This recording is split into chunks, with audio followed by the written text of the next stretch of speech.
Do it. Welcome, everybody. This is the October 9, 2025 Design Review Board meeting, and I'm calling it to order. Paula, could you call the roll, please? Board Member Balta, Here. Board Member Cubney, Here. Board Member Weil, Here. Chair Pro Tem Gannon, here, Chair Gibbs. Here. Larry, could you wake up for a second? Could you say the pledge, lead us on the pledge? Please rise. I pledge allegiance to the flag of the United States of America and to the republic for which it stands, one nation, under God, indivisible, with liberty and justice for all. Play ball, go Dodgers. Go Dodgers. Is it 0-0? Don't, I'm mildly cheering for the Phillies because I just want to see another game. All righty, welcome. You can keep us up there. So I'm going to go through the procedures as I do at the beginning of every meeting. For those of you who've heard them before, don't have to listen carefully. And for those of you who don't follow them, Larry, listen very carefully. All right, we start with public communications, during which any member of the public can address the board on items that are not agendized but are within the purview of the Design Review Board. Comments will be limited to 2 minutes. We then go to the consent calendar. And then the board will address modifying the regular calendar for the agenda. After that, we proceed with the regular order of business. I will introduce an agenda item by the address Design Review Board number, during which, when I'm doing that, the applicant will take their seat at the front table here. Staff will begin by presenting a summary presentation of the project. At that time, the board will have the opportunity to ask staff questions. I will then open the public hearing. The applicant team will begin with a 5-minute presentation. Members of the public will then have the opportunity to come up to the podium here, and they will have 3 minutes each unless the number is great where I can exercise discretion to shorten amount of that time. At that point, the board will have the opportunity to it will return to the applicant for a 3-minute rebuttal. After that, the board will have the opportunity to ask questions of the applicant, of any members of the public, or staff. I will then declare the public hearing closed, and the board will proceed with deliberations. If the board determines to make a decision, it will be by a board member making a motion, another board member making a second, and then we'll call the roll, and it's the majority is necessary to pass any motion. Any person residing within 300 feet of a project will have the right to appeal the decision of the board to the city council within 14 days of the board action. So with that, I will start with public communications. Does any member of the public wish to speak on a matter within our purview but not agendized? Seeing no one, we will proceed to the consent calendar. There are none. So we have no minutes or anything like that. So the next one, we have 3 continuances. Modification order. Oh, I'm sorry, modification of the order. Does any board member desire to modify the order of the agenda? Chair, I'd like to move that item number 5.11 be moved up in between 5.6 and 5.7. Okay, I concur with that, and we will do that modification of the agenda order. With that, we go to the regular order, and there are 3 items that are requested to have continuances. First, I'm gonna call all 3 items at once, so any members of the public wishing to speak will have the opportunity after I call the items. 5.1 is 852 Diamond Street, conceptual review 2025-1106. Request is to continue it to October 23, 2025. The next item is 399 Pearl Street, Design Review 25-1819, Coastal Development Permit 25-1820, requesting be continued to our meeting on November 6, 2025. The last one is 5.3. It's at 2250 Park Avenue, Design Review 25-0337. The request is to continue it to January 22, 2026. Does any member of the public wish to speak on any of those items? Seeing none, I close the public hearing. Any deliberations, or should we go to a motion? Okay, let me go to the motion. I will move that those items be continued as I stated in my description of each of the items. Second. Paula, please call the roll. Board Member Belta, Yes. Board Member Coveney, Yes. Board Member Weil, Yes. Chair Pro Tem Gannon, Yes. Chair Gibbs. Yes. Motion has passed 5-0. Thank you. The next item is 5.4, which is 38 Lagunita Drive, Design Review 25-1523. Where is the applicant? It's me, Haley Farias. All right, we're going to put that further down on the agenda. The next item we'll call is, I don't know. Is- That's No. That's 5.11. Okay, the next item, we need to remember to come back to 5.4, and I'll call out it in an hour or so.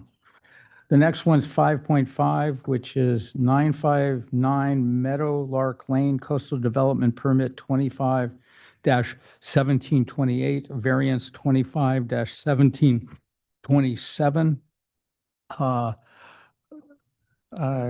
Heather? And just so it's known, I'm not going to expedite this one because it's fairly narrow anyway, but it creates some issues. So I think we should do the full blown. Go ahead. Thank you. Item 5.5 is a request for coastal development permit and variance to convert an existing attached one-car garage to a 191 square foot ADU. And this project does not require design review. Next slide.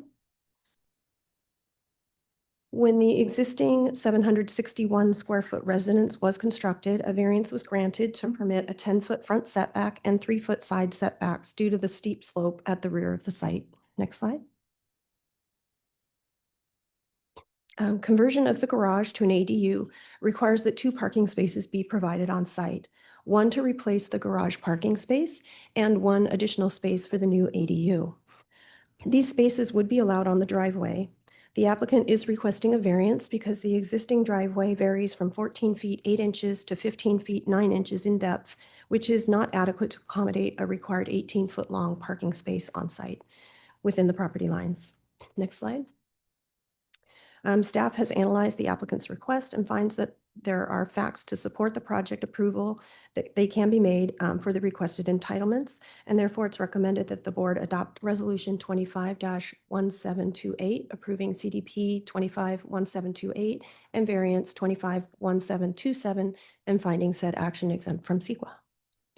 Available if there are any questions. Thank you, Heather. Any questions? Does it do ex parte No. for this one? Yeah, we could do ex parte. I forgot. Well, because of the nature of the parking issue, I don't know. I'll open the public hearing. You have 5 minutes. We all get the project, so you can summarize it. Okay, perfect. I can expedite it for you. Oh, Oh, I forgot the ex parte. It takes a village. I did.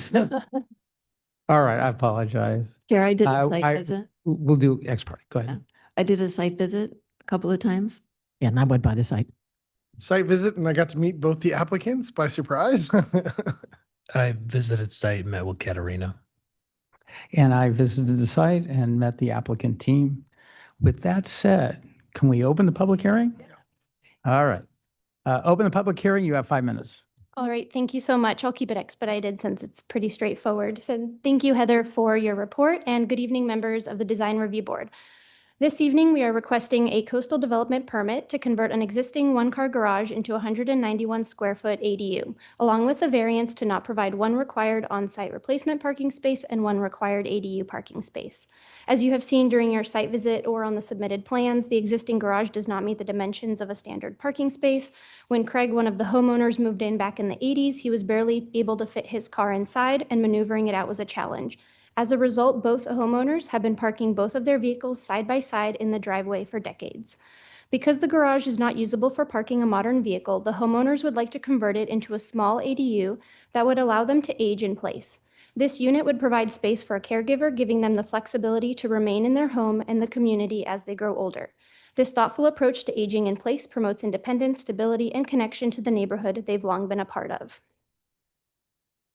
This property is one of 2 homes in the neighborhood with a garage door orientated perpendicular to the street. The other is located across the street at 934 Meadowlark Lane, but it benefits from a longer driveway that allows safe turning and maneuvering, something our property does not. To provide a new parking space in the front yard would require encroaching into the home's already modest footprint due to the existing lot configuration, the steep slope, and the location of both the home and the garage. There simply isn't room to accommodate the 18-foot parking space without significant grading or demolition. Also, I would like to add one of the nearby neighbors has also texted their support for the project, expressing understanding and encouragement for the proposed conversion. Thank you. Thank you very much. Does any members of the public wish to speak on this item? Seeing none, I'm returning it to the applicant. You have 3 minutes if you want to use more time. Okay, bringing it back to the dais. Any questions? All right, I close the public hearing. Who would like to begin? Jess? Yeah, I'll take off. This is a modest addition, and when I first read the staff report, I was like, how can staff support this variance? I didn't understand the concept until when you go to the site, and I went by a couple of times, and you analyze the entire project with the community. It's as a skilled driver, there's no way that I could park in that spot, even with a Mini Cooper. So I agree with the variance findings, and I can approve this project. MJ?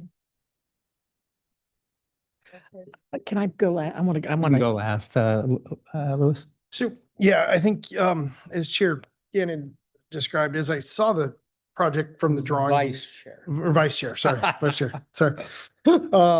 Keep me on my toes. As I saw the project just on paper alone, I was very confused and just like, it's not part of the normal standard of what we want to try to encourage when it comes to nonconformities and existing sites.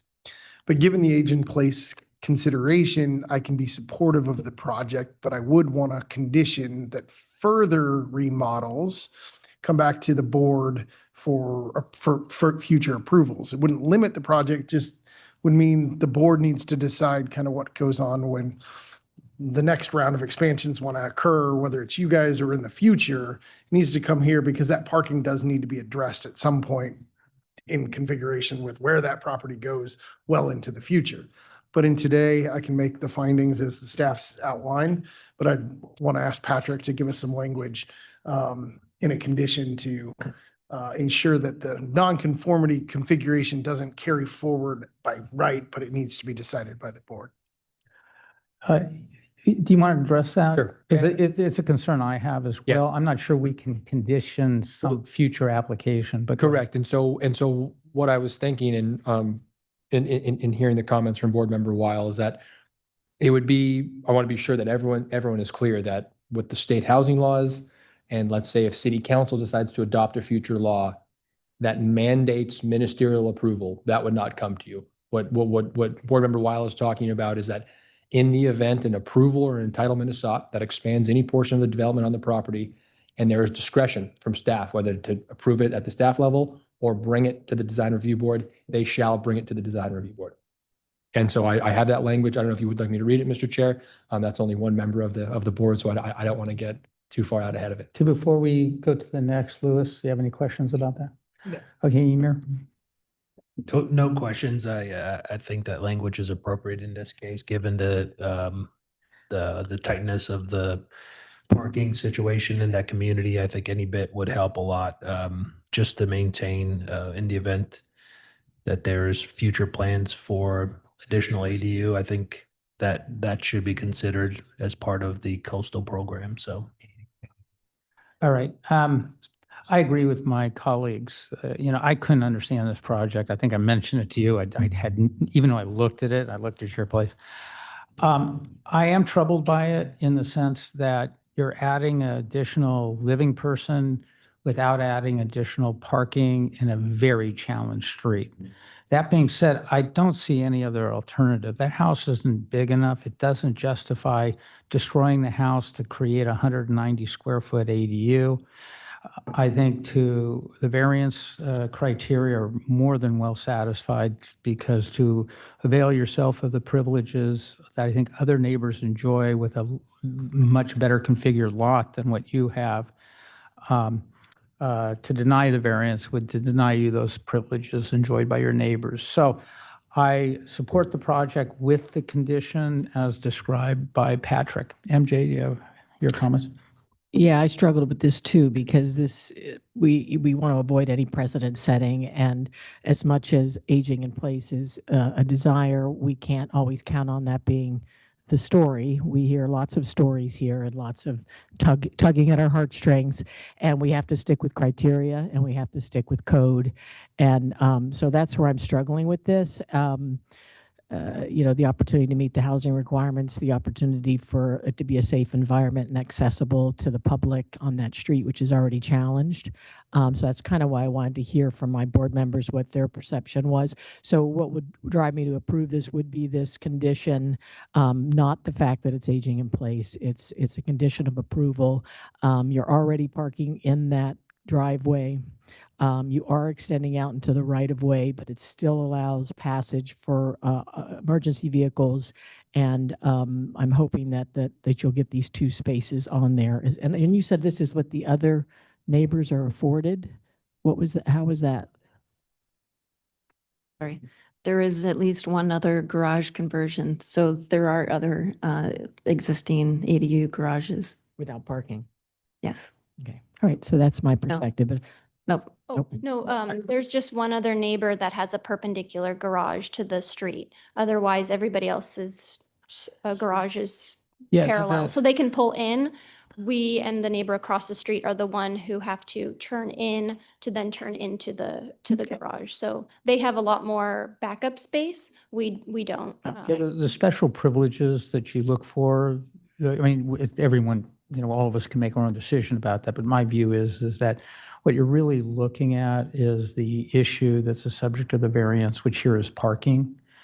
And other, lots have much better parking on site than this one does. okay. I mean, I guess for me is I just like to be clear about our job here, because one thing that I feel that we offer is these looking at everything individually. We have our list of criteria, we have the zoning that we have to follow, and we try to look at each lot unique to itself. So in that case, your lot is very unique. The access to your garage is very unique. So it keeps us from having to, when people come and say, well, you did it for this guy, and then with these ADUs, which are already getting, cumbersome and questionable, I like to control that. But in this particular case, I think with this condition of approval, I can support it. I concur. It's very site specific. All Patrick, you wanna- right, since, Jess, you want to do the motion? Patrick, or do you want to give the language as I go forward, or do you want to give it prior to making? Yeah, sure. I just want to make sure everyone's okay with it. It would be, I think we would add it to, I think it's condition 18. It would be its own condition. In the event any future entitlement or approval is sought that expands any development on the property. So once again, any development on the property, this request shall be brought before the design review board for a decision when legally permissible. And are you accepting of that condition? And so I just want to be sure that's not just expanding the ADU, that would be expanding any Any development part of the on the property, correct? That is correct. Yes, we agree. Thank you. Then Louis? I just switched. We're on Meadowlark, sorry. Then I'll make the motion on item number 5.5 at 959 Meadowlark Lane, that the board adopts resolution 25-1727, attachment 1, approving coastal development permit 25-1728 and variance 25-1727, located at 959 Meadowlark, and finding said action exempt from Sequest Guidelines, Section 15303. And the condition was already written in, okay, and condition 18 be acknowledged. I second. Paula, call the roll, please. Board Member Beltuck, Yes. Board Member Coveney, Yes. Board Member Weil, Yes. Chair Pro Tem Gannon, Yes. Chair Gibbs. Yes. Motion has been approved, Very 5 to good. 0. Congratulations. What? I did not know. Yeah, I'm going to do a couple more before we. Shavita, is the applicant present for the one we skipped? The 5.4?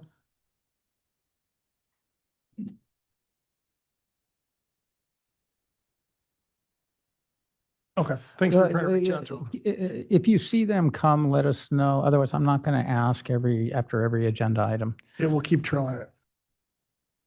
Yeah, we'll ask. I just don't want to break the flow to be asking every time. All right, the next item is 5.6495 Arroyo Chico Design Review 25-1206. Is the applicant here on that one? Oh my goodness. It looks like they're not. I emailed them and reached out to them if they were going to make it at 5, but I got no response. All right, well, you can join Shavita and then over. Ready to go? Billy, come on up. All right, so we got 5.4 and 5.6 that are being pushed back. We don't have 511's applicants not here either. Well, we got 5.7, so we're gonna go with is 5.6 here? Or excuse me, 5.11? The applicant's not here for 511, so. I'm not seeing Liz. Yeah, we need your architect on that one. Okay, we'll go with 5. Trail yours too, we'll just handle this one. Okay.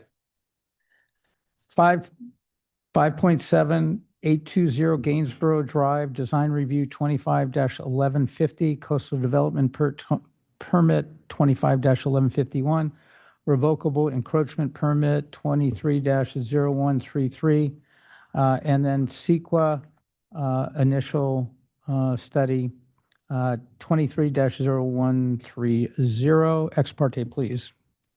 Chair, I had a site visit with Lee Snow. I met with Mark Acosta and spoke with Matt Lawson.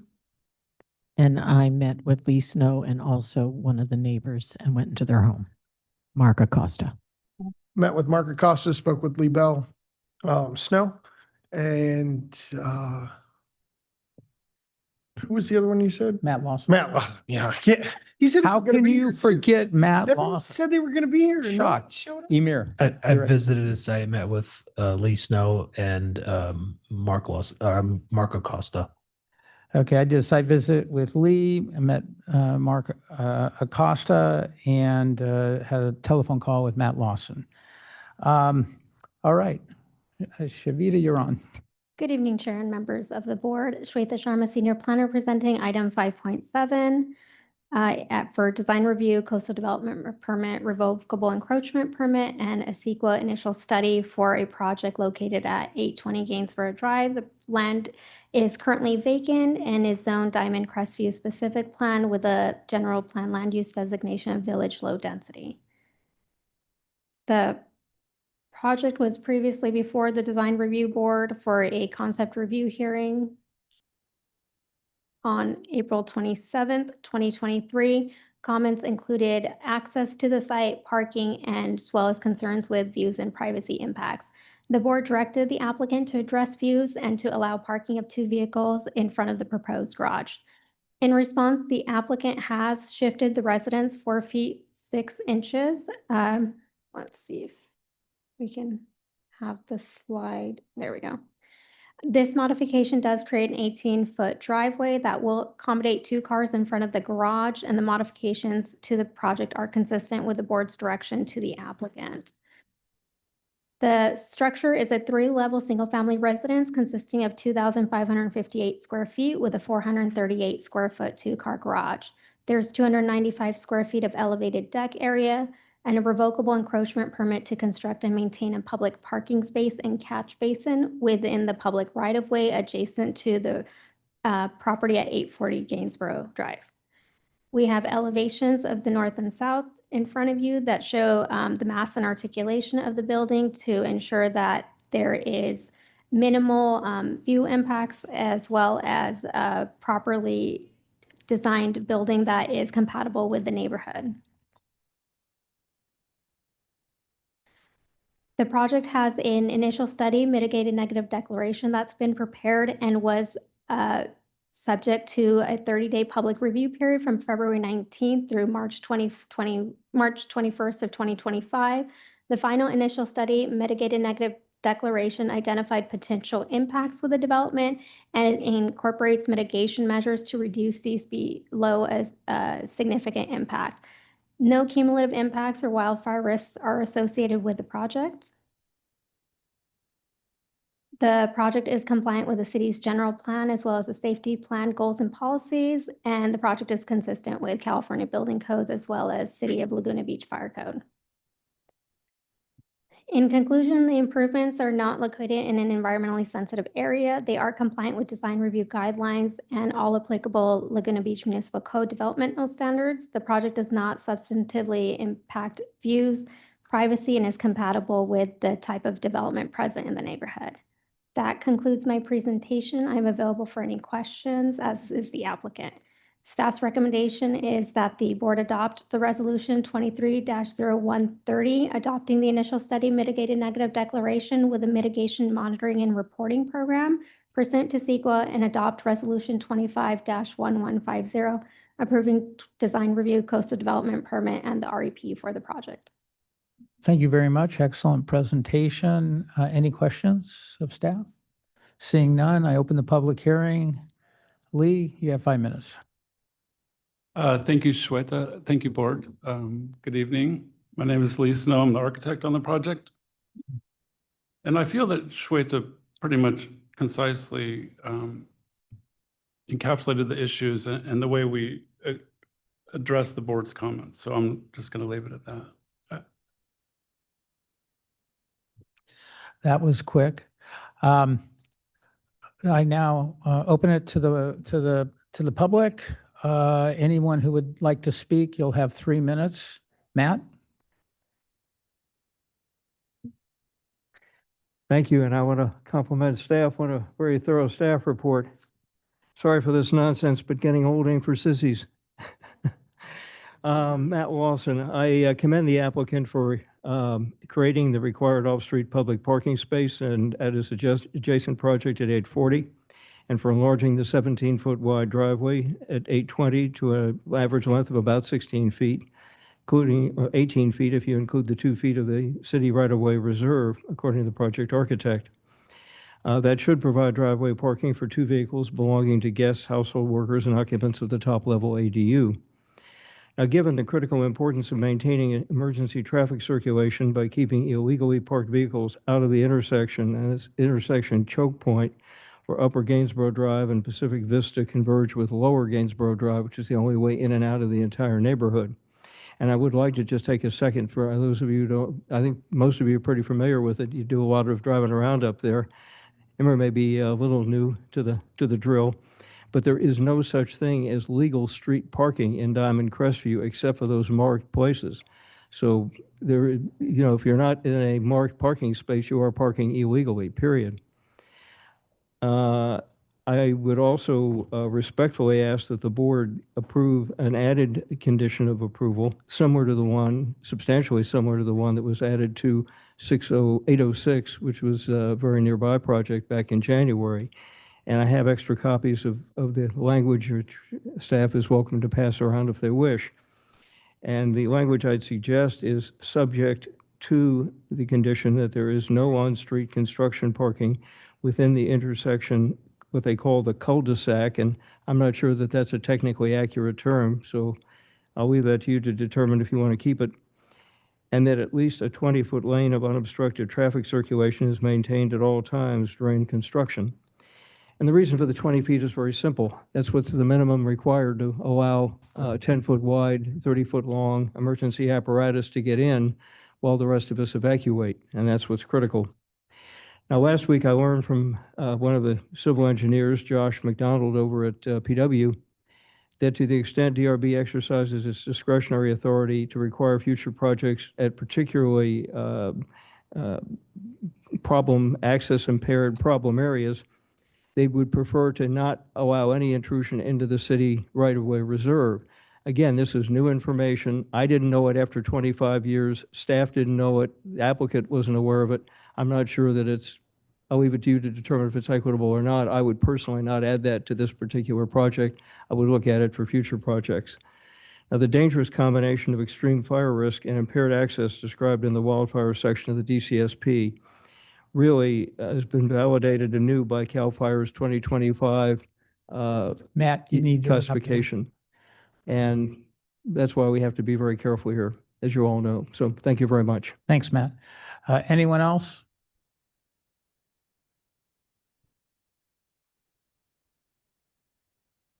You have 3 minutes. Hi, I'm Mark Acosta. I live at 812 Gainsborough Drive, adjacent to the property.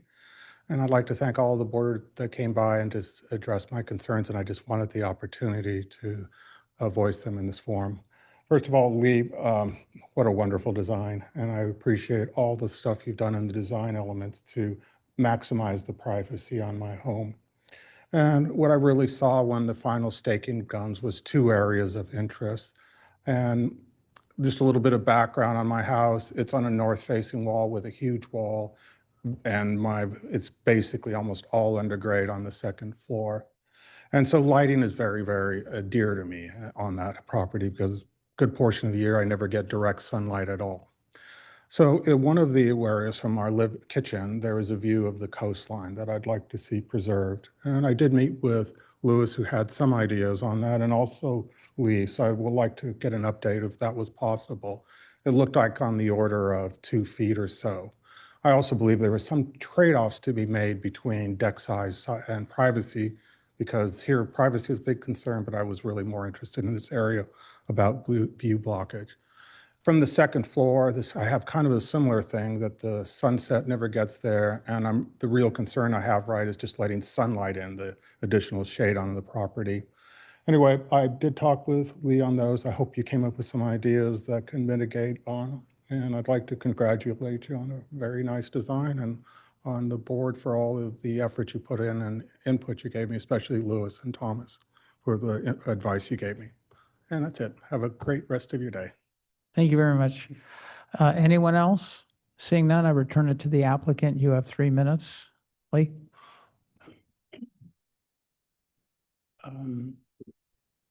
Yes, I guess I've worked on a few projects up here, so I definitely understand the consideration of fire safety, and I believe we addressed that. In terms of Mark's views, that's a little trickier, just because he modified his building in a way that opened up a view. Actually, could you? That wasn't there prior. Like at the previous hearing, so if you see the red arrows, so I worked on all 3 of these buildings in different regards. Well, the red arrows are basically walls that create sound privacy and view privacy from your very close neighbors. So we've kind of incorporated these in all the projects. And if you go to the next slide, this is what happened to his privacy wall to try to get more view. And then the next slide, please. So that yellow spot is what he's talking about, looking across my property to the ocean. So to me, that just, it like opens up sound and privacy views for me more than it does for him. So I guess that would be my only response to that. I think there's a way there could be a compromise if it's necessary. I'll stop there. All right. Questions. So I'll start with the questions. Is there a compromise that can be worked out tonight? When I spoke to Mr. Acosta, it was about shortening the eaves. Does that help with what he's talking about? Not so much dealing with the wall. I know you pointed out to me that the wall was he removed, basically you're saying he removed part of the privacy wall, and that opened up the view. But as far as compromise, what do you have in mind, including if you could address the eaves? Chair, is this something we would talk about now? I know in the past we haven't done compromise till after our remarks. Am I right?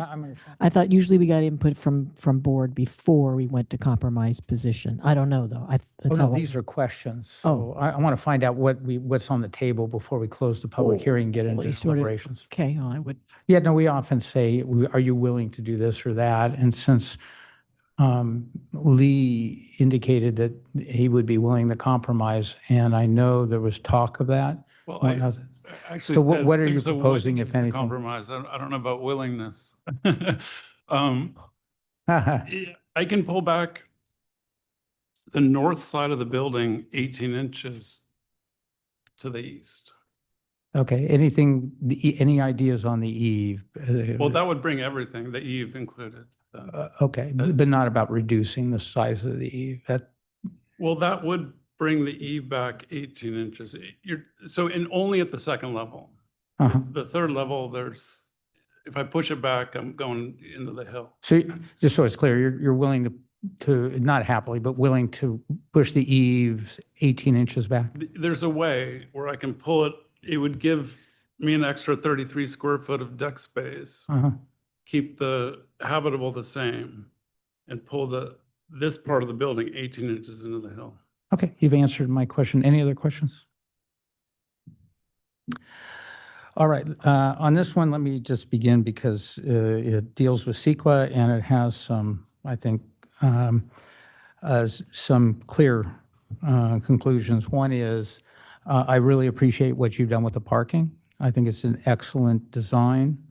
I think that the condition proposed by Matt Lawson is reasonable, in fact, necessary. I served on the EDPC with Matt, and we were always pulling our hair out for the years I was on that committee with Diamond Crestview.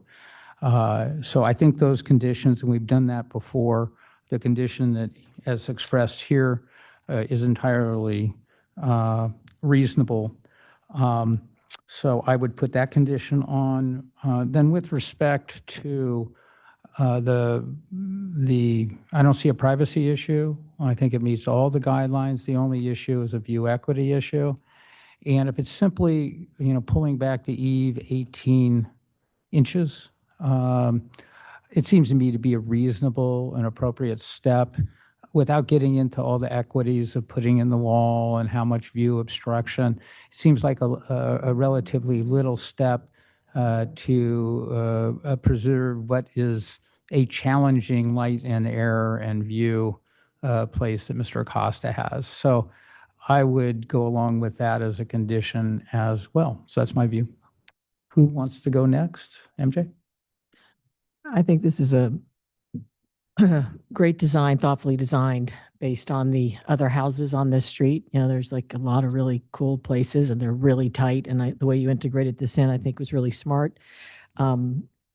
I don't see any view issue or privacy issue. So if you want to make this compromise based on the other remarks from the board, I'm sure that'd be, if it helps the Acostas, that's great. But I think your design integrity, neighboring compatibility, view, privacy, access, and as Chair mentioned, just this additional verbiage for regard to construction, since it's such a safety issue area, and I can support the project. Yeah. So for as far as the design, I think we complimented you on the creativity and the articulation and all the other, fantastic look of the thing. And that still carries to where we're at today. The right of way was a concern of mine in the element that the property is kind of at the start of the bulb. And the other two neighboring sites that are on the other side of Mark Acosta's property, we were very scripted in making sure that those parkings were accommodated, those driveways accommodated full parking. And when I'm looking at your design, it looks like there's 1.5 feet, 18 inches, 2 feet of overhang into the right of way beyond the property line of where a car would park. Is that? It's the same condition as the one on the other side of Mark's house. Yeah, 16 feet to the, Okay, let me double check. Did you pull those maps? So I just wanted to know, because I'm more just concerned to stay consistent with what we did on the other sides, because that choke point has been acknowledged as, we need to keep it clear. it's also the same condition that's at 840 that's built. It's, 840, the one that's built is outside of the bulb. It's sorry. outside of what's starting to shape this turnaround area. Right. For But it's to come down. But the Gainesville. driveway's 16 and then it's, And there's shorter driveways afforded in Diamond Crest View in different parts. They just don't all happen to be at the center of an intersection where long apparatuses need to make a turn. But I just No, want I think that 18 feet, even though it goes 2 feet into public, that's where the curb is. Am I right, Lee? well, yeah, I mean, all the street parking can encroach 2 feet into that reserve shoulder. Yeah, and I looked at it and I walked it. It really is not going to affect a turnaround. In fact, it's not even practical to turn into that 2 feet. So I think anyway, you make your own decision, but it didn't look like an issue to me. to, can you walk us through where the other two were? So 796 Gainsborough, it's 18 feet for this space and 20 feet 4 inches. So there are 2 parking spaces fully on site, not within the travel lane. And for 806 Gainsborough, it's 18 feet fully on the property line, but it's only 1 parking space. For this project, it would be 2 parking spaces, but it will take into consideration the 2-foot travel lane, but it does maintain that minimum 10 feet of public right-of-way for a travel lane for vehicles.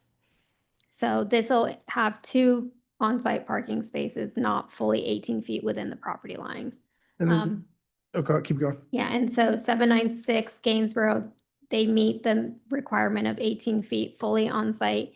806 Gainsborough, it is 18 feet, but only 1 space, so. But they did tandem parking to accommodate another one on that site, correct? For 806 Gainsborough, yeah, they have 1 parking. They did space. 3 in the garage and 1 on the, so that was the consideration for that uniquely pie-shaped lot. Well, I think they were saying they were going to put 2 cars in there. One was 16, one was 18. Yeah, I remember we had them widen it so they could get 2 cars in there. We had them narrow the staircases on the side Yeah. to try to accommodate it, acknowledging that one of the requested spots was going to be in the garage because they didn't need the 3rd card spot, given the size of that design. It wasn't over 3,600 square feet. So I guess that's where I'm at, is like, if the one, because I want to make sure that the asphalt is fully extended in the right of way in this bulb to the property line, because I think that's the consistency for the Acosta property and then these Well, other 2 examples. I would say the Public Works at the circle, they wanted us to not encroach, to be all on our property line, but that hasn't applied to this side of Gainsborough coming up. It's only that circle so the fire department has a turnaround right there, I think. When I was up there, it seemed like the circle is starting, or like it's still curving from Acosta's property into yours to then catch up to the flatter part of Gainsborough. Right, but he's got his water main is like right there. You can't. Which would be an encroachment that may need to be buried and put in a vault. I mean, that's what I'm saying. Like, I'm But making again, the street wider in front of my house. that would be He something. has not. So he's got his water main in the right kind of. Right Well, there. the water district would come up and vault it. But for how many decades was his the only house in the spot? Nothing else was developed, and it was dirt that didn't make the right of way the full width. Yeah. We've had more development, and so the right of way would need to be adjusted. And so staff would need to call the water district and say, hey, there's an encroachment in here. This should be vaulted. Water district sends guys, they fix that. Everyone else up and down many streets in Laguna, their water meters vaulted. I don't see that as an issue for why that space shouldn't be It's just that open. Diamond Crest View specific plan calls for 10-foot travel path in each direction, 2-foot reserve shoulder. But it's Public Works only asked me on the circle to go all the way. And we've combated with Public Works at different times, considering the right of way, but I think our jurisdiction is that it's the board's discretion to approve the right of way components and the public works discretion to recommend. Okay. Anyway, let's get on to deliberations. I think we see the issue. Have any other comments? So, I mean, I can condition to, like, if we shove the building back 2 feet on the lower lower two portion of the building that accommodates that, and your upper floor can still align to where it still is, we can make that condition here, and I think that solves all the problems. There's no more staking, there's no more anything. But I think the right-of-way needs to be asphalt as it goes into the bulb, and the parking needs to be accommodated fully on the site, just as we did with other projects in this immediate vicinity. Okay, Amir, you haven't spoken yet? I just have. Thanks, Chair. So I appreciated the site visit and the revisions that were made from last time pertaining to the driveway access and on the subject of view equity. I would say that it is maintained. If there were something that could be done that, is mutually beneficial, that'd be great. I would not say here tonight that that's a requirement. Design integrity is phenomenal. I think it meets the community standard and, it really is going to be a valued asset there.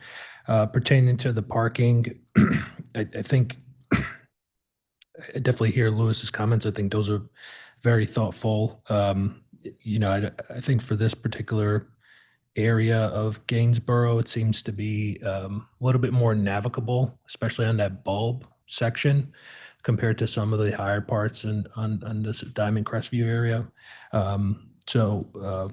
Pertaining to Matt Lawson's comment, I think it's great. Matt, I've got a question for Matt. Can I ask him a question? Sure. Pertaining to the signage on Diamond Crestview during high fire risk zones, do they flag it? Do they mark the street? I think when I head up to Diamond, I notice a signage that it's high fire severity. Yes, well, actually, it's, what they have is they have little flip down signs that indicate when it's red flag conditions. And I'm a little bit familiar with this because in my former life in EDPC, I spent a better part of a day with the then Fire Chief Latendress and Jim Barris of the Police Department, walking around the entire neighborhood with a tape measure, literally figuring out which designated spots could be maintained and which ones would have to go. And we tried to maintain as many as we could. So that's why you see those little fire flags on probably about 30 or 40% of the spots. They go bye-bye during red flag conditions and red flag alerts. That's great. Yeah, thank you for that clarification, Matt. I think definitely having this note in there would be imperative. From a construction logistics standpoint, I would limit it to the high fire risk days. If we can carve that out, I think that would just make for a more feasible experience. A lot of times there's access equipment, cranes and concrete trucks and pumps where it might limit the production. And I think the idea is let's get the crews on and off site as quick as possible. Let's not have them there for 2 years when they could be there for 1. I think that would be beneficial to the whole community, at least in my opinion. But yeah, I'm open to hearing more about the parking situation and seeing how the rest of the board feels. But, I think I could approve this tonight.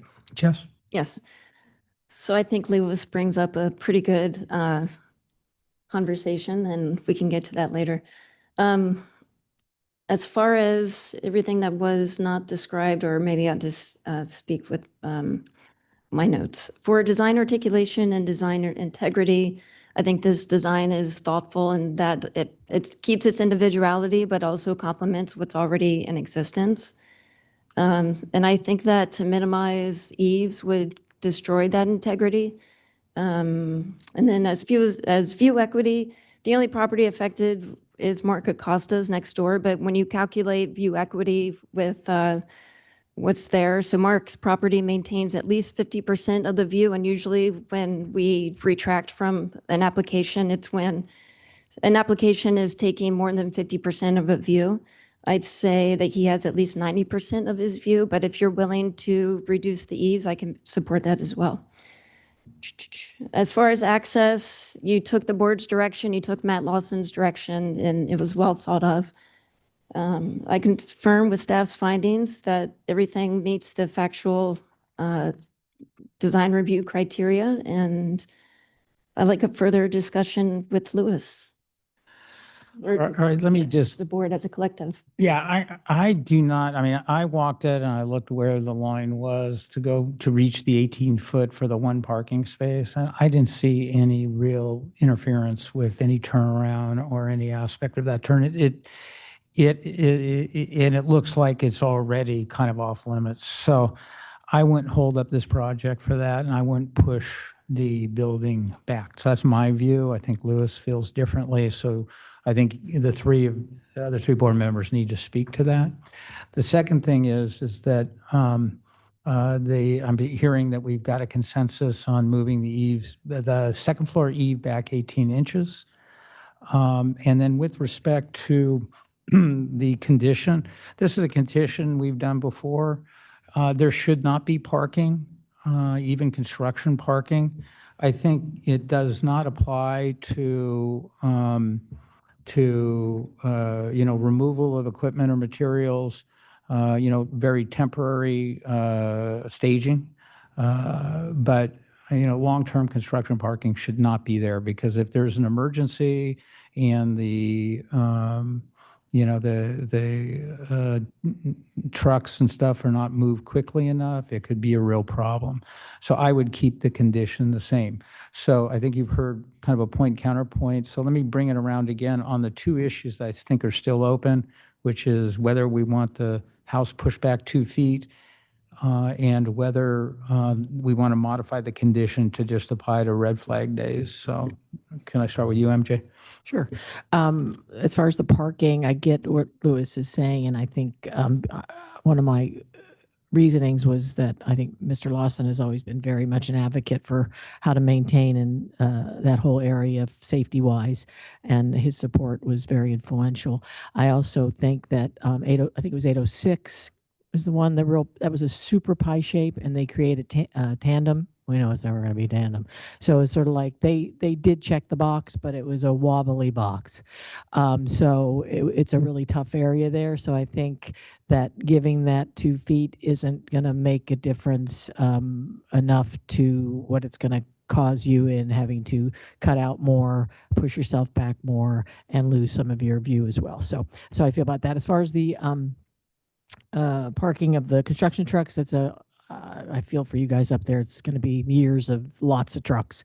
I was kind of on board when Emir was speaking, because I'm like, yeah, that makes sense, but I think there's going to be, I think the more you restrict it, the better, because there's going to be Uber violations ongoing and neighbors calling. It's just going to be the nature of the beast. So to restrict it to only fire days means that they'll take advantage more. It's just, let's make it as narrow as we can so we can at least try to control the controllables as much as possible. Yeah, my rule of thumb is if it's not broken, don't fix it. And there's already been 3 construction sites up there, or 2 construction sites, and soon to be a 3rd, 4th, and a 5th. And I haven't received any complaints. I have a friend that lives just beyond that bend.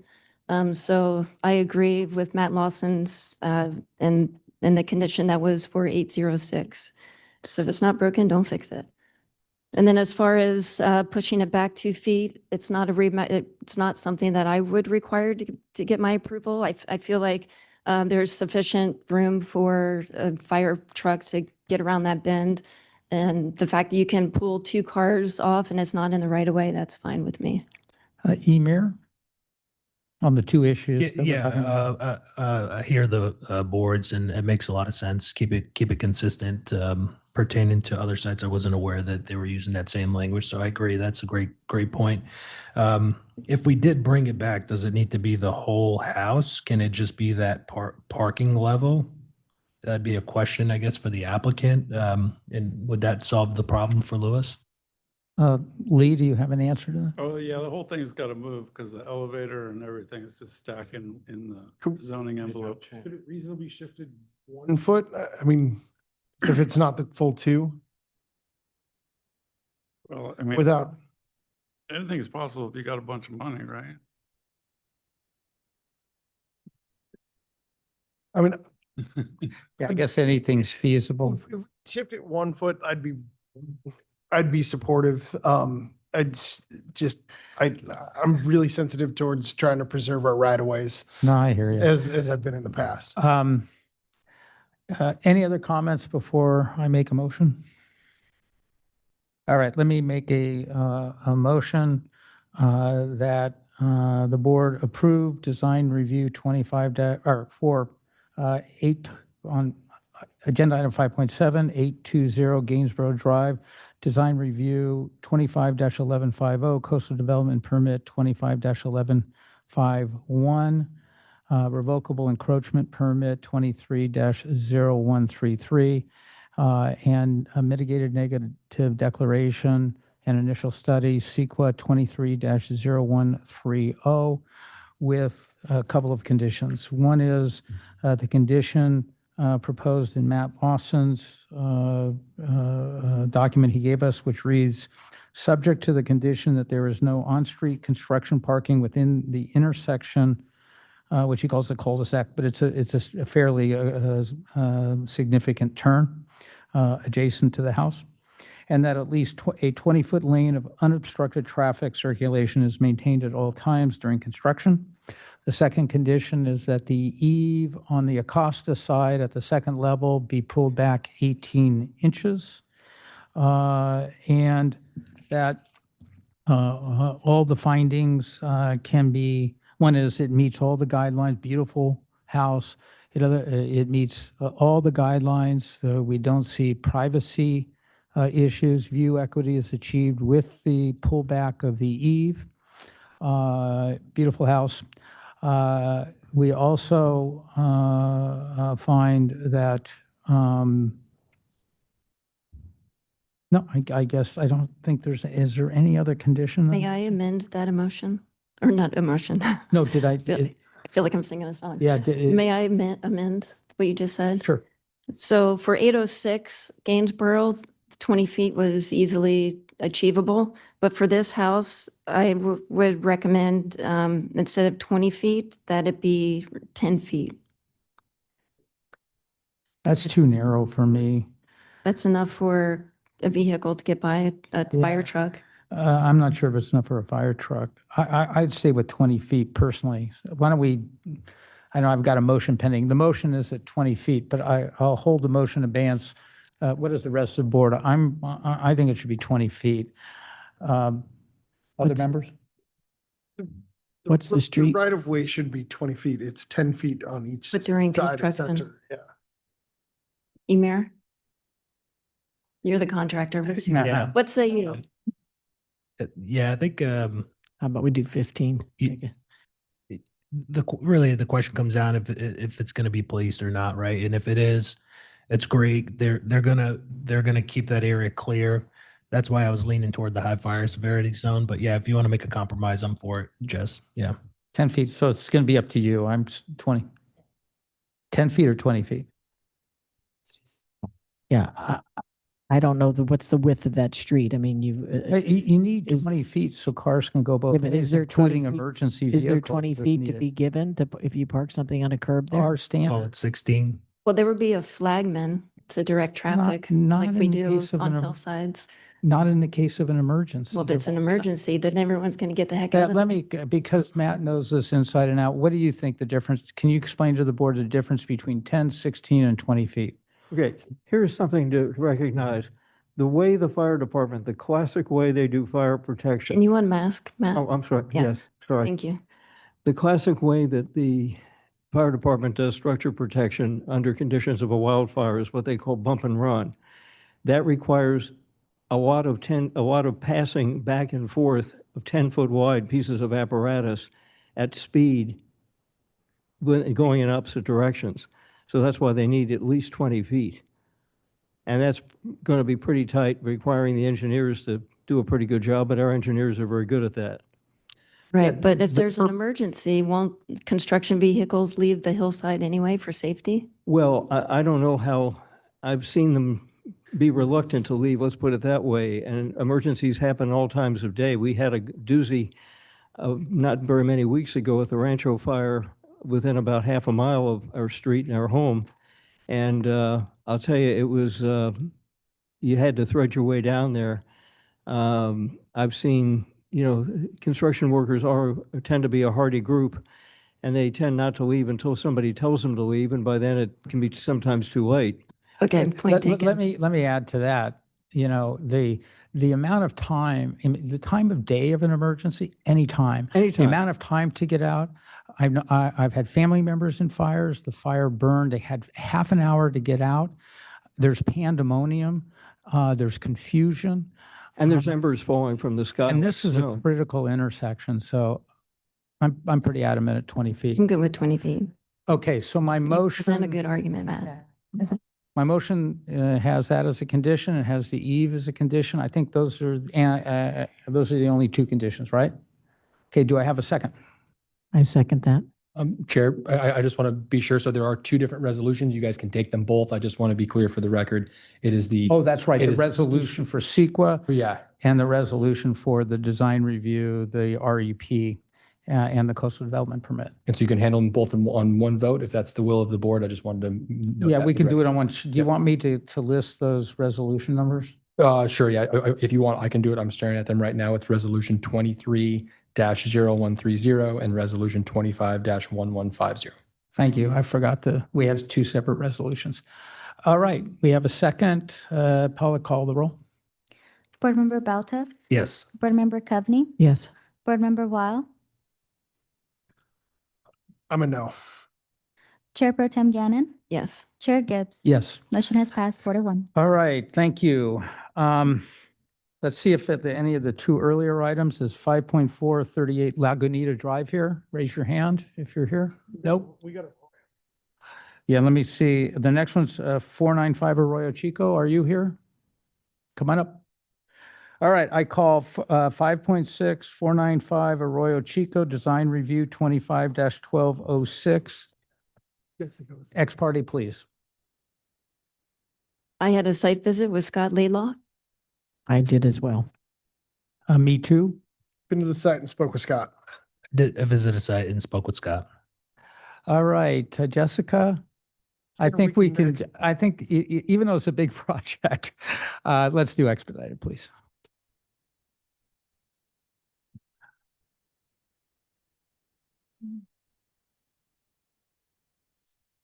So I came with this. Yeah, then we'll do yours because Liz is here. Go ahead. Good evening, Chair and members of the Design Review Board. My name is Jessica Mendoza. I will be presenting item 5.6 for the project located at 495 Arroyo Chico. The project is located at the end of a cul-de-sac on Arroyo Chico, and it is in the R1 zone. The property is currently under construction for a single-family residence with an attached garage. For the project today, the applicant is proposing modifications to a prior design review approved plan.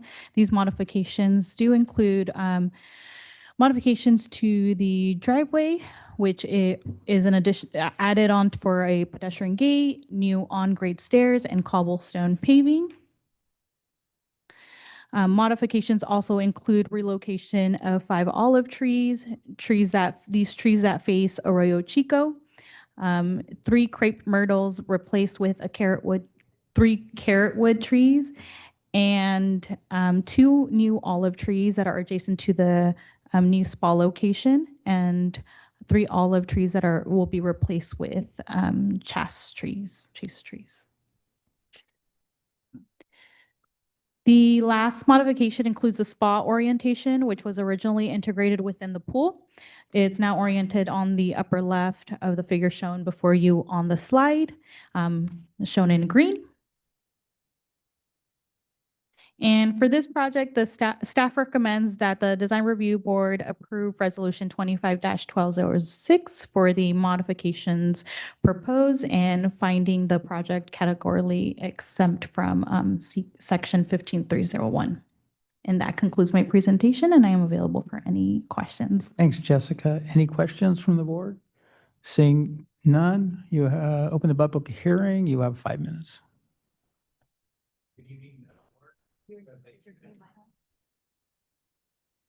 There you go. Really push. There you go. Good evening, board, and thank you, Jessica, for that presentation. I don't really have anything to add. I am available for questions, and if there's anyone from the community that has questions, we can deal with that during the response. Thank you. Thank you much. Any members of the public wish to speak? Seeing none, I return it to you. Anything more to add? No? Any questions from the board?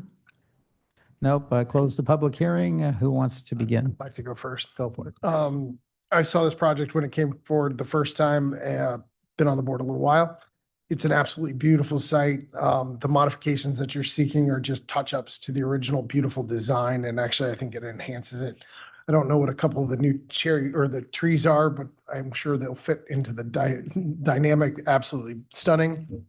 So for me, it meets all the design review criteria. It's a beautiful little adjustment, and go finish your project.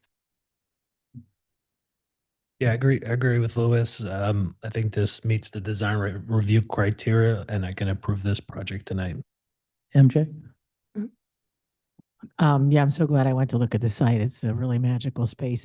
I really consider it neighborhood compatible because it's sort of its own neighborhood. It's that large, and it's beautiful. And the changes you're making are very modest, so I can support the project tonight. And I concur with my colleagues. Like Louis, I was on this project prior to this current homeowner in the process that they went through. And to get to see the history and the different evolutions of this property is pretty magnificent, and I can approve this project. Yeah, and I concur with my colleagues. One of the joys of being on the design review board is that you get to see these hidden gems that you'll never see otherwise. And this is, not only is it a great piece of property, what you're doing on it is really something very special. So thank you for letting us see it. Fully meets the guidelines, and I can approve the project. Do we have a motion? I'd like to make a motion to adopt Resolution 25-1206, approving design review 25-1206 for the property located at 495 Arroyo Chico, and finding said action categorically exempt pursuant to CEQA Guidelines, Section 15301. Second. Paula, please. Board Member Bauta, Yes. Board Member Coveney, Yes. Board Member Weil, Yes. Chair Pro Tem Gannon, Yes. Chair Gibbs. Yes. Motion has been approved 5-0. Congratulations. All right, we are taking out of order at this time 5.11. That's 1325 Cliff. Can the design team come to the table?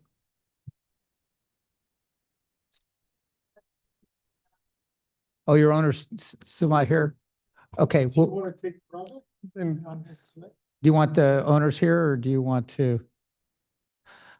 All right, we can go back. I think we have we have a couple projects before.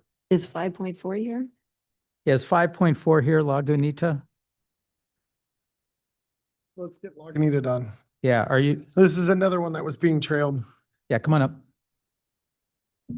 Okay, I'll call 5.4. It's 38 Lagunita Drive, Design Review 25-1523, ex parte, please. I Chair- snuck into Lagunita and drove by the site. Snuck in. Yeah. I visited the site.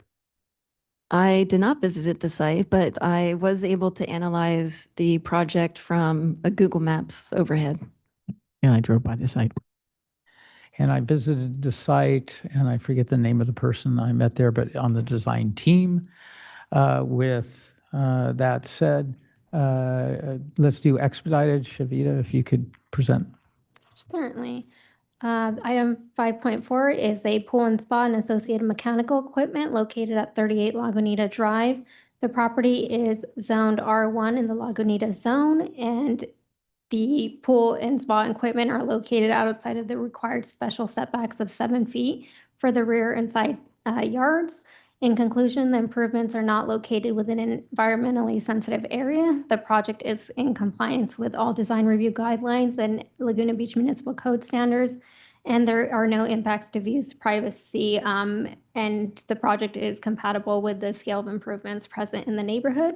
Staff's recommendation is that the board adopt resolution approving the pool and spa for the improvements at 38 Lagunita Drive. I am available for questions as is a representative of the project. Any questions? No? Open the public hearing. Applicant, you have 5 minutes. Have anything to say? No comment. Boy, that's a tough one. Any members of the public wish to speak? No? Return it to you. I assume you don't have anything further to say. No, nothing. Not that you said anything before. All right. With that said, any questions? Seeing none, close the public hearing. Who wants to begin? Chair, I can kick this one off. This is a modest project. It'll mostly deal with landscaping and just some improvements. It's compatible within the Lagunitas area and design review. And I can concur Yeah, with you Board got Member Weil said, and I can approve this project this evening. And I concur with my board members here, and I can support the project. Emer? I concur with the board members here. I appreciate the underground vaulting of the pool equipment. Okay, I concur. Do we have a motion?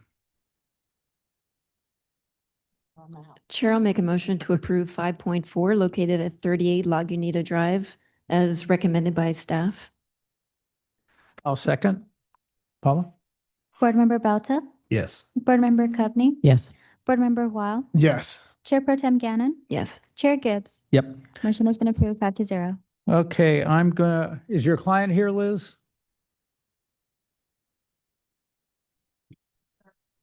Okay. Okay, let's do it 511. Okay, I'm calling 5.11, 1325 Cliff Drive, Design Review 25-0584, ex parte. Chair, I did a site visit with the applicant and the madam next to her in beautiful green sweater.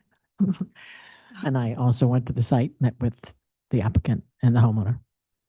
I went to the site, but spoke with Liz on the phone. I met with the two neighbors, Steve and Becky. Thank you. And then I also spoke with Larry Noakes. Oh, yeah, I spoke with Larry Noakes as well. I did the same as Lewis.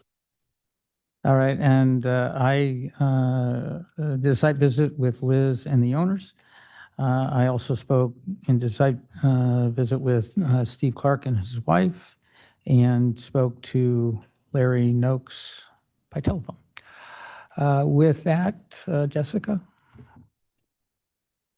Again, good evening, Chair and members of the Design Review Board. My name is Jessica Mendoza. Item 5.11 is for the project located at 1325 Cliff Drive. The property is located in the east side of Cliff Drive between Coast Highway and Circle Way, and the property abuts an alley. The subject property is improved currently with a 2,861 square foot single family dwelling with a detached 3-car garage that is accessed from the rear alley. The project proposes to enlarge an existing elevated deck, new exterior stairs, new windows and doors. The proposed deck expansion would add 120 square feet to the existing 61 square foot deck, which results in a total of 181 square feet. The deck is 15 feet in height and extends from the west and south sides of the existing residence. The stairs proposed will be accessed from the south side of the proposed deck. The deck will have wrought iron railings in color black. The all faces of the existing residence will have will include changes to the exterior with new paint material, color providing a modern white finish to blend in with the existing, and also board and batten material. In addition to those improvements, the applicant is also looking to replace the existing windows and also doors. The project maintains the home's existing scale and visual character as the adjacent properties, as shown in the slide before you. Public views are not obstructed from the proposed deck and do not project out into view corridors, and the property and deck will be, the deck itself is situated on a street where adjacent properties are staggered along Cliff Drive.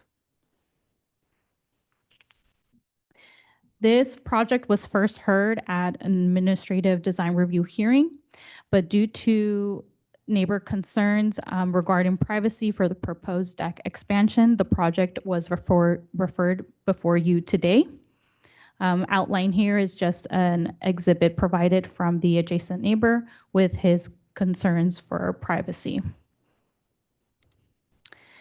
The project is in compliance with the design review guidelines and complies with the Laguna Beach Municipal Code development standards. And if the design review board determines that the project is consistent with the design criteria, it is recommended that the board by motion adopt resolution 25-0584 and approve said action except from CEQA. Thank That you. concludes my presentation. Very good, Jessica. Appreciate it. Any questions from the board? None. I open the public hearing. Applicant, you have 5 minutes. Good evening, board members. Thank you for all visiting the site and speaking to us so we could explain the project. My name is Liz Howell, and I'm speaking on behalf of the homeowner and her Laura and her husband, Andy. We are proposing a modest and considerate remodel at 1325 Cliff Drive. We do have some slides to show. Some of them I've already shown on site. So on A1, when Jessica brings it up, is the first slide. You can see how large the balcony would be allowed by the Laguna Beach Municipal Code. We are proposing a balcony less than half the size permitted by code. It is modest in size and located entirely behind the front facade to avoid blocking the view corridor along Cliff Drive. Unlike the existing balcony, which is oriented towards the neighbor's property, the proposed balcony is oriented towards Cliff Drive, Bird and Seal Rock, and the Catalina Sunsets. We've reconfigured the stairs and landing, reducing the footprint by approximately 1/3. The new stair layout hugs the home more closely, minimizing the presence in the yard. Okay, slide 2. Neighborhood compatibility. Balconies and decks are well established and a valued feature of homes along Cliff Drive and the surrounding streets. Our proposed balcony is smaller than ones nearby. By keeping the balcony entirely behind the existing front facade, we ensure that the streetscape remains unchanged.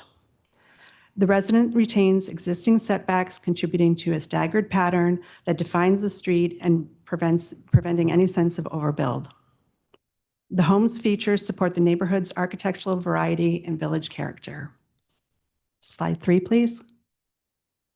Privacy. As you walk, drive, or take a trolley down Cliff Drive, you can see balconies that do not have much privacy. Balconies should be treated differently in terms of privacy of inside one's home. And from Laura and Andy's home, they cannot see inside the neighbor's property. Andy and Laura are seen on their balcony from the neighboring properties on the neighbor's MLS listing up in the left corner. You can see the view of the existing and proposed balconies and railings. The privacy will actually be enhanced from the balcony, from the living room of their home and parts of the balcony. From the view of the existing landing, the picture to the right, you can see that in designing the stairs, they're now behind the wall of the neighbor's home, which enhance privacy for Laura, Andy, and their neighbor. For the side setback, we propose 10 feet, which exceeds the code setback requirements to provide more privacy for all. 4, please.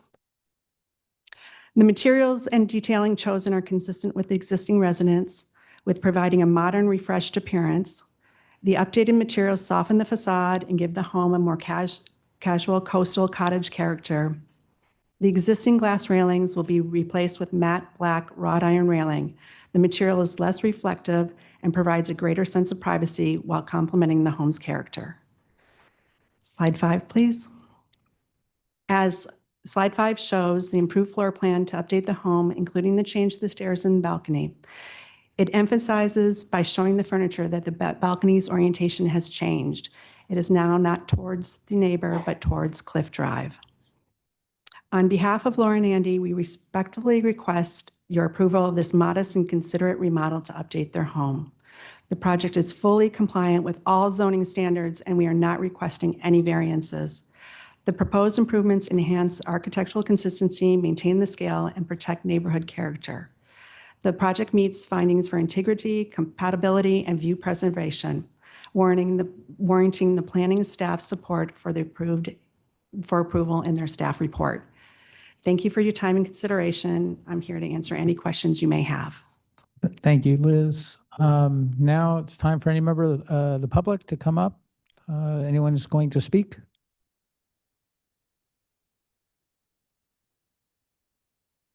State your Hello. name and then Good you'll evening. have 3 minutes. Steve Clark, owner of 1292 Cliff Drive, and I'd like to thank you all. Most of you came by, and I know you're very busy. Thank you for your time. Very nice of you. We've lived in the home 20 years, and we've really enjoyed our time in Laguna. We are the only neighbor really affected directly by the deck. So we have consequences. I've written 5 rather lengthy letters to the city in the last 4 to 5 months about this, and hopefully you've had a time to read those, but I know you're all busy. It listed all the details of what we're concerned about, and we were disappointed to read the staff report because all of the issues that we were concerned about were kind of summarily dismissed in the staff report with no mention of any details. One of them would be the front-facing deck that was just mentioned. I guess you can say the deck was oriented toward the front. I don't know, but the report made no mention of our side on the south where we have the issue with the privacy. So we were disappointed there. And then the report goes on to conclude, of course, that there's no invasion of privacy, which we disagree with. And there are some quotes from the code that are all supportive, of course, of the conclusion. But the other part of the code, what it dictates, is ignored. Things like dealing fairly with all concerned, balancing the rights of others, and the use and enjoyment of property, maximizing privacy and the acoustics with neighbors, avoiding negative impacts on neighbors. All these are directly out of the design guidelines. So we do not believe that this meets the guidelines. This is no ordinary deck because it's 15 feet high and towers over us from just a few feet away. I mean, if this deck was on the same plane, obviously we wouldn't have a problem with it, or even, frankly, properly buffered by maybe a wall on the end or something. But it looks directly down on us and unfortunately leaves us in a situation, if it's approved as currently configured, where we have no options to protect ourselves. So we don't think this balances the equity and interest of all parties. And we'd appreciate your consideration of this. We did try to negotiate a compromise with the owners, and that was rejected. Thank you, Mr. Parker. Any other speakers? Mr. Noakes. Yeah. Thank you, Chair Gibbs, board members. Good evening. I'm Larry Noakes, and I represent Steve and Becky Clark next door to the 1325 proposed project. The issues that they have continually raised and consistently raised and have raised to the applicants and have raised to the architect are the issues of neighborhood compatibility and privacy. And as I looked at the neighborhood compatibility study that Liz put up, I didn't see anything on that side of the street other than the Clark's house that was highlighted. There are decks elsewhere in the neighborhood, but this one is unique. This one towers above, well, you saw it, so you've been there. I'm not telling you anything you haven't seen. But this one towers above the Clark's outdoor space in the front. All of those outdoor spaces in the front coming down Cliff Drive are all relatively in a descending plane out in the front of the house. This is the only high elevated deck, and it looks directly down onto the Clark's property, onto the Clark's front deck, and creates noise, creates privacy problems, and is inconsistent with the code. The 9th and 11th criteria of the design review code are very, very clear. 9 deals with neighborhood compatibility, and it says that you need to design things that are consistent with the character of the neighborhood. And the character of the neighborhood on that side of the street is clearly these large front areas that are on a generally descending slope. But more importantly is item number 11, which is privacy, deals with privacy. And privacy is very simple in the design review criteria. It says the placement of activity areas. That's what it talks about, activity areas, like a front deck. And deck is the first thing listed. And it says they need to be situated so they won't result in a substantial invasion of privacy of neighborhood properties. Now, this doesn't say looking inside of homes or anything. It says substantial invasion of privacy. If this code section means nothing else based on its plain language, it has to protect against a high, significantly higher deck element overlooking directly the front area of an adjacent home, causing noise problems, privacy problems, and enjoyment problems. We believe this is not, as a matter of fact, consistent with the design review guidelines, and would ask that this project be modified so that the Clarks can continue to retain some privacy on that front area. Thank you. Thank you, Larry. Any other members of the public? Seeing none, I return to the applicant. You have 3 minutes.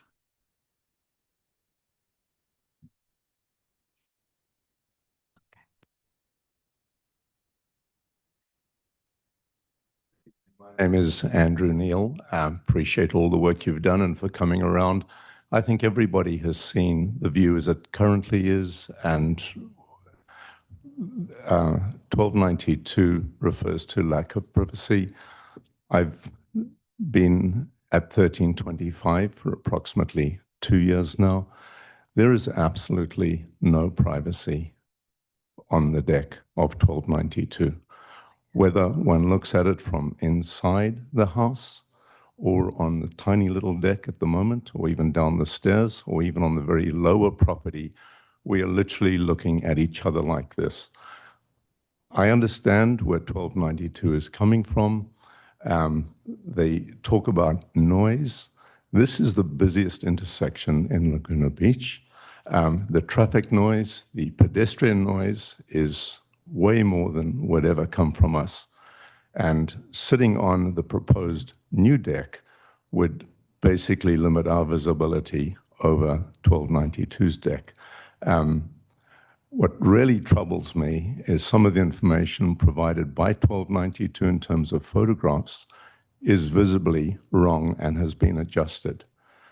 It is somewhat lying, which is dishonorable and shameful in our opinion. But genuinely, we don't see any area where the Clarks will lose privacy. And lastly, I'd just like to reiterate, we did talk to the Clarks, and because of that, we did increase the side setback to 10 feet. We did orientate the balcony towards the street. Right now, it looks right down on them with the glass railing. And as I'm glad you walked the neighborhood, because as you know, there's balconies up and down the street, right across the street from the Clarks and from Laura and Andy that are just as tall, if not taller. Thank you. Thank you. Any questions from the board? No. Okay, not seeing any. I close the public hearing, and I'm going to start on this one. You know, I first note that applicants have a right to develop, and the guidelines are there to provide us discretion, and oftentimes we balance and we look at things. Everyone's coming from sincere points here. Concern over privacy when there's a change always happens. And the desire to have a deck to enjoy that incredible ocean view. I know that street well. I live in North Laguna. Is also really important. So as I go through this, this is how I balance it. The project is modest. This is a small deck. I'm not influenced at all by the noise, particularly, on that aspect of Cliff. Everybody goes down that. I've gone down it 1,000,000 times in my car. So it's not a noise issue. It is really two issues, which is neighborhood compatibility and privacy. Now, on neighborhood compatibility, as applicant has pointed out, there's plenty of decks throughout the neighborhood. Decks throughout that street, that neighborhood, and indeed Laguna Beach are common. So I'm not going to find that a deck is not neighborhood compatible. And a deck off the living area is what we're talking about here. It's not a rooftop deck. It's not even a true second-story deck. This is living area. Moreover, the pattern of development, even in that area, shows decks are compatible. Indeed, 1325 has and this is the Clark, 1292, has a significant deck, and that's not a ground floor deck. That's a second-story deck. Their first story is the garages. In fact, their deck is potentially the largest deck on that street. So decks are common. Already 1325 has a deck. You have a deck there already. It is neighborhood compatible if you have a deck that's been there for a long time. Moreover, there's 3 houses up with a very high deck that overlooks the whole neighborhood and wraps around the building. To say no to this expansion would effectively say no to any other home along that street building a deck to enjoy the great view that the Clarks enjoy right now. So I find this well within neighborhood compatibility. Now, on the privacy, I have a hard time seeing any privacy concerns. I'll be very candid with the Clarks. I went up to inside the house from the living room window. Without a deck there, I have perfect view of the 1292 patio. Moreover, walking up the stairs and being on the deck that's there, perfect view. And the reality is that the deck that is going to be built is going to be blocking significantly the view of the 1292 deck in areas that are going to be most commonly used. It's only when they come to the edge of the deck, which is a fairly narrow because you got the stairs next to it, that somebody would do that. And, on the balance, to say that they're restricted to what is essentially no deck, I just can't find that. I think the privacy criteria is easily met here. If anything, I think you can make a stronger case that privacy is improved by the building of this deck. I'll also note one last point, and that the distance between the beginning of the Clark's deck and the edge, the end of the applicant's proposed deck is 15 feet. The distance between decks, and I have a deck, my neighbor's decks, other decks, that is a decent spread. So I can approve this project. I think it meets all the criteria, but I did want to explain because the Clarks have, sincere feelings about this, and I respect that. But we've got to look at it objectively with balance, and that's kind of why I went through my analysis and reasoning for supporting this project. So who wants to? I'll go next. Louis? Oh, I'll go next. I concur with you, Chair. I could support the project tonight, and here's why. You have a right to this deck. It's not an invasion of privacy, not anything more additional to what you already have. How you're going to access this deck, how you're going to utilize this deck is not going to create any invasion of privacy, in my opinion, especially no substantial invasion per the code. you're modifying the house and you're actually upgrading, I think, the neighborhood by making these adjustments and modifications. It's definitely neighborhood compatible. I looked around, I was like, this feels like a deck town. It was like there were so many decks in that neighborhood. It was kind of funny. But it's going to look great. And I think it's going to be a great asset to the neighborhood. And yeah, it's definitely neighborhood compatible. Design integrity's there. Privacy's been, and view equities have been achieved. Lewis? Sure. Paolo, can you put up the photo? So I concur with my colleagues so far. I understand the sensitivity and the concerns of the neighbors, but as spoken by Chair Gibbs, the privacy component for decks has a slightly different consideration, especially varying in different parts of town. I mean, it's hard to imagine that like the front row houses to the ocean, that the second row houses can't be any higher, especially if they're on the hill. And this street has a hill and the houses and the developments get higher and higher as the hill goes up. So the decks aren't going to be on the same level as if all these were flat lots in a very conforming neighborhood. So that component's a little different for the site.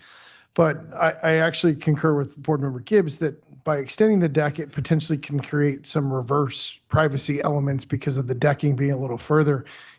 From the Clark's deck, seeing into the windows in the houses potentially can be blocked as if the deck acts as a reverse awning, which in some cases that can help. I know it gets closer, but I think there were some choiceful considerations where the deck doesn't come all the way to the setback on the side. It's pulled in just a little bit. I believe there's about 10 feet in separation from the sideline property to the deck edge.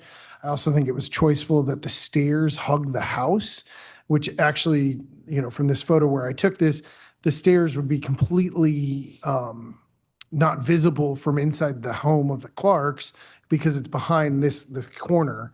And so that privacy would remain as the existing condition of the staircase is relatively in the same spot. So I find that to be compatible as well. I also wanted to note, like I tried to take this photo from within the line of the property, that I don't believe that there's a way to see from the deck being proposed to see into the home of the Clarks. And so that's why I think the consideration for this works. It allows them to achieve the views that they're sought after, while the privacy component, I can still see their chairs. I can still see their deck in its current form.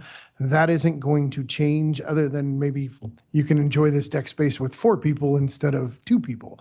That component doesn't drastically change the behavior between the 2 properties or the impact. So for me, I can support this project. Ever?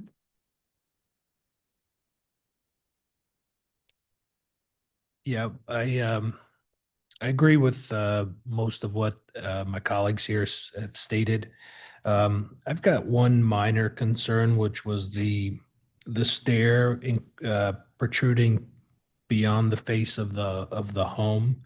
Not sure if any of the other board members feel any certain way of that, but it just seems like it chokes up that area quite a bit. You're limited down to 3 feet 4, but it's projecting past the face. I don't know if anyone will be able to see it, but it just doesn't bode well with me from a design standpoint. Other than that, I think board member Lewis communicated very efficiently pertaining to the privacy element, and so did Gibbs. I would have to concur with them. If there was a neighborly way to maybe put some planters out there at some point, I would say that would go a real long way to mending the relationship. But other than that, I think I agree with what's been said here tonight. Okay, I'll address the stairs after Jess. Yeah, I pretty much agree with all the board members. Haven't considered the stairs, but I will look at that in a second. In abbreviation, the privacy, what's proposed doesn't create any greater of a privacy issue than what already exists. And then the deck extension more greatly improves the overall design integrity and articulation. And as far as neighborhood compatibility, you could argue that you guys have such a small deck that it's not neighborhood compatible because it's so small and it doesn't wrap around. It's not facing 2 streets or facing one house in the front of the street side. So overall, it's neighborhood compatible. And then, yeah, I find that all the material facts, as pointed out by Jessica Mendoza, are consistent, and I concur with board members Weil, the chair, and Coveney. And as far as the stairs, I mean, I'm ready to approve this project as it goes, but let me get a second to review the stairs.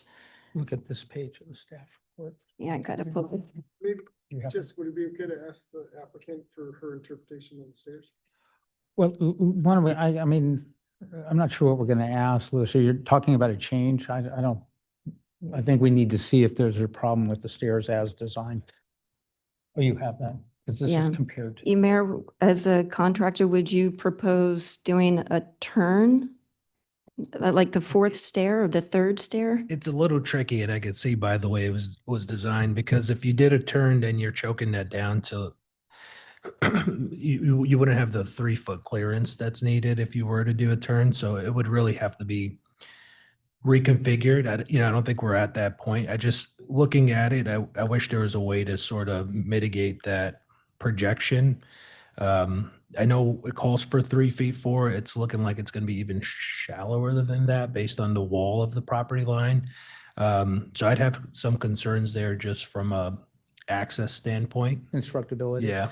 Yeah, I looked at that, but if you look at the house and in the, from a design standpoint, putting aside accessibility, it actually is better than the current design, and because the stairs kind of get hidden, it also decreases, relating to the privacy, the size of the deck. And, again, I think it's an improved design, and I, for the life of me, can't figure out where else you would put these stairs. So I don't think I think from a design standpoint. And from a privacy, improved privacy. Improved privacy and design, I'm ready to approve it without trying to delay this thing by trying to come up with a stair solution that is not obvious. Then on that, I we'll agree make a with that. motion. Yes. I'll move item number 5.11 at 1325 Cliff Drive, that the board adopts resolution, where'd it go? Resolution 25-0584, approving design review 25-0584 to enlarge existing elevated decks and replace windows, doors, and siding for the property at Cliff Drive, and it's exempt from CEQA, or is it exempt from CEQA? Yeah, the. It is exempt from CEQA. Yes, Exempt under 15-303. 301. Down there. Got it. Okay. 15-301. All right. I'll second that. No. Paul, call the roll. Board Member Belta, No. Board Member Coveney, Yes. Board Member Weil, Yes. Chair Pro Tem Gannon, Yes. Chair Gibbs. Yes. Motion has been approved 4-1. All right. Do you want to do one more before we take a break? Okay, we're going to call 5.8. It's 607 Short Street. Can the applicant come up, please? Ex parte. Chair, I had a meeting with Steve Coratani, and I did a site visit and met with the neighbors next door and conversed with, Drew Blake. Sorry, Drew. Same for me. And myself as well. Same. And I met with Drew and Steve on site, and I met with Allison and Steve Cortani on site. All right, Shavita, you're on. Good evening, Chair and members of the board. Item 5.8, you may remember, is a design review and coastal development permit for a project located at 607 Short Street. The project is located within the R1 zone. Okay.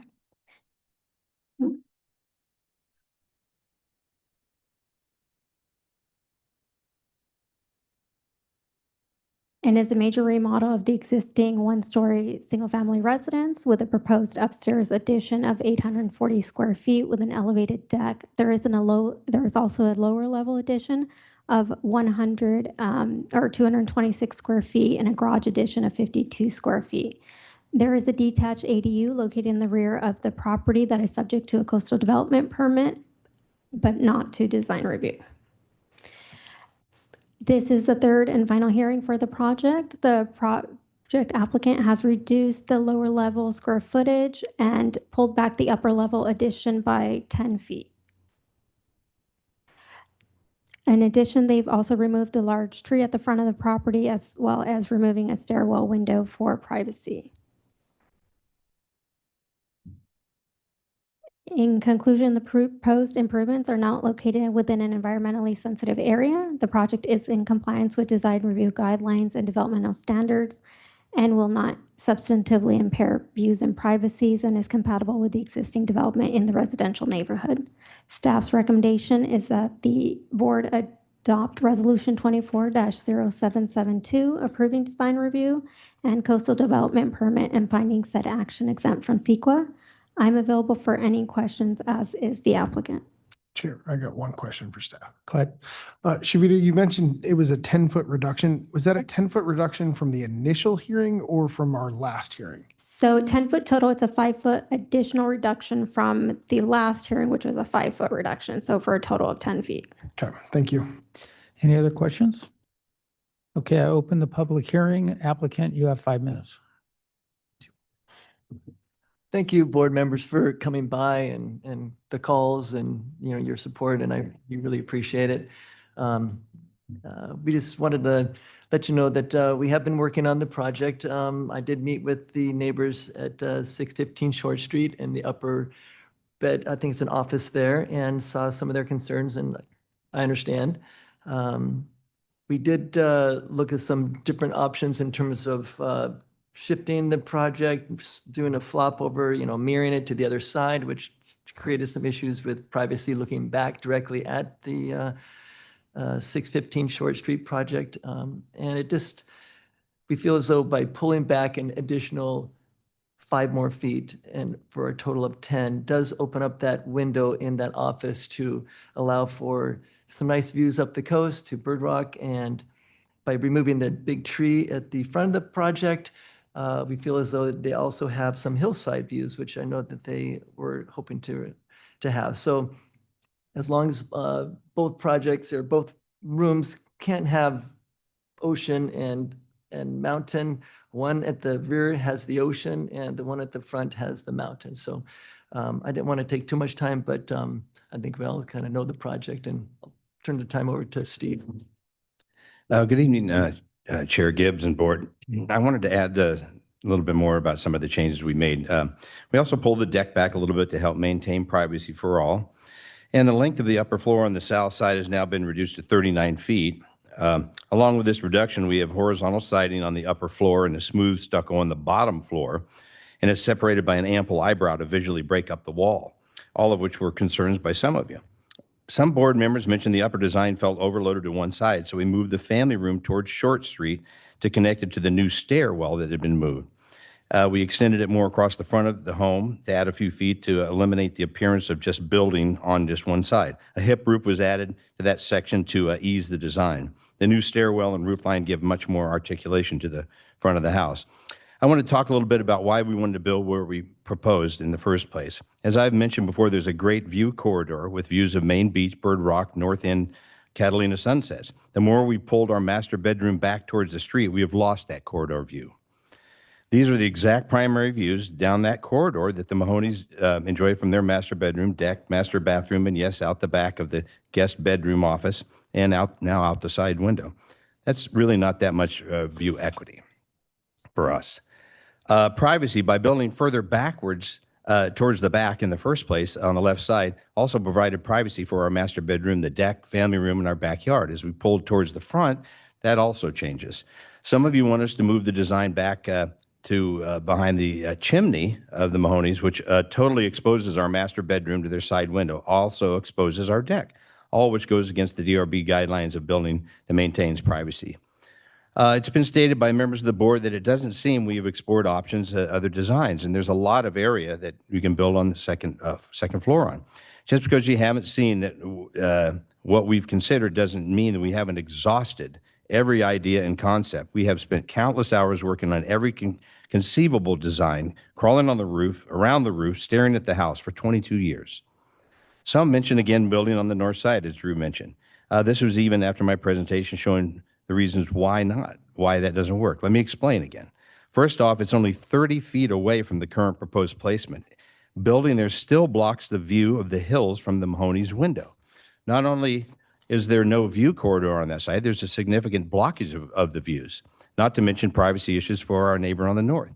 All of our side bedroom windows then would face the Mahoney's and the deck in addition to it. All of these, again, are actions that violate the DRB guidelines. Equity, view equity. As stated in the DRB guidelines, the view you have today, you may not have it tomorrow.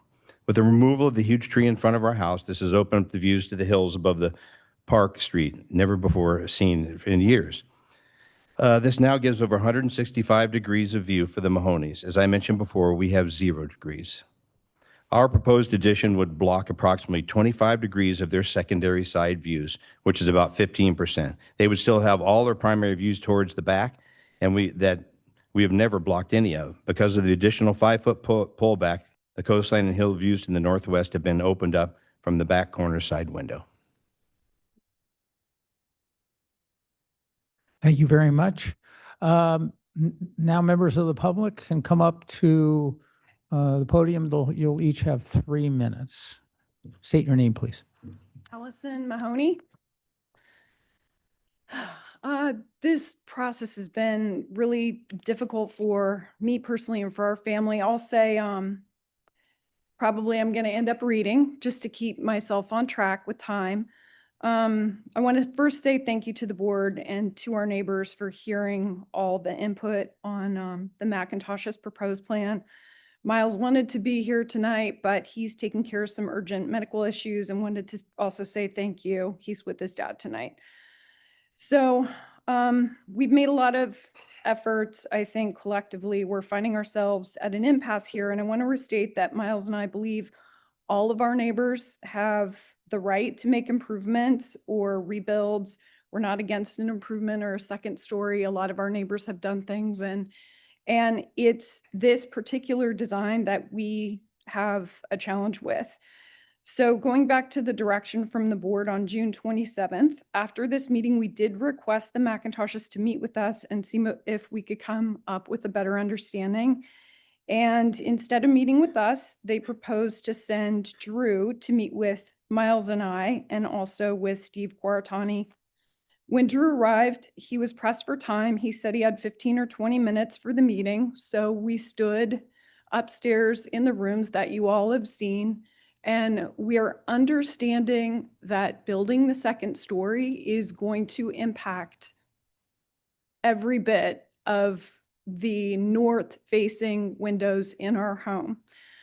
When we walked and looked at the stakes from our windows and discussed the flat continuous wall and massing, the articulation, the light, and the privacy, in addition to the view equity concerns, the view has been the high topic, but this is going to be a 39-foot flat wall against every window of our north-facing window of our home. So we wanted the McIntoshes to see for themselves how the 5-foot pullback does not solve any of these issues. It does not improve the hillside view. And Drew did bring up at that meeting that other options were considered, that the McIntoshes weren't going to consider changing their upstairs master with the pullback, that their alternative was an ADU design so that if they're denied, they don't have to comply with board requirements. Today, I called Vicki just to make sure that the lines of communication were open in case between the board members, Drew, Steve, we were missing something. And I said, if there were a way, was there a possibility to discuss a pullback? And she said no. Okay, thank you. Your time That's is my up. summary. Yeah, sorry. Thank you. Thank you for your comments. Next, Steve. Thank you. Can you cue me up? Sweta? Thank you. Good evening, Chair Gibbs, board members, and staff. My name's Steve Kawaratani. And I want to start off first, I don't envy the board being at a third hearing. You have another one following this as well. And, I want to thank the McIntoshes for allowing Drew to meet with us. And as Drew said, we're kind of stuck. My clients feel they've given enough. And I believe that I've been very consistent up here along with my clients over 2 hearings that we still believe that there's a view equity issue. And if you look at that photograph that I took when Board Member Weil visited, and photograph was taken right in the center of the window, not to the right, not to the left, but in the center, you can still see that we have an issue. The board members have been reasonably consistent. There's a view equity issue here. There's a articulation issue. There is an issue with massing, and they've made a number of good suggestions. And I understand, as I'm standing here away from my wife, I don't like to be told what to do. Okay, nobody likes to be told what to do. And I can understand that the applicants want their project to suit their needs. But at the same time, as the chair said, every applicant has the right to develop reasonably, but at the same time, you have to consider the needs of your neighbors. And I think that's where we're stuck. Next slide. Thank you.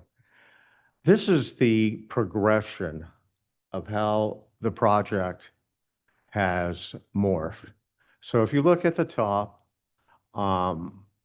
it was built all the way to the end, and Mr. McIntosh gave the reasons why they pursued that program, and I respect that. But the board did ask them to try to open up the view. So if we look at the middle slide, they actually did not reduce their program. They just slid it forward 5 feet, but that did not aid in view equity at all. And now if we look at the third slide, this iteration, it has moved 10 feet, but if we go back to the first slide that I showed, it hasn't been enough. Sadly. And I am proud of my client, Allison, for reaching out to Vicky. I thought it was a gesture in good faith. Maybe it came a little bit late, but, Steve, your but time's up. thank Thank you. you very much. All right, any other people wish to speak? Seeing none, I return it to the applicant for 3 minutes. Okay, thank you.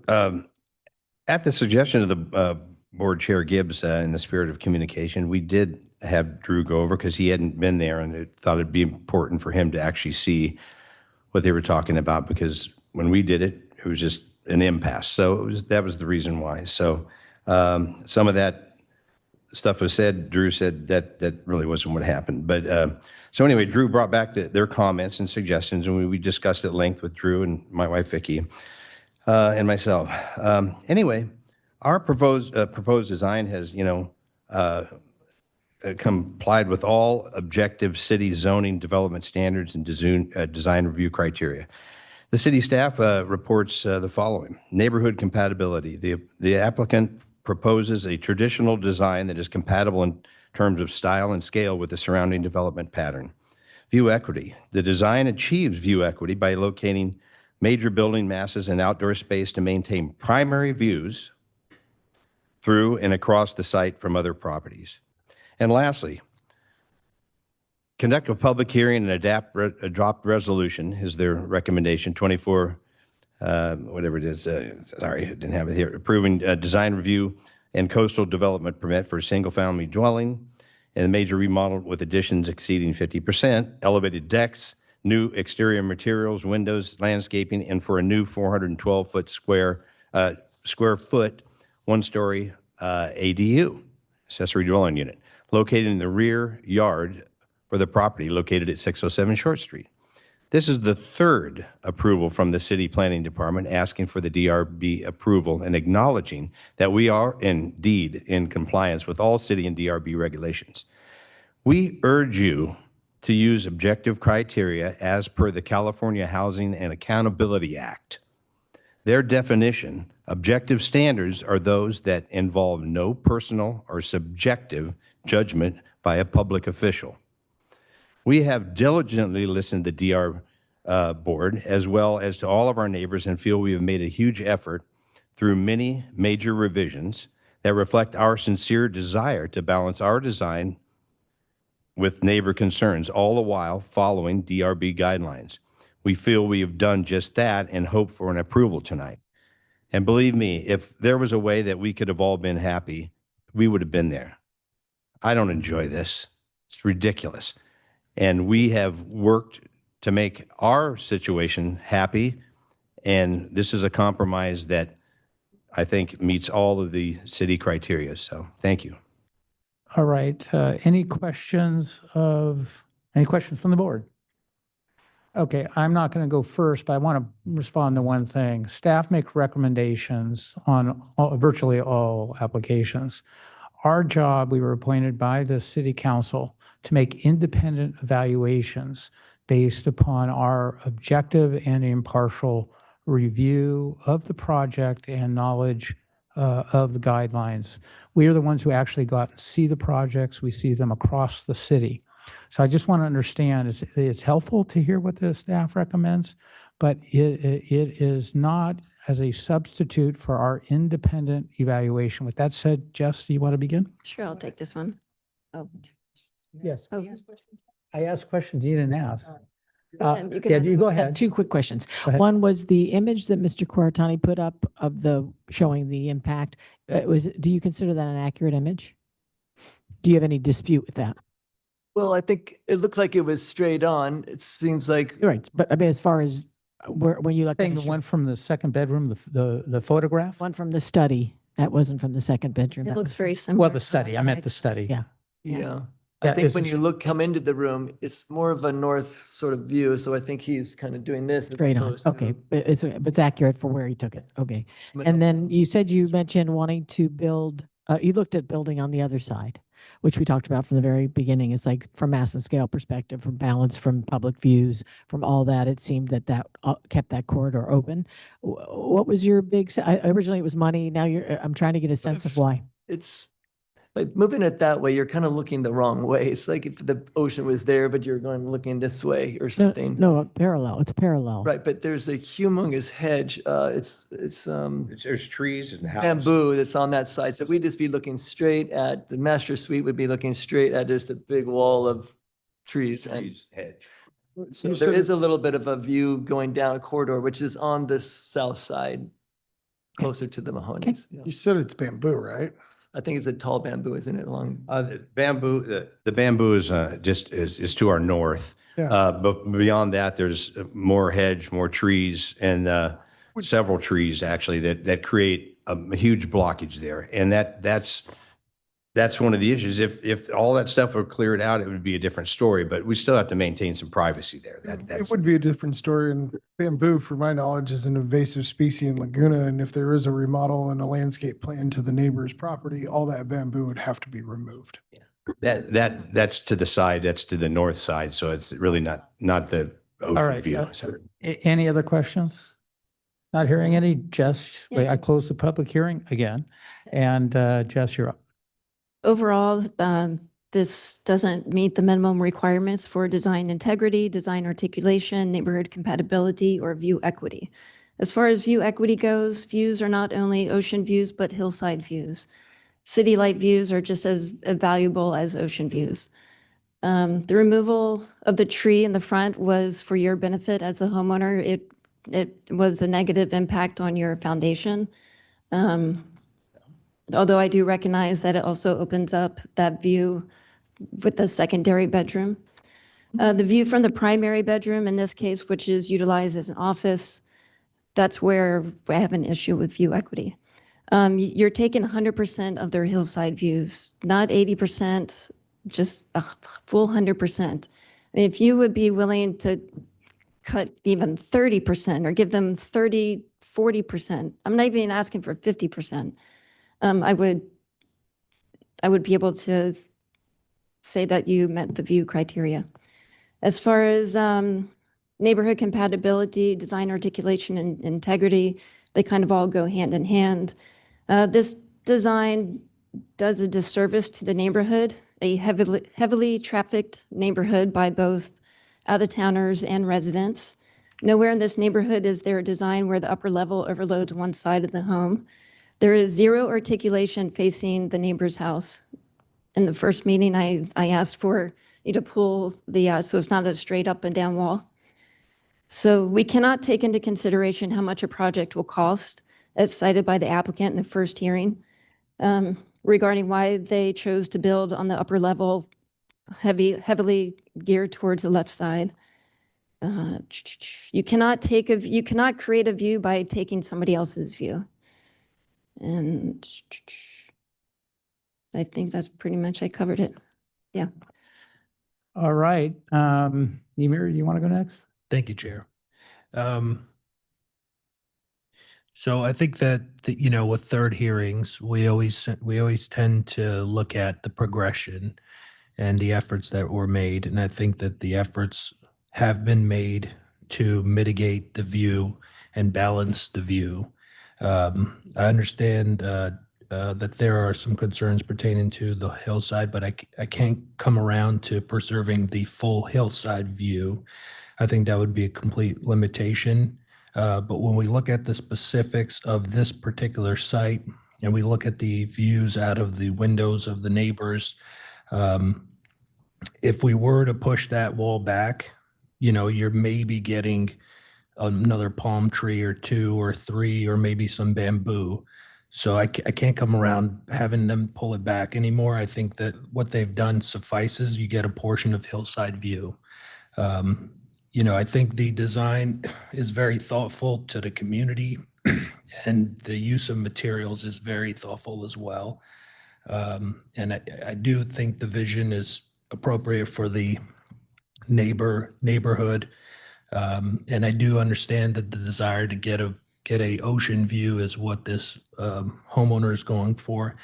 And I can see this project for approval tonight. Yeah, MJ. I have to go. This one's been a tough one. It's sometimes I look at these and I think, now how do we get here? Doesn't feel like we should get here like this. I feel like there are many solutions prior to getting to this point, solutions that would have been amenable to everyone, including what you guys are trying to achieve. I'm not sure I'm buying the whole concept of view loss on the other side of the a home, to build on the other side of the home. I'm sticking with what our original conversations were about, and this is the maintaining of this particular view. There's limited views from this home.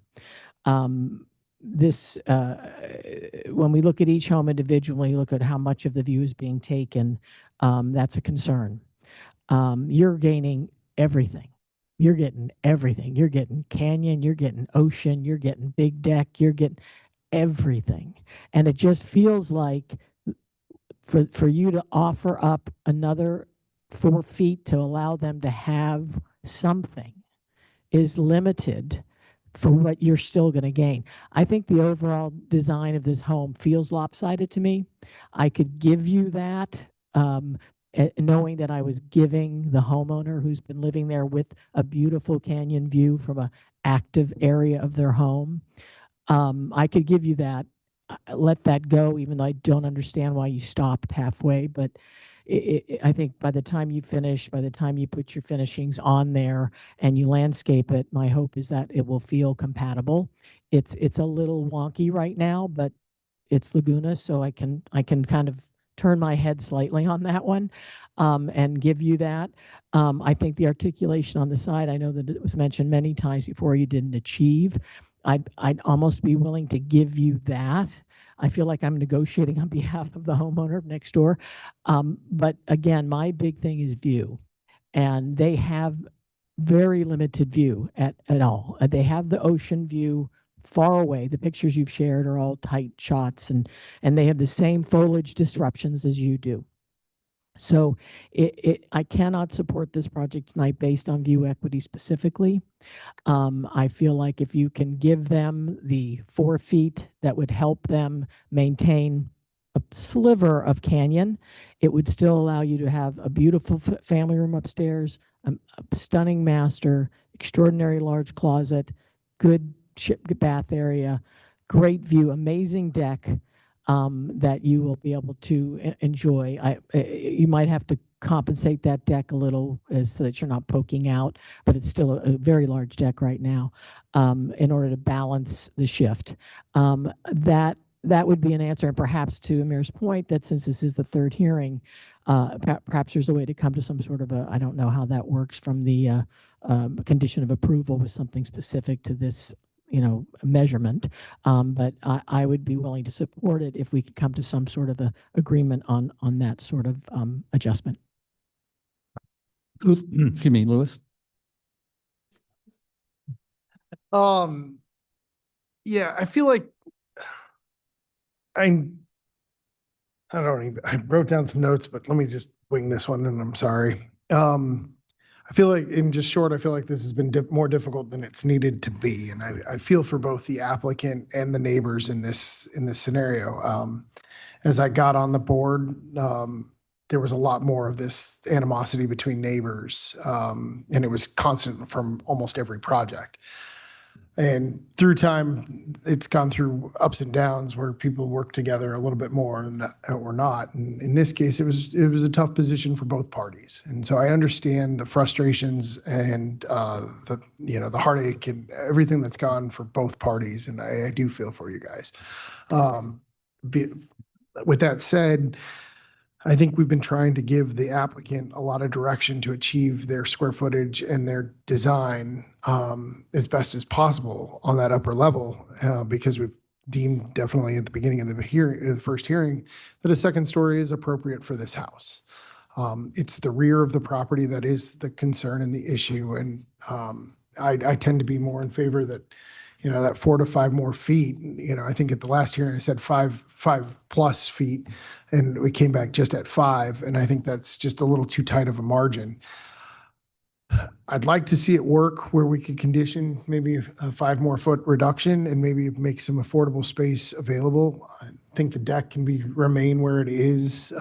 It's still tucked back, and it has the same view components that the neighbors have.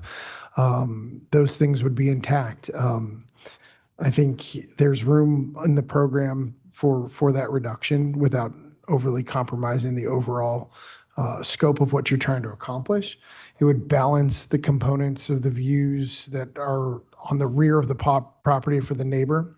I think when we discuss the mid part of the property, that's just something that we can't protect, because it would eliminate your complete right to build. And so that middle window is that's just part of the middle of the lot, and we let that one go. I think the front of the lot, as articulated by Board Gannon, the tree did come out. It's mutually beneficial. You wouldn't be able to build your second story with that tree in that current location, and potential foundation issues as mentioned, but I think it was a mutual beneficial sacrifice. And yes, it did open up some views, but it does create some structure that's in that space. I think it's more secondary, and I think that location of that closet area is okay. But I think if we can make a deal, I could entertain it tonight. If not, then I don't think we did enough to fully achieve it. So I'll leave it with Chair Gibbs. Okay. First of all, this is a modest project, and I think it's well designed. I think it's neighborhood compatible. I think the wall facing the Mahoney's is articulated. Indeed, there's so many flat walls, including on their house, that are less articulated.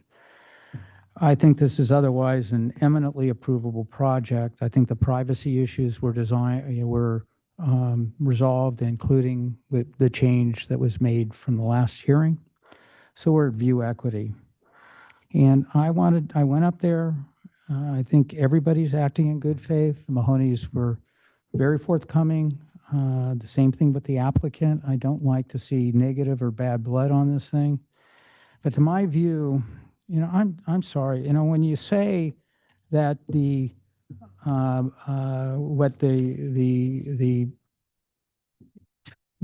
the McIntoshes are getting everything and the Mahonies are getting nothing or something to that effect. Well, the Mahonies have a full-on ocean view. They have a hugely wide house. They've got a deck there. The view is, hear me out, and then I'll hear you. The view is toward the ocean. They happen to have a secondary bedroom that they use as an office that happens to have a side window that sees some mountain views. That is not a protective, it's certainly not entitled to the significant protection that this board is giving it. It's not a ceremonial room. It is a side window. The main view window, which is actually a larger window, faces the ocean. So, I think it's unfortunate that this board, and I have the right to disagree. I love them all, and I respect them all immensely, but I hugely disagree with this one. You are giving you're really impacting the right of this applicant to develop their house in a way that is actually less massive than the next door neighbor's house, including the location of their bedroom to avoid privacy issues that you get from pulling it back to maximize ocean views, which the Mahonies have throughout the backside of their house with windows and decks at the second floor, all to preserve a secondary bedroom / office side window. I can't stomach that. So I would hope that my comments might move the board. If not, I think it would be a tragedy to deny the project. And Chair, with all due respect, they have alternatives. No, hear me out. Let me get done. No, you didn't. You didn't. And But Jess, stop for a second. Hear me out. So if I haven't moved another member, because I think Emir and I agree, then I would, put it to the applicant to see if the board will agree to a condition to move the bedroom back, do 4 feet. And if that's something, again, assuming I haven't changed any minds, and I clearly haven't, would the board be willing to condition approval on moving the side or the bedroom second floor back 4 feet? Chair, let me ask you, is there interest in the applicant to negotiate on that upper floor this evening? No. Okay. Then on that note, I'll move item number 5.8, project location 607 Short Street for denial. I second that. And so Chair, hang on. And so since this is the third meeting. Oh, yeah. And in the interest of time for the applicant, I believe I did hear some justifications. It may be ideal for you guys to articulate those. Me and Bill can put together it's just the substance of the resolution of denial. And that way the applicant doesn't have to wait another 2 weeks to come back. Our code says three hearings. Three hearings. If we put it on consent, probably okay. But I think if it's okay with the board, I'd rather just do it tonight. And that way we can do that. For me, it doesn't meet the minimum requirements for design integrity, design articulation, neighborhood compatibility, or view equity. For view equity, it takes the neighbor's primary or one of their hillside views, 100% of their city light hillside views, and it takes the public's view. Chair, from before the high we school. move forward, I don't think the applicant was aware he's facing likely he's aware. denial. Can we ask him the question again? Yeah, let me kind of just point out to you, your choice at this point, since it's the third hearing, there will not be a continuance. It will be a denial unless we can work out a condition that can get 3 votes. Great. Yeah, I'm aware. Yeah, that's fine. Yeah, I figured he was. And so, and once again, 100% your call. Appreciate it. You are permitted to appeal either the denial or the approval if you do not agree with a condition. But once again, 100% your decision. I'm not trying to put my finger on the scale one iota. Okay. All righty. I think everybody stated their position. Do you want them to restate? I just wanted, yeah. I'll adopt chair or vice Chair chair. Pro Tem. Gannon. Sorry, Okay. Gibbs Gannon gets a little tongue twisted. Got it. I'll adopt. And so in the interest of total transparency, and since I suspect we will go for a break, what I would advise is to take that break right now. When we come back, we will have the language here so we can put on the screen. And that way we do it that way. Once again, I don't want to put words into the mouth of the applicant. It appears that this may be appealed, and I just want to make sure that there's that sound, solid record. And for Chair, if I may, just so I can clarify my comments, because I was trying to be sort of negotiating prior to giving my remarks originally, when I was saying that I felt like, I'll give you the neighbor compatibility, even though I don't think it is, I'll give you the no articulation on the side, even though it should be articulated, in order to try to get to a solution of a 4-foot reduction in that upper level in order to approve this tonight. And I just want to be clear that I would not, if I would have said it's not neighbor compatible. It's the articulation is not proper. So I just want to make sure I'm clear about that. Okay, with that said, why don't we take a, Correct. you done? We'll take a 10-minute break. And 10-minute break. And in this one, And then since we'll it's adopt the new resolution. correct, but there's one thing I must insist. Usually we take breaks in between items. This item is still open. Right. I implore you all, do not speak on the item, do not speak to the applicant, do not speak to anyone. Truly, I'm going to play this card very sparingly. Bathroom. Don't talk to anyone. Can I get some You got it. almonds? You got it. Absolutely. Thank you.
Calling the Design Review Board meeting back to order.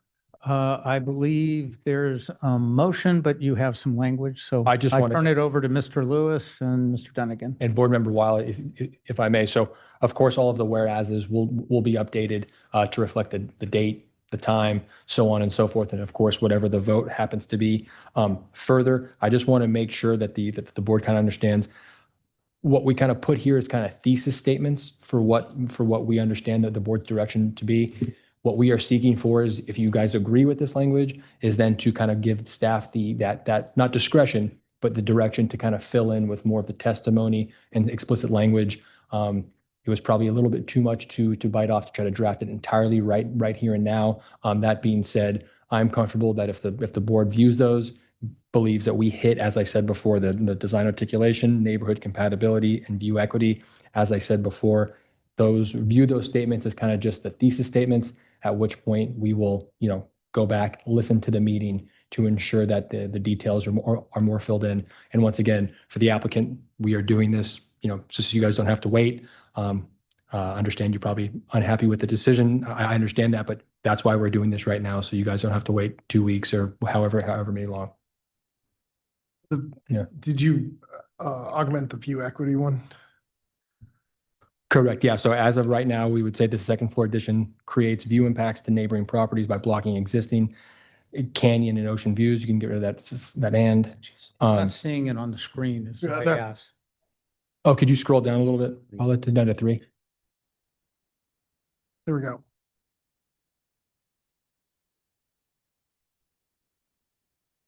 Okay, that's neighborhood compatibility. And go down. And then keep scrolling down there. Next page. Yep. Right there. Oh, too far. Perfect. You got to go up. Oh, there it is. Second floor additions creates view impacts for neighboring properties by blocking existing. Can you also include that it takes away the view from the high school? Yep. So that's public views?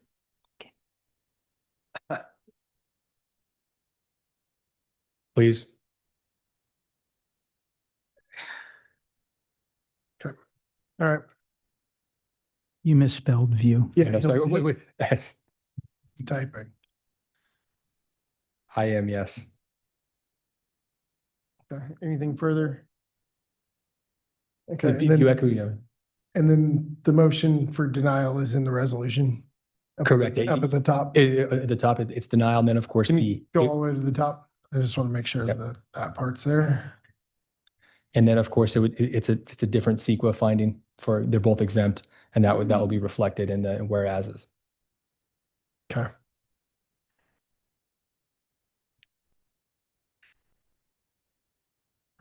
Okay. I'll adopt the resolution as proposed by the city attorney and staff. Into the motion. I'll second that. Call the roll, please. Board Member Bauta, No. Board Member Coveney, You're voting for denial or against denial. So If a yes vote is a vote of denial. yes. Board Member Weil, Yes. Chair Pro Tem Gannon, Yes. Chair Gibbs. No. All right. Ms. Denied. Somehow I don't think we've heard the last. So let's go to the next item. It is 5.9. This is 2058 Crestview Drive, Design Review 25-0431, Coastal Development Permit 25-0432, Variance 25-0432. May the applicant come up, and let's do ex parte, please. Chair, I met with Steve Coratani and his client, Mr. Grasco. yeah. Yeah, I'll just try to say the last name, Mr. Grasco, and spoke with Larry Noakes and visited the site. I visited the site, went over to Mr. Grasco's and spoke with Steve Coratani. Visited the site, the neighbor behind site, and then spoke with Steve Coratani. Emir? I did the same, and I spoke with the applicant as well and visited a site with the applicant. Okay, I visited the site with the applicant and I met with Mr. Kroshko and Mr. Cortani. With that said, Mr. Khan, you're up.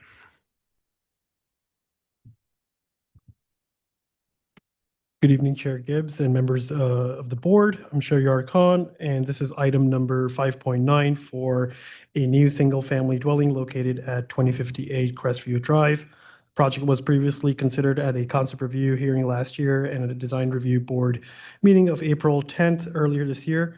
This is the project's third and final hearing. To provide a brief recap, the proposed single-family dwelling is a 4-level structure, which includes an attached 2-car garage, an attached ADU, and the primary residence across 2 levels and 3 elevated decks. At the design review board hearing on April 10th, the board directed the applicant to move the uppermost level towards the rear to help address privacy concerns and view equity concerns, modified the driveway to accommodate 2 standard parking spaces on site, explore more rustic colors for the exterior, increase landscaping to enhance privacy, and explore solutions regarding the neighboring wall, which is encroaching into the public right-of-way. The board also conveyed that the variance request to encroach into the significantly modified watercourse setback was reasonable, as there was no environmental value to protect. In this exhibit shown, provided by the applicant, in response to board feedback, the applicant revised the plans to move the uppermost level toward the rear by 3 feet to address view equity concerns and move the garage back by 2 feet to create more area for on-site parking. These shifts result in the decks and second level of the residence being adjusted as well. As you can see, the changes provide more area for on-site parking in the driveway. However, 1 parking space juts out slightly beyond the property line. The project does comply with the required covered parking, and a variance is being requested to not provide the on-street public parking space required by the Diamond Crestview specific plan. In response to board feedback, the applicant has revised the previously proposed Cape Cod blue color of the residence to sage green, and an additional limestone veneer has been added to the garage face. In addition, the applicant has also replaced the proposed siding with smooth stuccos at select areas shown on the right. Regarding privacy concerns, the applicant has provided 2 additional trees highlighted in green, one at the north side of the structure and the other at the south. In an effort to retain the neighboring property's retaining wall, which currently encroaches into the public right-of-way and supports the property's emergency access stairs, the applicant has proposed a metal ladder. The building division is supportive of such a request, provided that it be modified to a free-spanning, prefabricated metal staircase with a lower incline angle, as shown on the right. A condition of approval has been placed to obtain a revocable encroachment permit prior to the issuance of building permits. Just as a recap, the board indicated previously that the findings of the watercourse encroachment variance can be made. At the previous hearing, staff introduced a variance request to not provide the required Diamond Crestview specific plan on-street public parking space. As a brief recap, the project initially proposed on-street public parking spaces in close vicinity to the property, which were deemed infeasible due to emergency access concerns. All possible alternatives within a reasonable distance of the project site have been exhausted. Therefore, a variance is being sought with the payment of an in lieu fee as established by the City Council, which is incorporated as a condition of approval. The project design provides code-required covered parking in a 2-covered garage, and as mentioned earlier, it can accommodate 2 private parking spaces on the driveway. In conclusion, with the concurrently sought variances, the project is consistent with the design review criteria and findings, coastal development permit findings, and the Diamond Crestview specific plan. Staff recommends that the board adopt resolution 250431, approving design review 250431, variance 250432, and CDP 250433, subject to conditions of approval, including obtaining a revocable encroachment permit to modify the adjoining fire access stairs and payment of a parking in lieu fee, and finding said action exempt from CEQA. This concludes staff's report and available for questions. Thank you. Real quick on the fire access stairs, the one that the building department, or is that the building department, or is that the fire inspector? The building division. Okay, building. Tell me how the stairs that they want is different from the one that is being proposed. Are they both built-in stationary stairs? So they're both built-in stationary. They will be prefabricated. What the difference is, on the left-hand side, you'll see the applicant's proposal, which has a steeper angle. I see. The chief building official's concern was essentially in a potential event of an emergency for firemen to climb up the ladder. And there's room, so they wanted a gradual stair type rather Yes. than a ladder. Is there room for that on site? Not going into the public right away? There appears to be room, and then once we get to the REP phase, there'll be some adjustments, and it'll be reviewed by the building But division. that's my next question. Why isn't the REP before us? There was an impasse to come to an agreement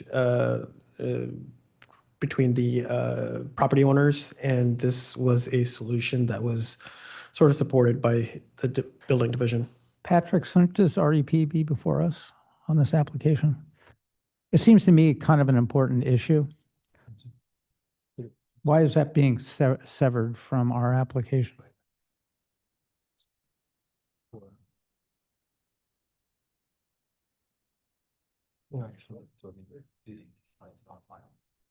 There's parking sticking out. I mean, Yeah. I think a we good have question. a lot of problems approving this project if it's not included in the application. But anyway, tell me what your thoughts are, Patrick. Yeah, so as in speaking with Bill, as of right now, there is no REP that's been applied for or on file, as I understand this discussion right here, that if they use that staircase I'm looking at on my right, it would then be in the REP area? Yes, it will encroach into the public right of way. Well, we In either now have case. before us, I just want to understand it, we'll deliberate, a fire or an application that has fire safety concerns. And that is within our purview in considering this application. So anyway, I think that, is there anything you guys want to add before we go on? It's Any other questions? I guess to me, it's weird. That's weird because was the building official aware that the wall in the picture that is jutting out from the neighbor's property is well into the right of way and creates a disruption in the right of way? It's a problem that potentially with more development on the street that needs to be addressed. Yes, the building official was aware of that wall, but the solution provided by the applicant is sort of in an effort to retain the neighboring, the wall, essentially. Yeah, let me ask you this, Patrick. If we continue this project with the, assuming we come to this conclusion, this is hypothetical, that there is a fire safety concern with the proposal, can we continue it with a potential resolution that on the second hearing, they propose, if they want to go with what the city's recommending, requesting add an REP to their application? Yes. This is the second hearing, yeah. But they added to the third hearing. This is the third hearing, I believe, third and final hearing. Third and final. Oh, never mind. Never mind. All right. Any other questions? Yeah, so just a little bit more clarification. So as I understand it, the applicant is proposing a shorter stair that would not require an REP? Right. The shorter stair would also require an REP. Okay. It's just at the property line, so just for the work, that's going to be slightly. Got increased into the it, got right it. of way. So we'll review these during. Yeah, but an REP deliberation. is not being requested. I guess the bigger question is, are we too far along to stop this hearing if it's not noticed appropriately? Yeah, I don't see how we can approve this project with a serious fire issue present when it should have been handled by way of an REP to us. And candidly, I prefer the building division recommendation, to no surprise. I would like to continue this. I mean, this is my personal, we can put it up to the board. Say this hearing didn't happen, come back when they've resolved this issue. Keeping in mind that fire safety is one of the criteria. It's within numerous of the guidelines as well as a coastal development permit. Right. And so Chair, my advice would be as follows. Of course, everyone's aware of the 3 hearings. This was noticed for the third hearing. That is in there as a protective device for applicants, such that the board, and once again, I don't think you guys would do this, basically denies it by virtue of always continuing it, always continuing it, always continuing it. And so in this unique, scenario where a entitlement may or may not be required, if the applicant is agreeable on the record tonight, I think that would be appropriate. However, the applicant would have to agree, and if not, I think we have to, give them a decision on what's before you tonight, if that makes sense. Yeah, I will tell you that I would like, and I want to hear your guys' view, I just tell you right now, I don't think I could approve this project, although my mind's open till we get all the evidence and deliberation. But this is safety, a big safety issue. I would rather have the applicant come back with this resolved, including a request for an REP to do what the building division recommends, than have the third hearing tonight. Are you guys cool with that? I mean, I think the REP probably needed to be applied regardless of the building department's recommendation in the staff's report. Yeah. I just think it's missing. I can't leave it I can't leave it to after approval. And so hang on. And so I do have to want to jump in here because I don't think we want to go down too much of the merits of the Okay. project. Yes, just because. So are you guys good with continuing it? You have to. Yeah, No, hang on. I want to be sure that it is your decision. Yeah. The issue before you tonight, and Chair, you can correct me if I'm wrong. Okay. I just want to say one thing, if I may. Speak into the mic if you can. If I may, regarding the steps or the ladder, I contacted fire department and they told me to talk to the building and safety. Sure. Totally understand. Got it. All right. And so hang on, I do want to be sure. So the issue before you tonight is our municipal code says 3 hearings, at which point that is your kind of sword to play.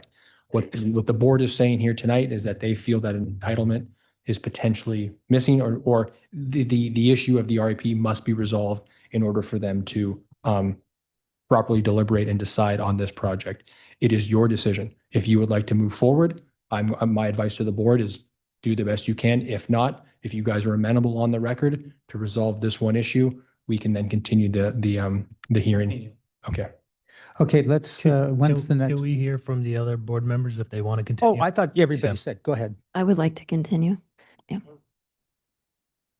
Yeah. I think it's appropriate to continue it. Yeah. Are you good with it, Amir? I mean, if you want to deliberate. Yeah, thank you. I agree. Okay, when's how much time? I don't know how much time this is going to take, but Bill, when do you think would be appropriate to resolve this issue before bringing it up to us? I'm going to recommend December 11th. December. I'm sorry to have to do this, but I really anyway, enough said on that. December 11th, are you good with that? Agree. Okay. So, yeah, go ahead.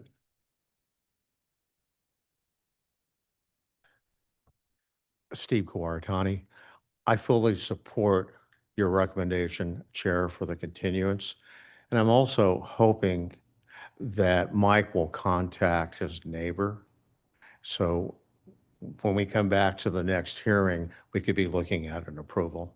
Thank you. Thank you very much, Steve. All right.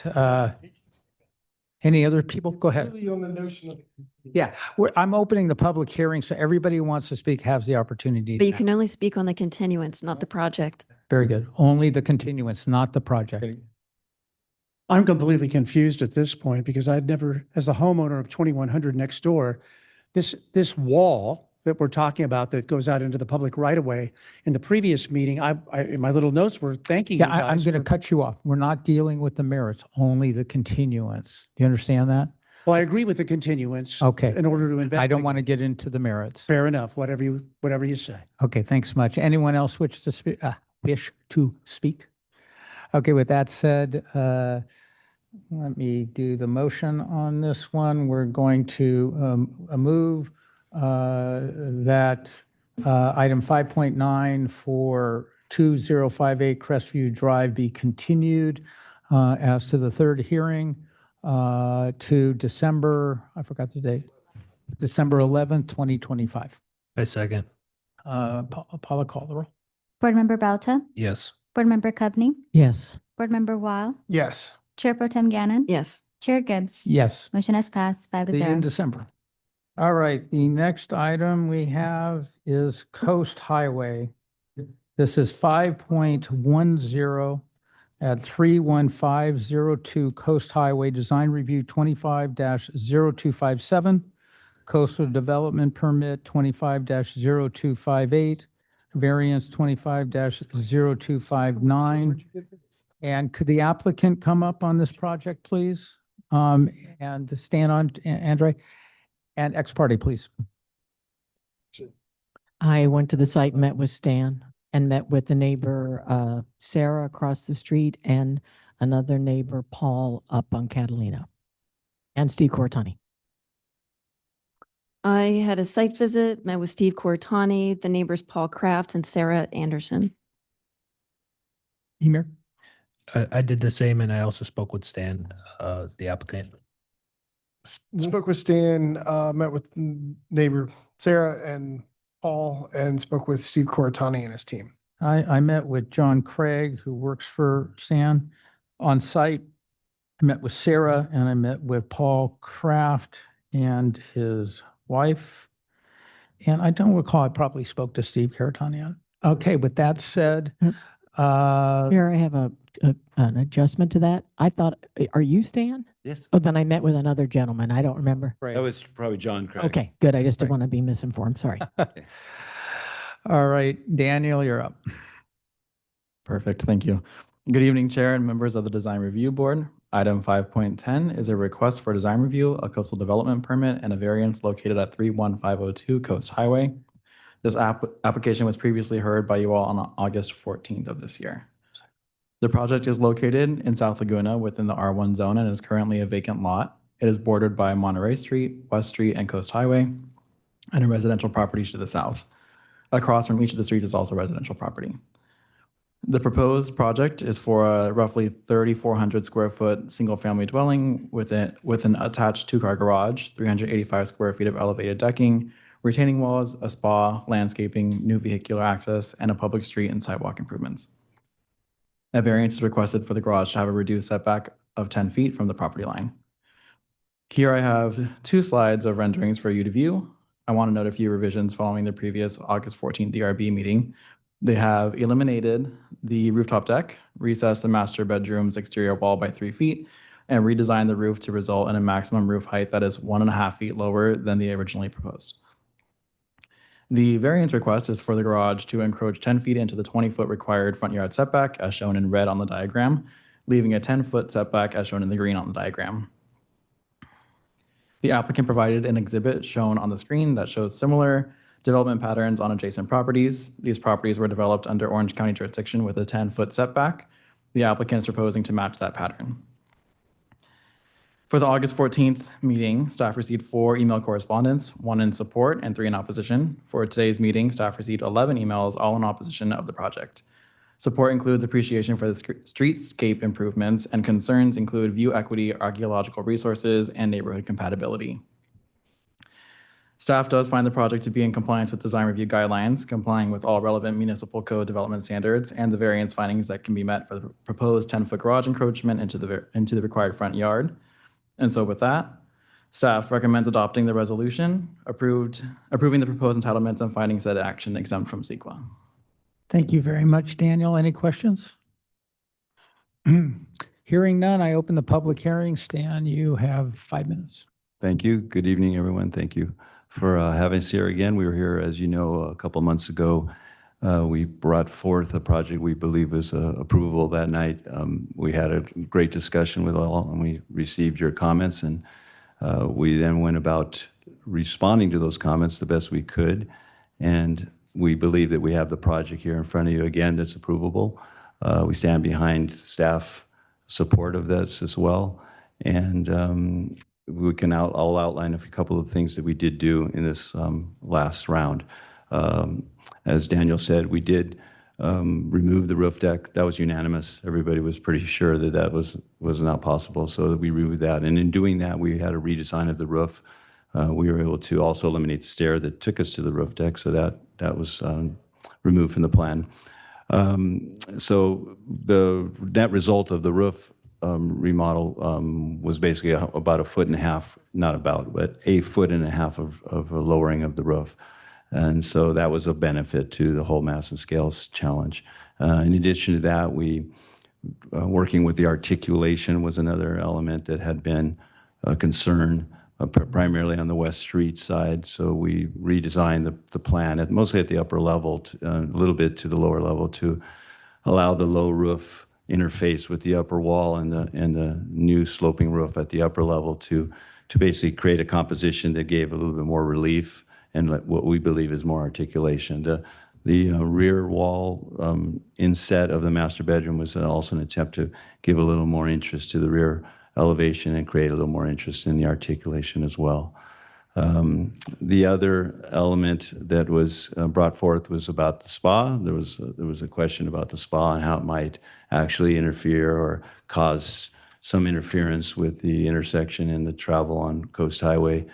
We did create an exhibit to try to show just how the relationship is between the Coast Highway and on our rear yard of the property. One of the challenges to that is that because the property is deemed to have two fronts, and that was a problem with the setback as well, is that the property line wall, which we would like to be very high because there's really nothing to see from the property looking down, it's just street and cars. We were required to leave that at 4 foot at maximum. And we're happy to make that higher because it works for lots of good reasons. If we could get everyone to agree that it's okay to relieve that zoning requirement that it has to be 4 feet, I think that would go a long way in helping with that, with the spa. And then finally, the view challenges. And we did go meet with the neighbor across the street, Sarah, and look at things from their perspective. I just don't know what can be done to not block the view. Even if you did a one-story residence, anything that's put on that property is going to block the view. It's just the property across the street is very low to the ground, so to speak, and it's been an empty lot for a long time, and there's just nothing that can go there. So I'm not sure what the solution to that is. We did bring in the West Street side of the project a little bit to try to open up the corridor to kind of combine it with the street. That really seems like the view corridor that can be available. With that, we again, we're looking forward to your comments. We're hoping for your support tonight. We believe we have an approvable project. We believe we responded to the comments and concerns from the last meeting. And we look forward to hearing what you have to say and your support. Thank you very much, Mr. Andre. I do want to add, though, I'm here with Rob. He's part of the family, the Milo family, and the patriarch Bob, his father, are here. So if there are questions related to that property and their history, they've been there since 2002. So they have a long history in the property right next door. And so if there's some way that can help, they're here to help with that. Thank you very much. Okay. All right. Any members of the public wish to speak? It's time to come up to the podium now.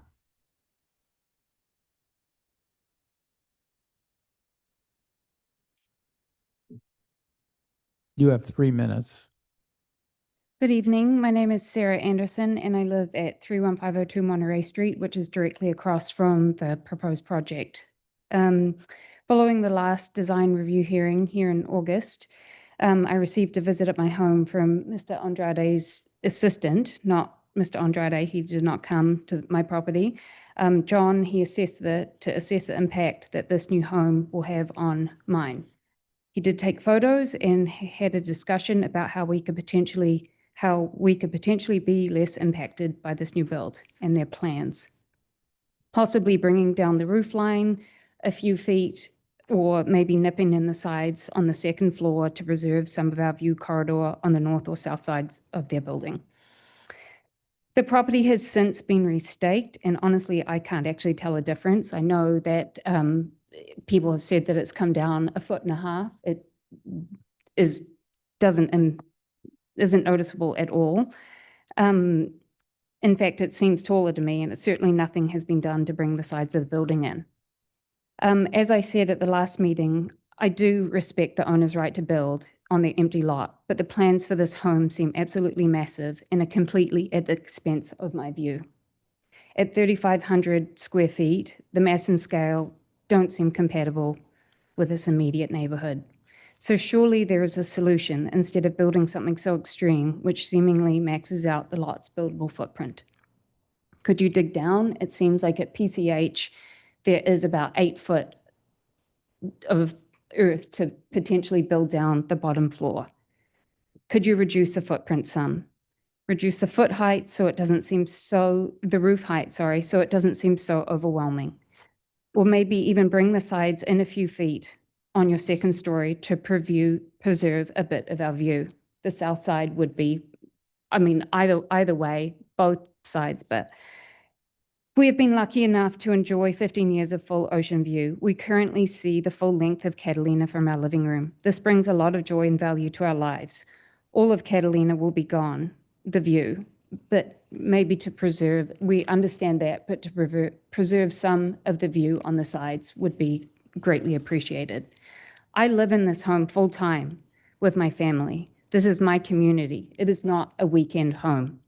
We welcome neighbors, but beyond coming here on weekends and holidays with your family, whom I've never met, we've really interacted with you. When you did buy the lot a few years ago, you told me straight to my face that you would never build on it. I definitely thought that this was an unusual comment, and I was highly surprised when the story polls for this house went up after that. It seemed there had been no thought or concern whatsoever for the neighbors or the rest of the neighborhood.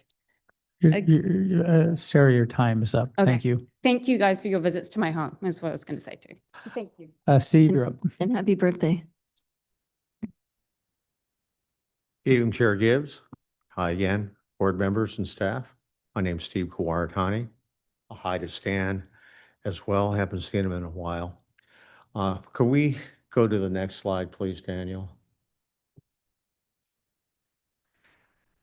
I don't believe that this project is remotely neighborhood compatible. And I know that there wasn't a lot of participation last time, and maybe it's a bit unfair to the architect now because he did make a number of changes as directed by the board. What I don't think was analyzed properly is that this project is 2.5 times larger than the average size of homes in the general vicinity. This project is on a vacant lot, and granted, you know, the board and myself understand empty lot syndrome, but this is the gateway to West Street. It's the gateway to all these homes. There are only 2 homes that are 2 stories in the general vicinity. A third home is not appropriate here. So Stan was asking, we don't know what to do, that if we even put a 1-story in, it's going to block some of her view. The solution is move the house over to the south.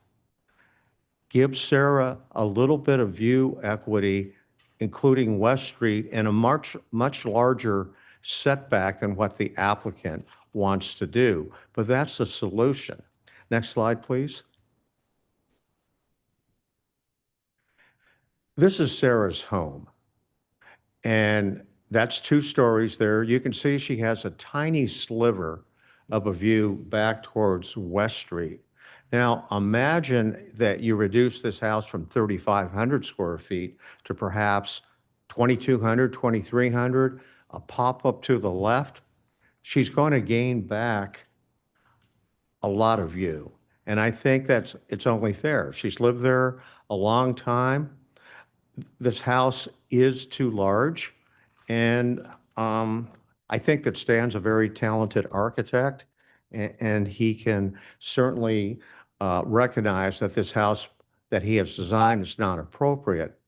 Now, Ann Christoph was planning to be here, and this is a case of strange bedfellows for me to be advocating for Ann. But I was involved with the project at 31451 Coast Highway. That's across the street. And there were a number of archaeological resources there. So I would like to tell the board, because of the proximity, you probably should request that some kind of archaeological study is completed. Thank you. Thank you, Steve. Anyone else wish to speak? Hi there. My name is Phil Loberg, and I live in this Coast Royale community. I live to the north, and my house and land borders Monterey all the way down to all the way from Brooks all the way down to Monterey. Those of us who live in Coast Royale, this is an artery. We all come in and out of here multiple times per day. We also share it with the public. So you have pedestrians, we are those pedestrians, and we have visitors who are pedestrians who come around this corner every day. The reason I wasn't here the first time is you assume that the neighbors around the project will get things addressed. And in fact, the DRB did pick up those concerns and asked for a couple things. They asked for the mass and scale to be addressed, including the height, and they asked that the hot tub be addressed in terms of its distractibility on PCH, which has been an issue for anything that abuts PCH, whether you put pools and jacuzzis that distract drivers and pedestrians. So when you look at what actually happened, when I saw the story polls the second time around, I was shocked. That told me that the applicant did not do, after I read the report, what the DRB had asked for. 1.5 feet is only 6% of the height. So it was a 25-foot max. They came in maxing out the sides and the max to the height at the top. So they came in at 25, they came down to 23.5. That's insignificant. And as I think Sarah said, and Sarah and I have never met. I've never met the neighbors, and I don't know the builder, and I don't know the owners. It's nothing. And this is like a tunnel now. If that gets built, it's going to be like a tunnel, akin to a tunnel coming up and down that West Street artery. The amount of traffic, pedestrians and people that come up and down every day is significant. And a lot of time it's haphazard and random. So it needs to come in. And I think for the city staff to compare it and say it's justifiable under design criteria of neighborhood compatibility, privacy, and view equity, based on the houses to the south, the two houses to the south, those were all built prior to 1988. That's when we were part of the County of Orange. We voted to join the city of Laguna Beach. We voted to take on the DRB. We benefit from it. I've never seen in the 34 years I've been up the street anything like this being proposed. We all know the albatross houses that were built during the county times, and this feels like one of them. We all know who they are, and without any disrespect to the people that are in those homes, why would we abandon all that we've accomplished and let this house come in and create this imposing structure where we're all coming in and out of PCH? And the hot tub's a hazard. Your time's up. You're going to be looking right into it from West Street. You've got to address that. It's a safety hazard. Okay, thank you. Any other speakers? Seeing none, I return to the applicant. You have 3 minutes. Well, we were here 2 months ago. We got some direction. We feel we followed the direction. We just, in the morning, I think it was, received information from Steve and others about other concerns. I guess we're going to hear what you have to say, and we feel we have an approvable project based on 2 years of work waiting for our turn to get here, the feedback that we got from everyone last week. Here we are tonight. If we need to know more or do more, we need to hear and get some clear direction so that we're not confused again about what we need to do here. And with regards to the family and this being a weekend home, I don't know what that comes from. Rob's son is getting married. They're planning on having 3 to 4 kids. They plan on living in this house. That's what we've been designing this house for. So hopefully that's not an issue or a question. The spa, as we said, we'll get rid of the spa if that's what needs to happen. We thought it would be a reasonable thing to have in the rear yard, and maybe we can find a solution with screening or so forth. Rob, if you have some things you'd like to add? I just wanted to add with regard to the comment about the 31451 property and the archaeological concerns. What I heard was that because of proximity, that property is north, it's 2 lots and across PCH. And I just wanted to say that based upon the idea that proximity should justify not approving the CEQA exemption doesn't meet the standard. It doesn't meet the standard. The CEQA standard is substantial evidence that an archaeological body or deposit or resource is located in the property. And I've studied and read all of the submissions, all of the emails, the letters that were submitted the same day as the last meeting in August, as well as the letters we got yesterday. None of them contain any evidence. The letter that was submitted that was referred to as the August 13th letter has 2 sentences in that letter that say it's within the boundary of an existing resource that's defined from the 31451 property across the street and north 2 blocks. It's not within the site. There's evidence, and I documented in a letter that I sent to you earlier today. It is absolutely not within the boundary of that resource. So it's just not true. So I would just like to say that it doesn't meet the standard. Possible proximity to an existing resource doesn't meet the standard that CEQA requires of substantial evidence. Okay, thank you. I have a question. Did you get that letter? Did everybody We did. see that? Okay, good. Okay. At this point, I've got a question about that since we're on that subject. Valentin submitted a letter. He purports to be a registered professional archaeologist who is, qualified, blah, blah.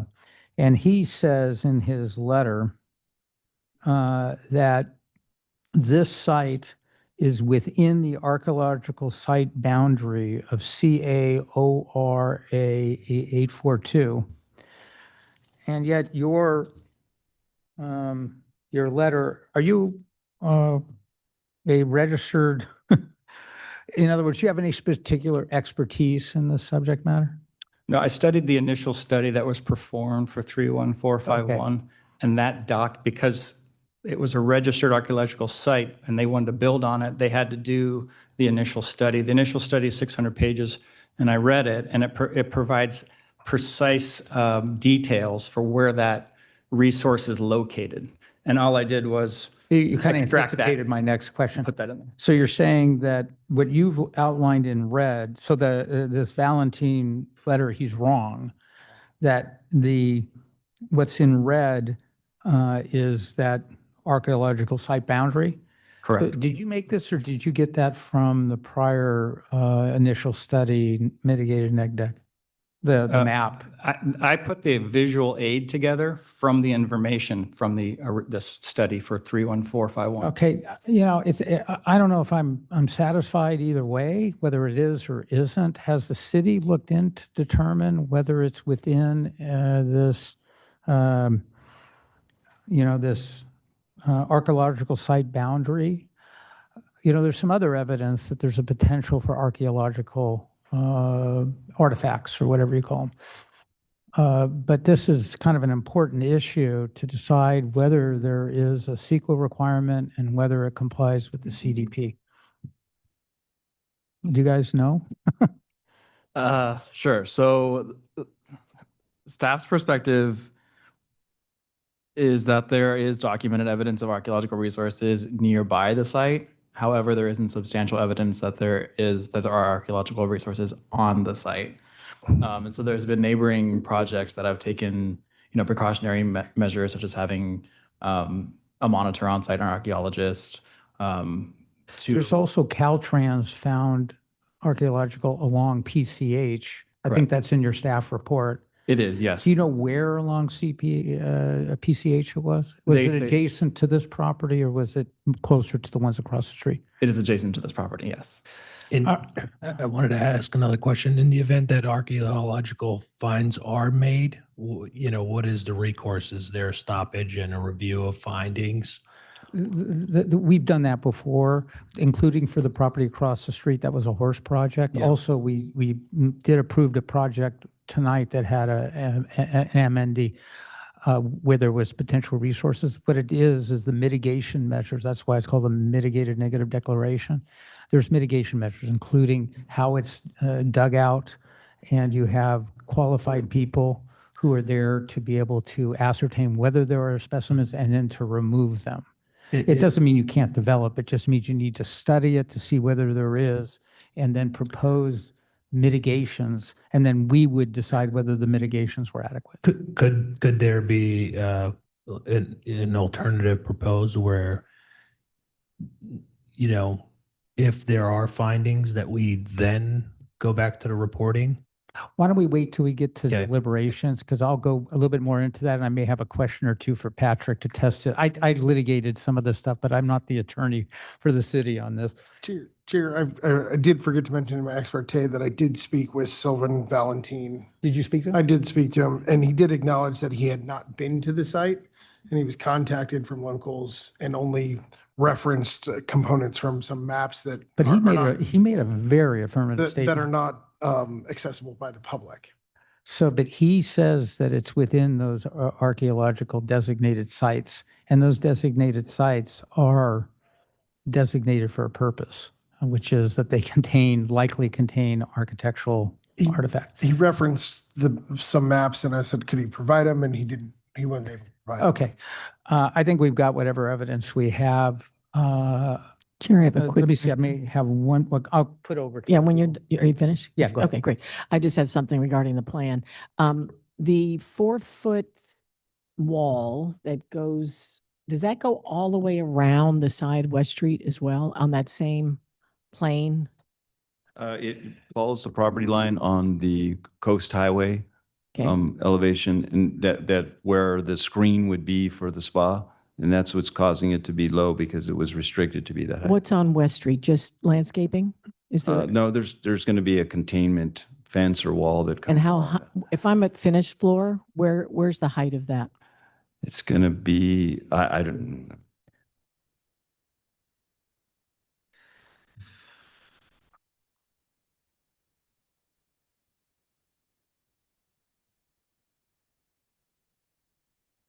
I couldn't figure it out by looking at this.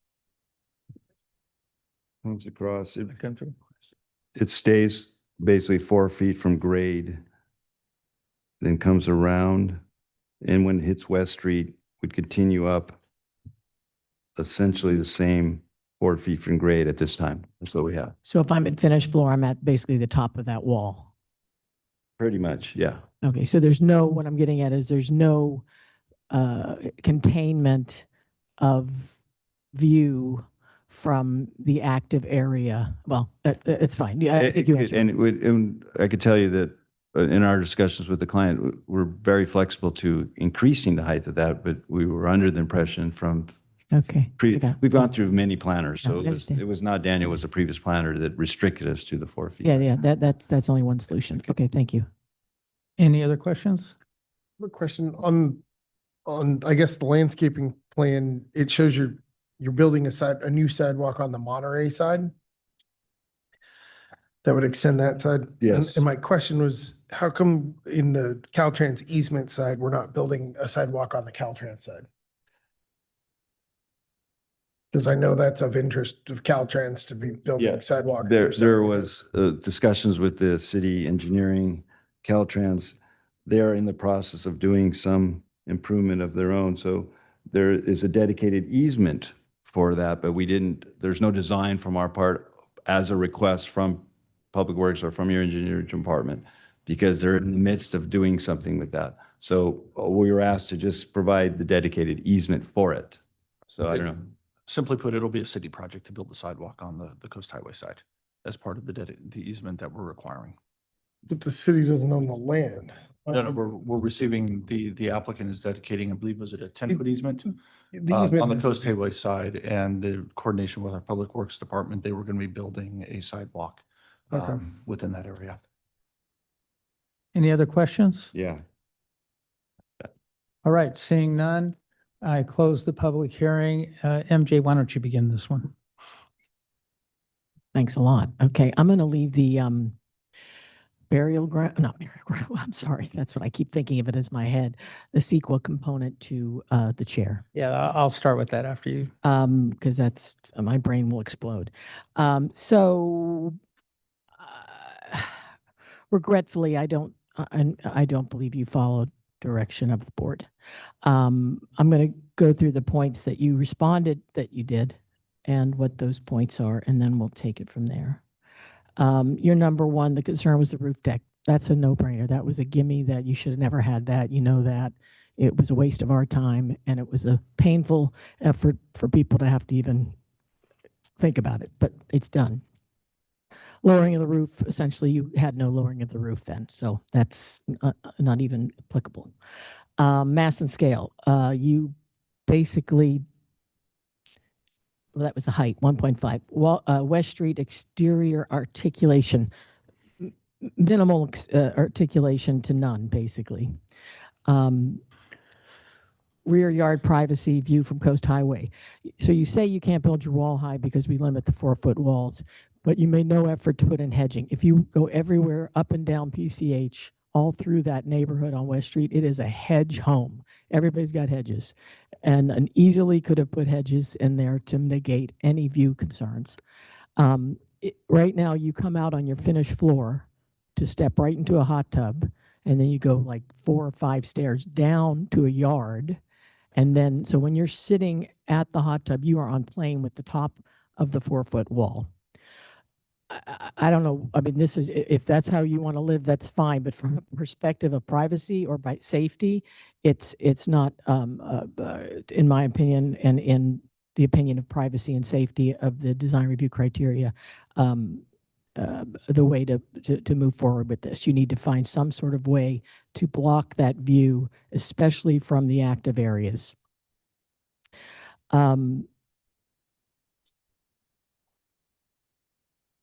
You took 63 square feet from the home, if I'm correct, of reduction in mass. That's basically my kitchen island. And that shows that you made no effort to change your mass and scale. So I'll stick with criteria. Neighborhood compatibility, I think the neighbors have articulated very clearly that this is not neighborhood compatible. I think if you look at the homes along Monterey and even along Coast Highway and Monterey, that little street to street, there are no homes like this except for the one that you already own. This is a corridor, and I think the term was used, gateway, to this whole West Street and Coast Royale area. And this is a big, I've heard it referred to as an apartment building on the corner. So obviously mass and scale has to come down in order to make this more neighborhood compatible. View equity.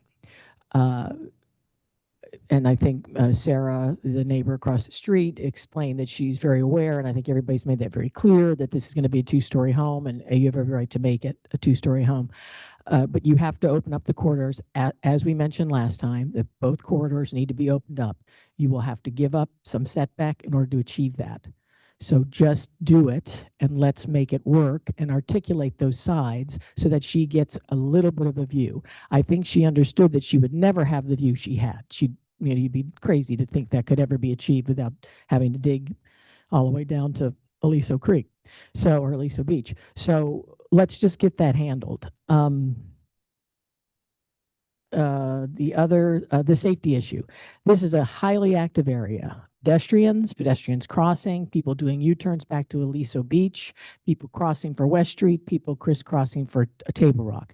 It is highly active, and to have such an active area at a major intersection on a very busy highway is a concern for safety.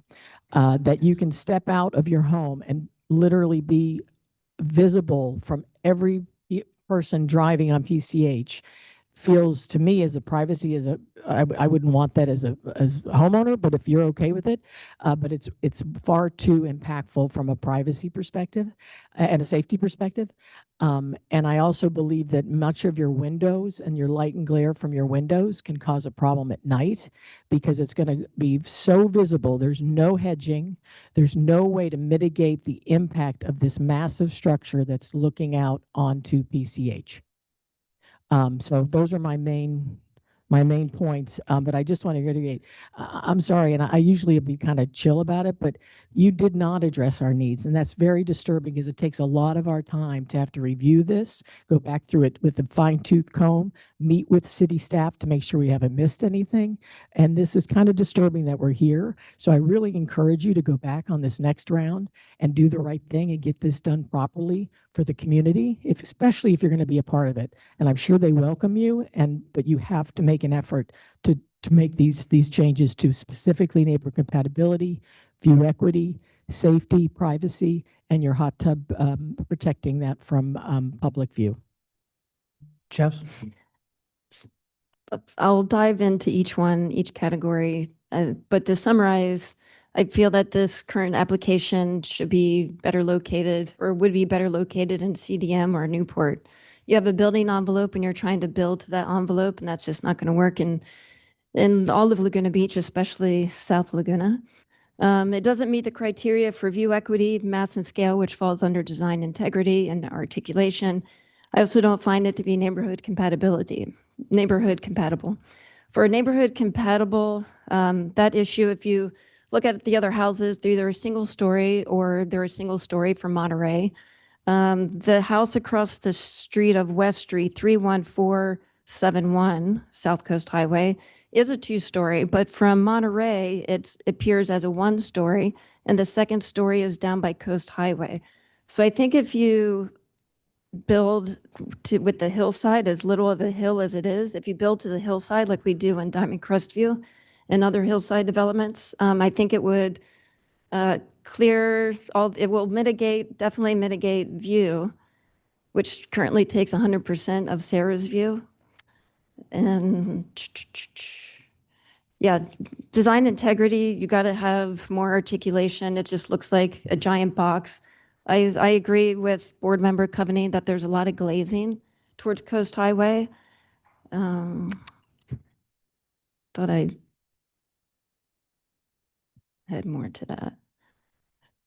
So for view, yeah, you took 100% of Sarah's view. I thought perhaps, and I went to the site a bunch of times, I thought a pop-up master bedroom ensuite would work up there, but I'm not even convinced that that will work. So I came to the conclusion that replicating what 31471 South Coast Highway did, where they had a two-story, they have a two-story, but it shows as one story from Monterey and two stories from Coast Highway.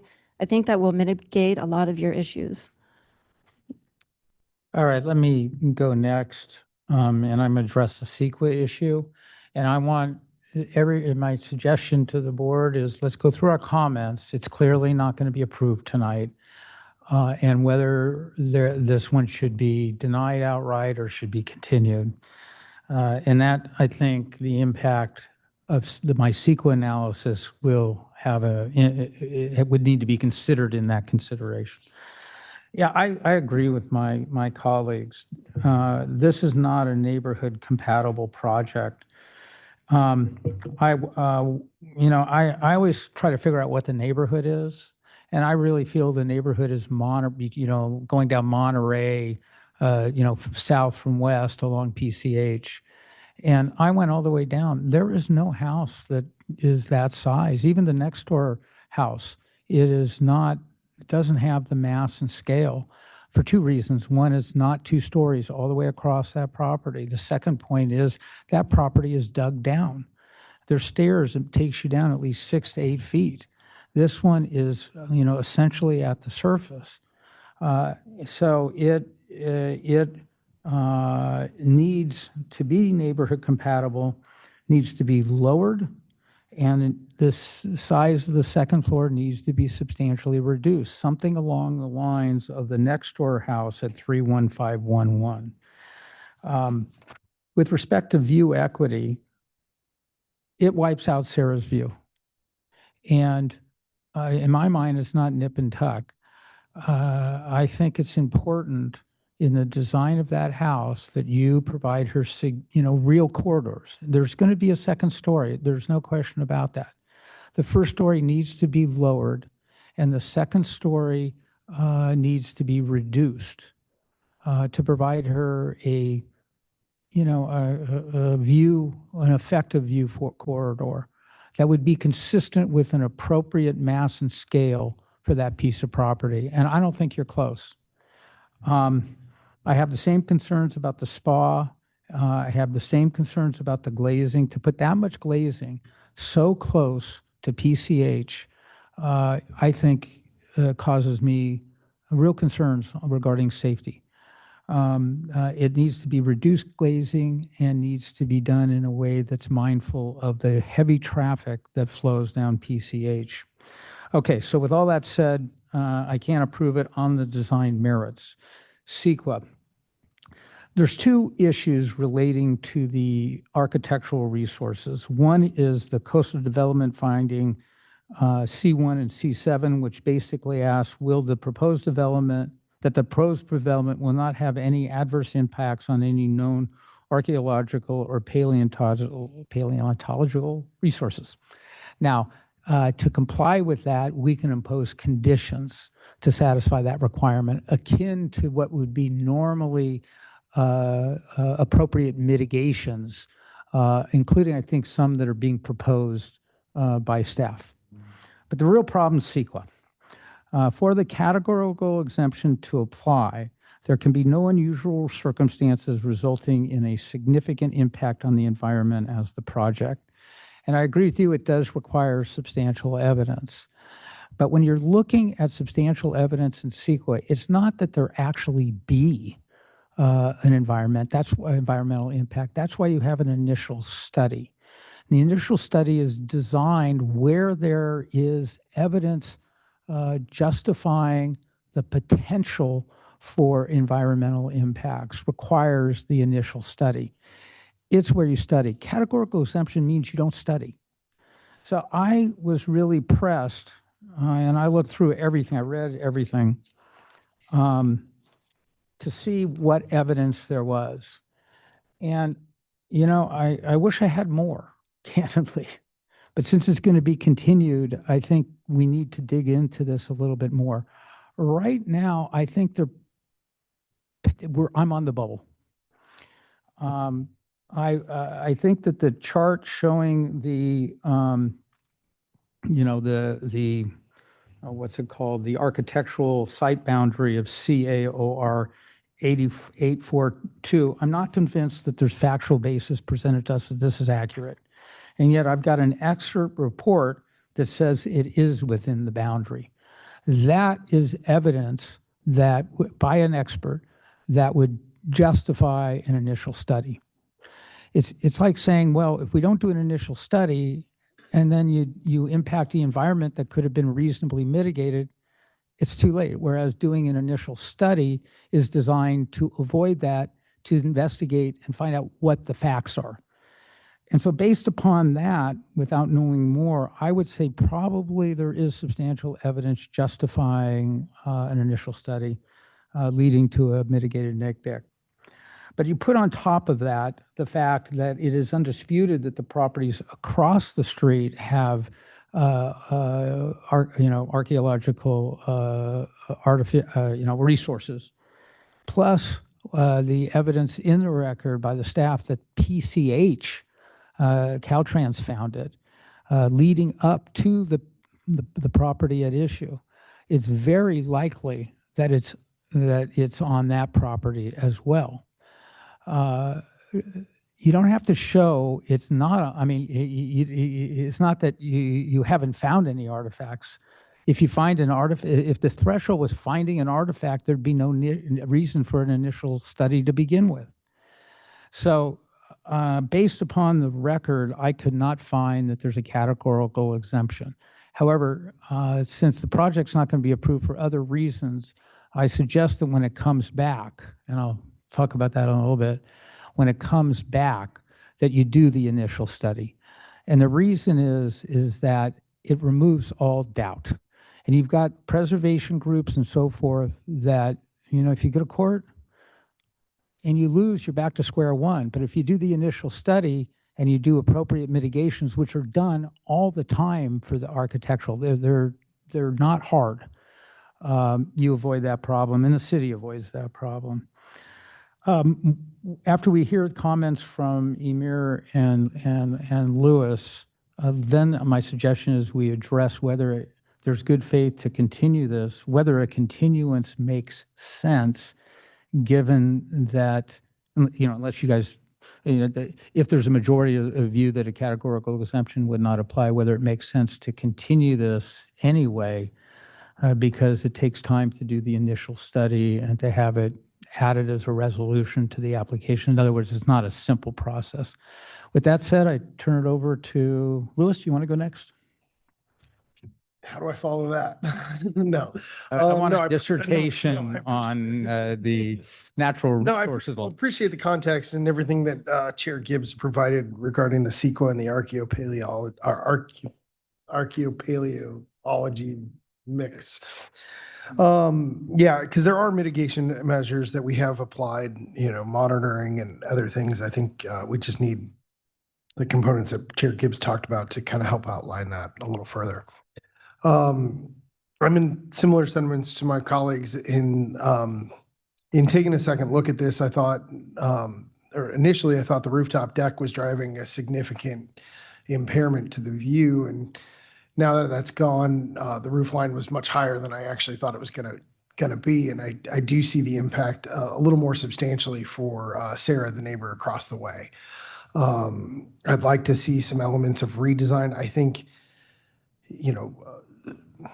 square footage wise, maybe some more creativity can accommodate some of that. But there probably is a need for some reduction. Probably looking at things like how do you lower the driveway or maybe potentially raise the driveway, but that's the top level.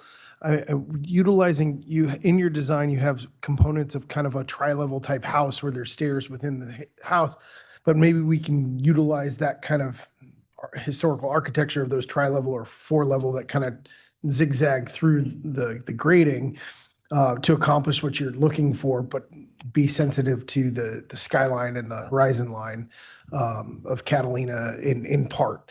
I'm not saying that you got to maintain the whole view for Sarah, but we do need to open up better components, whether it's to the south or to the north. But there does need to be a substantial shift to accommodate that historical view. And I do think that by doing a better differentiation or leveling, it could be accommodated. It would give some more South Laguna funkiness to the house. To be frank, I mean, the design's a well-designed house, but it's more suited for flat lots and neighborhoods, so to say. South Laguna, you get it. I've been in a lot of homes down there. There's some historical designs that are quite creative, and I think more creativity could probably help you achieve what you're looking for in terms of space, but be more sensitive to the impacts of primarily the views. The spa thing, intermixed on that one, because if we take it out, you can come in and place a cow spa or something there through an over-the-counter permit. So I think a built-in, it can work. I think maybe some more sensitivity and some screening could make that a little more palatable for some of the other board members. But for me, a spa in the backyard is not unreasonable. I talked on the sidewalks. I think if as long as we have an understanding of what the city and the Caltrans wants to do to continue that sidewalk on the Coast Highway side, I'd like to understand that. I know we've conditioned other properties at different times to build sidewalks that abut Coast Highway. Yeah, so I'm open to take another look at this one. I do think there needs to be a lot more creativity applied. Thank you, Louis. Good comments, Emer. Thank you. I think my fellow board members and chair addressed all the comments that they did a great job of specifying the elements. I'll have Chair Gibbs summarize it since he probably wants to do that anyway. But I think the view equity is an important piece here, and it looks like it could be accommodated from the site. Maybe with additional excavation.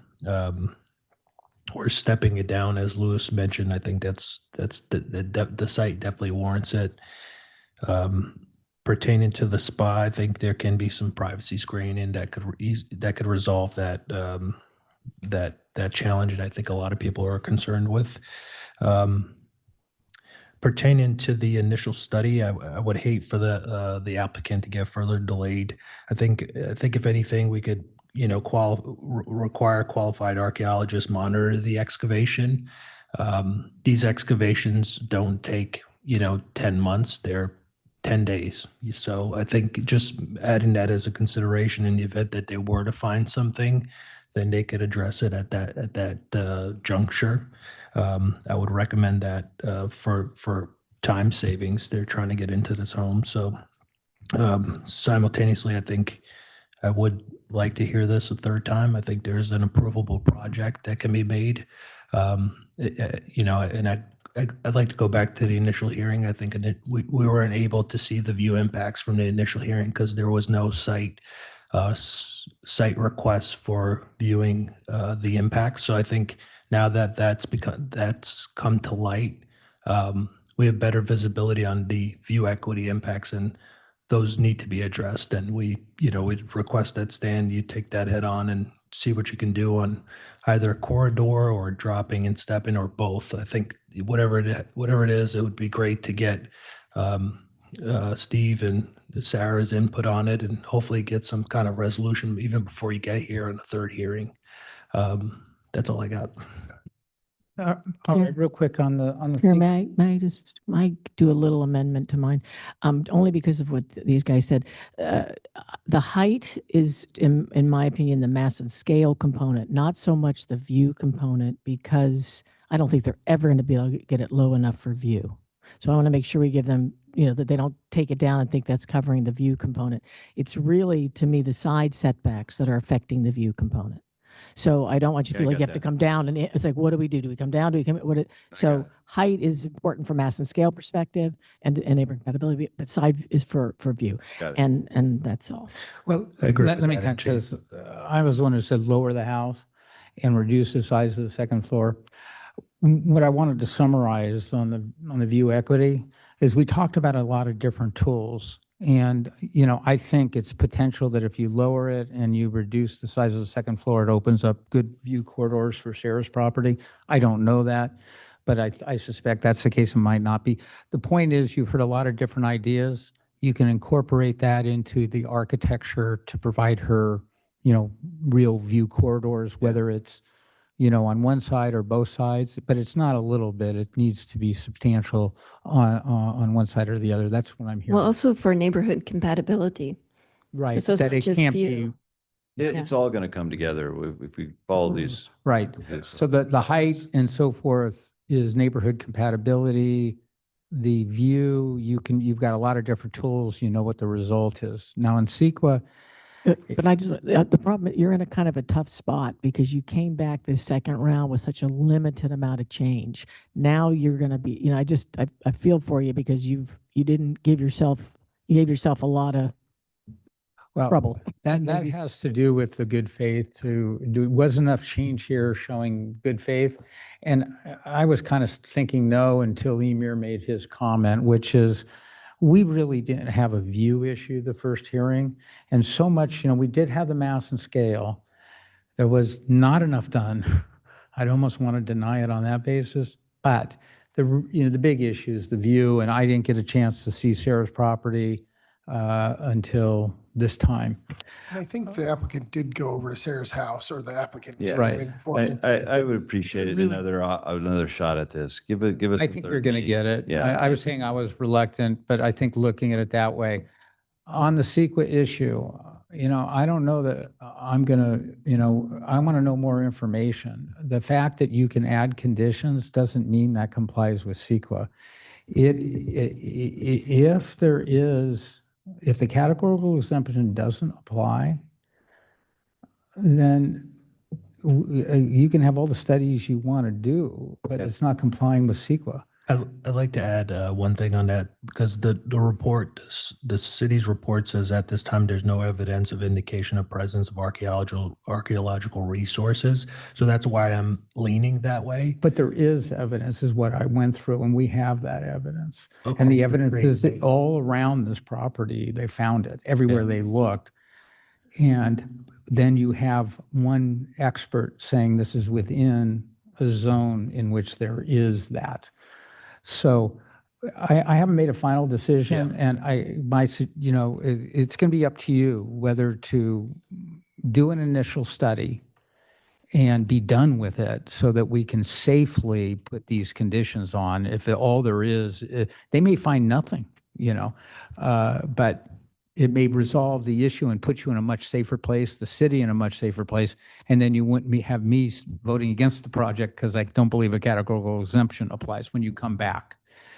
But it's not for the faint of heart, although I think this kind of CEQA evaluation is not as expensive as like where they have, water and wildlife and all sorts of other stuff. This one's done all the time. Horst did one, the one we had tonight did one. It's not as big a deal. So Chair, are you saying that we could move it forward and then do a condition of approval based on the final findings in case it ends up taking a long time? No, to we get have that? to make the Correct, categorical no. exemption. Sorry, go So ahead. my question to you is, if we continue this, is there enough time that they can do, if they choose to do an initial study and mitigated neg deck, or how does that work?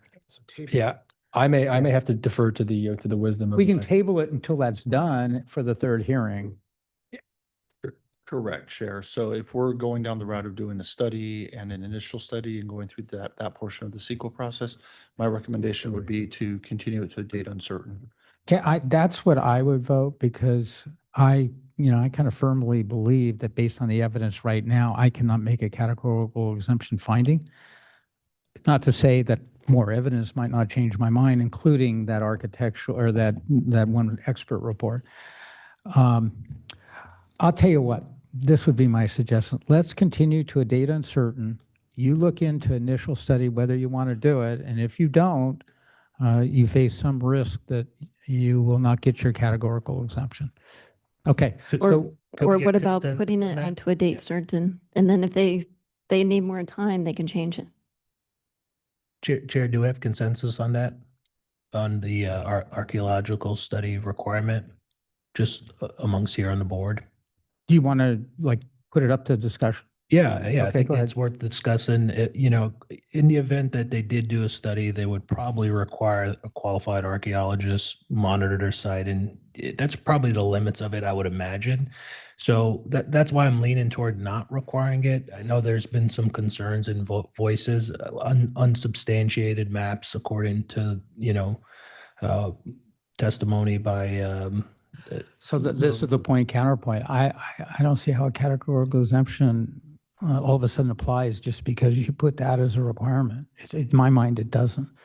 That being said, how do you guys feel about it? Well, to prevent this from, once it gets approved, if it gets approved, to prevent it from getting appealed by members of the community, I support your requirement to get it. Keep in mind that the city is sued in the event of a CEQA lawsuit. And again, the court is going to, in my experience, and I'm not providing legal advice, it's just a study. And the court says, you want me to approve this without a study? The risk becomes on the applicant. Well, because they paid the fees. Well, they indemnify the city in the process of their application. I So understand. if the city's sued on behalf of the project, they would essentially be suing the applicant. No, I don't understand. It No. takes city time and resources. But it's time, resources. And city attorney, and I'm, it's not without its time. I think there's enough, Depositions, that enough information that's been provided to the applicant that I'm willing to hear how they want to investigate it and present it back to us. Got it. And once again, that's entirely appropriate as the applicant, as I'm sure you guys know, though, that the board up here will be the ultimate decision maker. So while they are, I guess, potentially free to come back with We're whatever. not potential- voting on it Yeah, right yeah, now. and do not vote on it, but I think- but the idea that, hey, this is their decision, is in a way, obviously they're the applicant and they can decide whether or not they want to do it. I just want you guys to be crystal clear that it's up to these 5 members up here to make the final I think- decision. I wanted to Yeah, jump back anyone in, want to too. say anything before we turn it over? Chair, to- Chair Gibbons, I think you kind of convinced me, from a project standpoint that it would probably be the right thing to do. It seems like you're so close and you've got so much left to do between the dialogue with the neighbors and making the updates. Probably makes sense to do that. The initial study, pertaining to the archaeological finds, I think it's worth doing. And there's definitely a lot of thought that's gone into that. I appreciate you talking me through that. I don't want to say more, but it's a smart move where you've got this amount of evidence that there's a potential archaeological site here. I think we're at the point where it's either a continuance or a table or to table it. And I guess the two choices would be to the applicant. We could probably give you a far enough out date or we table it. The difference is if it's tabled, you'll then renotice. If it's continued, you won't renotice. Right, or we continue it to a date uncertain and then they pick a date later. Is that doable, Bill? Well, why don't you guys, Yeah, we're determining what's the best format for. it sounds like it's the same thing. That's what I was saying. Correct. Yeah. And Chair, if I may, my colleague Bill, it's probably best to renotice, particularly too, if that CEQA determination changes, because once again, the notice that went out right now was a CEQA exemption. And if now all of a sudden it is an initial study and perhaps an MND, we would need to notice that regardless. So okay, I'm thinking that, yeah. Okay, so the answer is table. Well, the recommendation. Date uncertain. I'll Okay. move item 5.10 at project location 31502 Coast Highway to be continued to a date uncertain. With the condition of approval to remove the staking within 14 days, Of this, Remove the what? the current staking within 14 days so that the neighborhood doesn't have to look at staking. Well, because it's to a date uncertain. It can sit there for. I don't think months. we can we do that? We've done it before. Okay. We've Well, had a condition of a, So hang on, so could I ask a question? Yes. Mr. Gibbs, what is an initial study going to take in time? What kind of time typically for this type of condition? Is it 2 weeks? We have been 2 months? involved in initial studies for major commercial projects. Yeah. And I would not even want to hazard Yeah. a guess, but I know it's a lot shorter. And I don't want to speculate. That's something you can look into. And if you decide not to do it, then you can get a new date sooner. Yeah. If you decide to do it, which I kind of hope you do, because I think it is probably justified in this, then it's however long, but you can expedite it. This is fairly Chair common. Gibbs, I'm sorry, jump in. Just, I got to clarify one point, at least my understanding, we can discuss it.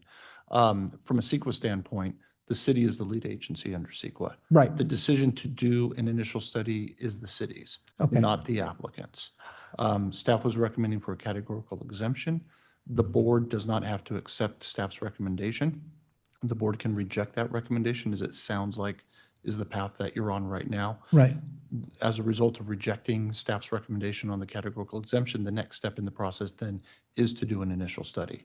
It is not an option. It is not, and certainly it is not at the applicant's option. It would just be the next step in the process. Can't the staff Right. direct So that staff- initial study? Staff will then work with the applicant because we'll have to have a CEQA application Well, if- filed. We will have to get a consultant on board. We will have to go through that No, I process. understand. Bill, if, let's say we continue it to a date uncertain and they call you up and say, we'd like the city to direct an initial study, would you do that?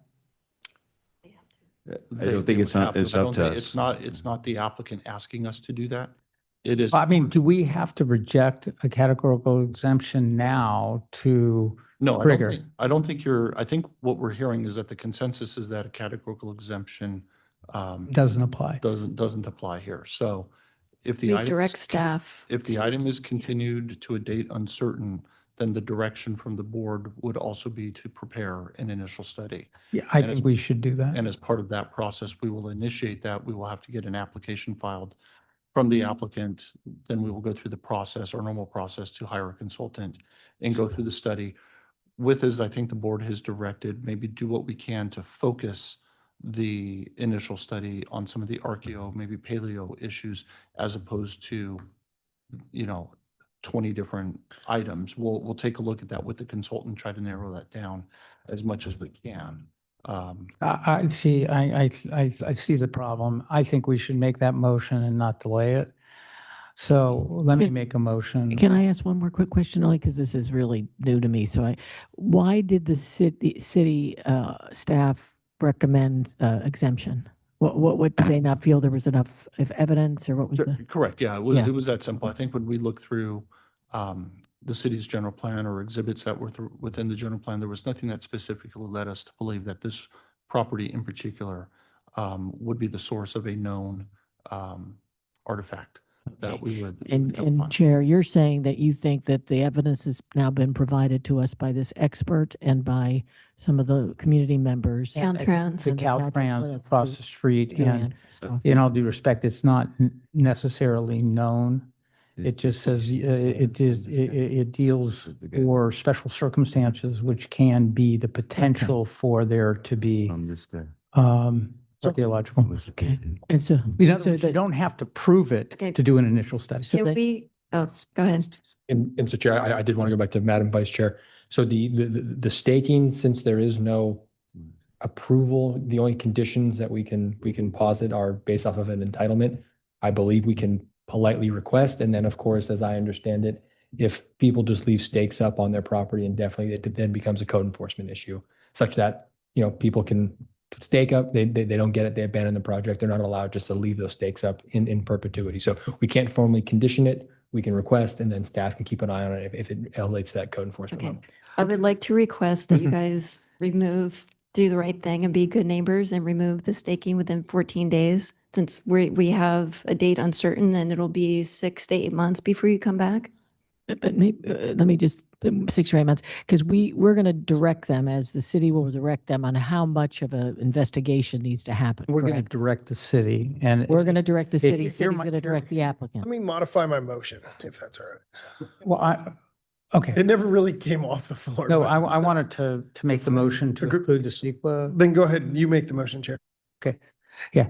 I move that item 5.10 for 31502 Coast Highway be continued to a date uncertain, and that the board direct staff to proceed with an initial study, and to the extent permitted, to focus that study on the archaeological resource issue related to this piece of particular property, which the evidence has shown to us is the reason for making the request for the initial study. Does that make sense? Is that good, Patrick? I'll second. All right, can we call the roll, please? Board Member Belta, Yes. Board Member Covey, Yes. Board Member Weil, Yes. Chair Pro Tem Gannon, Yes. Chair Gibbs. Yes. Motion has been continued 5-0. All righty. We got one more. We barreled through, 9 o'clock. Yep. Wake up back there, Bob. All right, 5.12, it's 239 and 239B Viejo Street. Applicant, if you guys could move and we get the next one going. And let's do ex parte, please. Chair, I visited the site. Previously, I met with the neighbor next door and spoke with another neighbor. I did not catch her name. And Chair, I went to the site, walked all up and down and around the homes and the property. Emer? Chair, I visited the site and exchanged voicemails with the architect. The site spoke with the Millers next door and Bob McGraw. And then I visited the site with Mr. McGraw. With that, you can proceed. Oh, you're doing I it? think it's mine. Yes. God. All right. Thank you, Chair Gibbs, and good evening, board members. Bill Rodriguez, Planning Manager for the Community Development Department, presenting this property on Viejo Street on behalf of the project planner, Nancy Ballmer Sierra. If I can have the next slide, please. All right, so the subject property is located is it 239 Viejo Street, is an existing developed property with a two-story multi-unit structure. The structure is quite aged, as you can see on the right-hand image. Should note that the structure is not in good repair and the building has been red tagged by the city, so it is not currently occupied.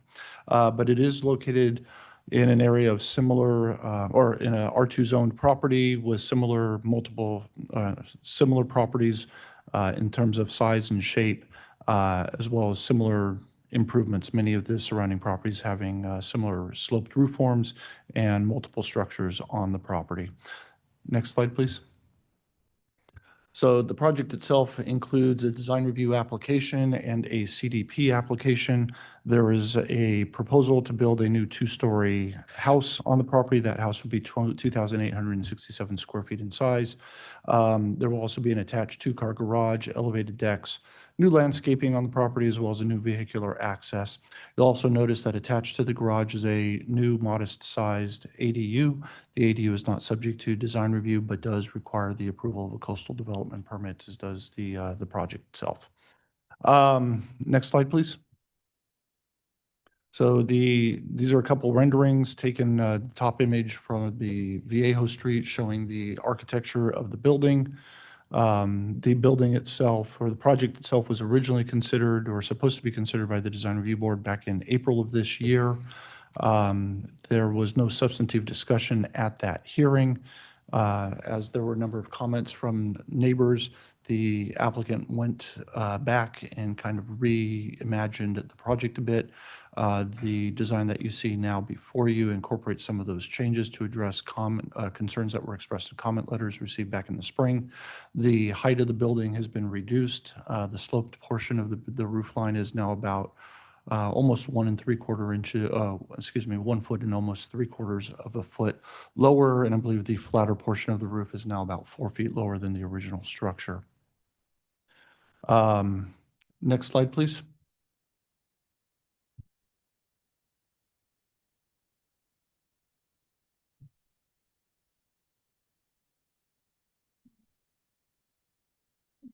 Okay. Well, with that said, staff does find that the project is compatible with the neighborhood. We find that it meets all of the design criteria of the city's code for design reviews and does not have any adverse impacts. Staff's recommendation is that the Design Review Board approve the project. Here we go, back to the PowerPoint. Colors and materials are up, kind of a muted palette, grays, kind of grays, whites, blacks, charcoal colors with some accent of the wood, which is provides a nice little brighter contrast, as you saw in the elevations. Next slide, please.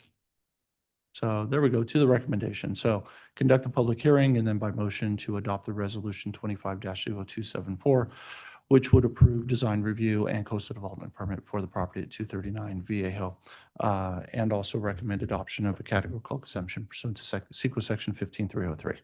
So thank you. Thank you very much. I have a question for staff. What is the living area above the garage? If the ADU is identified to be next to the garage, what is that living area that's above the garage? The garage looks to be a two-story with a garage down below and living space up top. May I ask? It's a bedroom and bathroom. But is it attached to the house? Yes, Yeah. it's above the garage. God, what plans did I look at? The ADU is actually on the lower level. Right. You see right here, it's connected here. Oh, got it. Just the graphic in front of us is just Yeah, it's like the an roof arrow plan. of a hallway. That's the way I read it. Here's another one. In the plans, sheet A2 shows that That's it. floor plan. And this is a garage right there. Okay. Any other questions of staff before we go on? Seeing none, You have 5 minutes, Mr. Good evening, board members. I'm Bob McGraw. I'm the architect for this project, which is again located at 239 Viejo. Prior to our first hearing, I requested a continuance. Shortly before the hearing, it became overwhelmingly evident that our proposal required fundamental redesign. I felt proceeding with the proposal that did not address the neighborhood's issues and concerns would be a waste of time for both the board and the neighborhood. The existing structure is not viable for rehabilitation as has been deemed structurally unsound, allowing a new duplex or single-family residence with an ADU. The ADU fulfills the 2-unit issue by the state law, I think it's a state law, for an R2 zone. Giving it up would cost in excess of $300,000 to the owner. And that's only a 350 square foot unit. The actual existing home is only, it's a little over, it's almost 800 square feet total. So our proposed residence right now is 2,860 square feet with a 2-car garage, accessed by the alley. I'd like to just take a quick run through the package I sent to you. Hopefully you've had a chance to look through it. But page 16 through 24 are 3Ds of the first proposed design. And I'm not going to apologize for it, but one of the addictions for architecture is to go as contemporary as possible. You know, it's the dream. But there were, as stated in page 58 and 60 in that package, were the concerns by the neighbors. They were well organized and they all agreed to these concerns. So what we did is we reduced the height of the building. How we did that, number one, we reduced the finished floor on the street level by 2 feet. We sunk that down 2 feet. Second, the first floor ceiling height was reduced by a foot. And then the second, did I say the first? Hopefully the first floor ceiling height was reduced by 1 foot. The second floor was reduced also by a foot, but that's at the plate, because what we tried to do was create a roofed system that was more integral with the cottage and that neighborhood compatible. The most height reduction was in the middle where the flat roof occurs. It's been lowered a total of 4 feet. And we were hoping this should allow a lot more light and air to the neighbor to the north, it's at the Miller's rear yard. We set in the building to 5.5 feet. The existing building's at the setback at 4. And what we did is we set that in at the end of the Miller's house to give a little bit more relief. And we've also proposed to put some structures there to allow vines to grow up on it. And it was suggested maybe we could even make those vine structures higher to cover more of that elevation. If you look at page 27 and 28, this represents in plan, and you can see the red areas of the portions. Yeah, there should have them all there.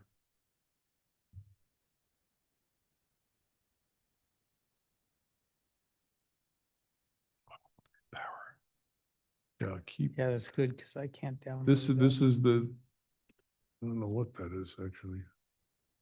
No, I remember it. This is not downloading stuff anymore. Can you go back to further, all the way back?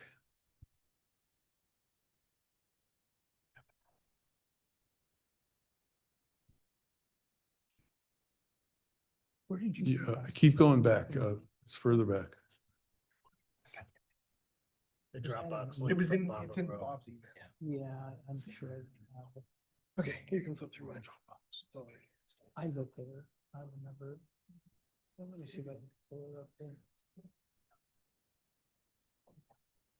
Yeah, it's these comparisons are further back.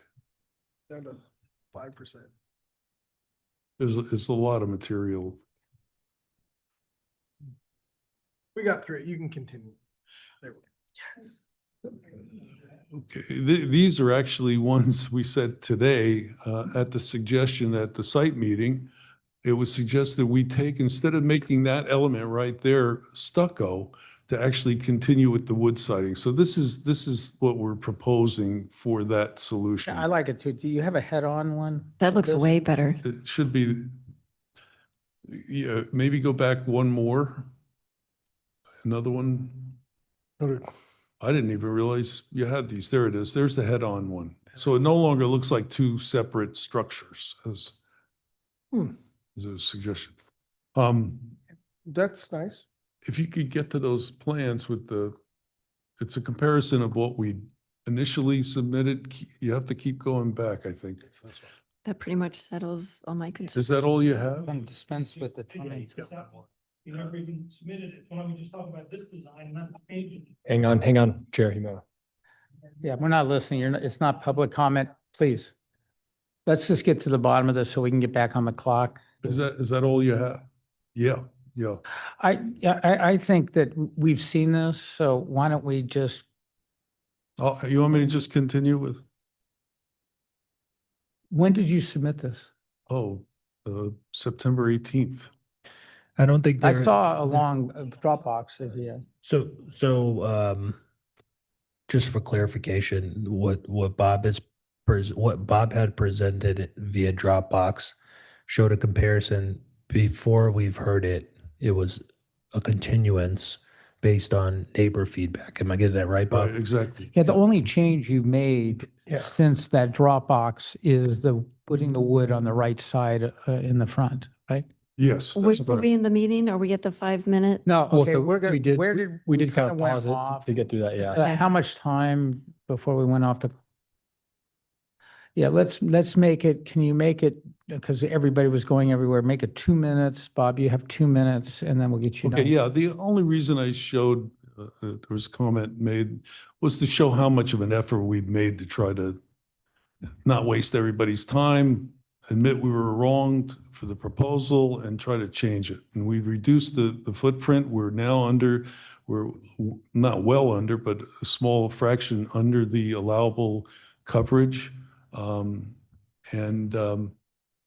you can see, I don't know if you can see the 3Ds, but it looks completely different. It's a completely different design. It fits, I believe, well with the neighborhood.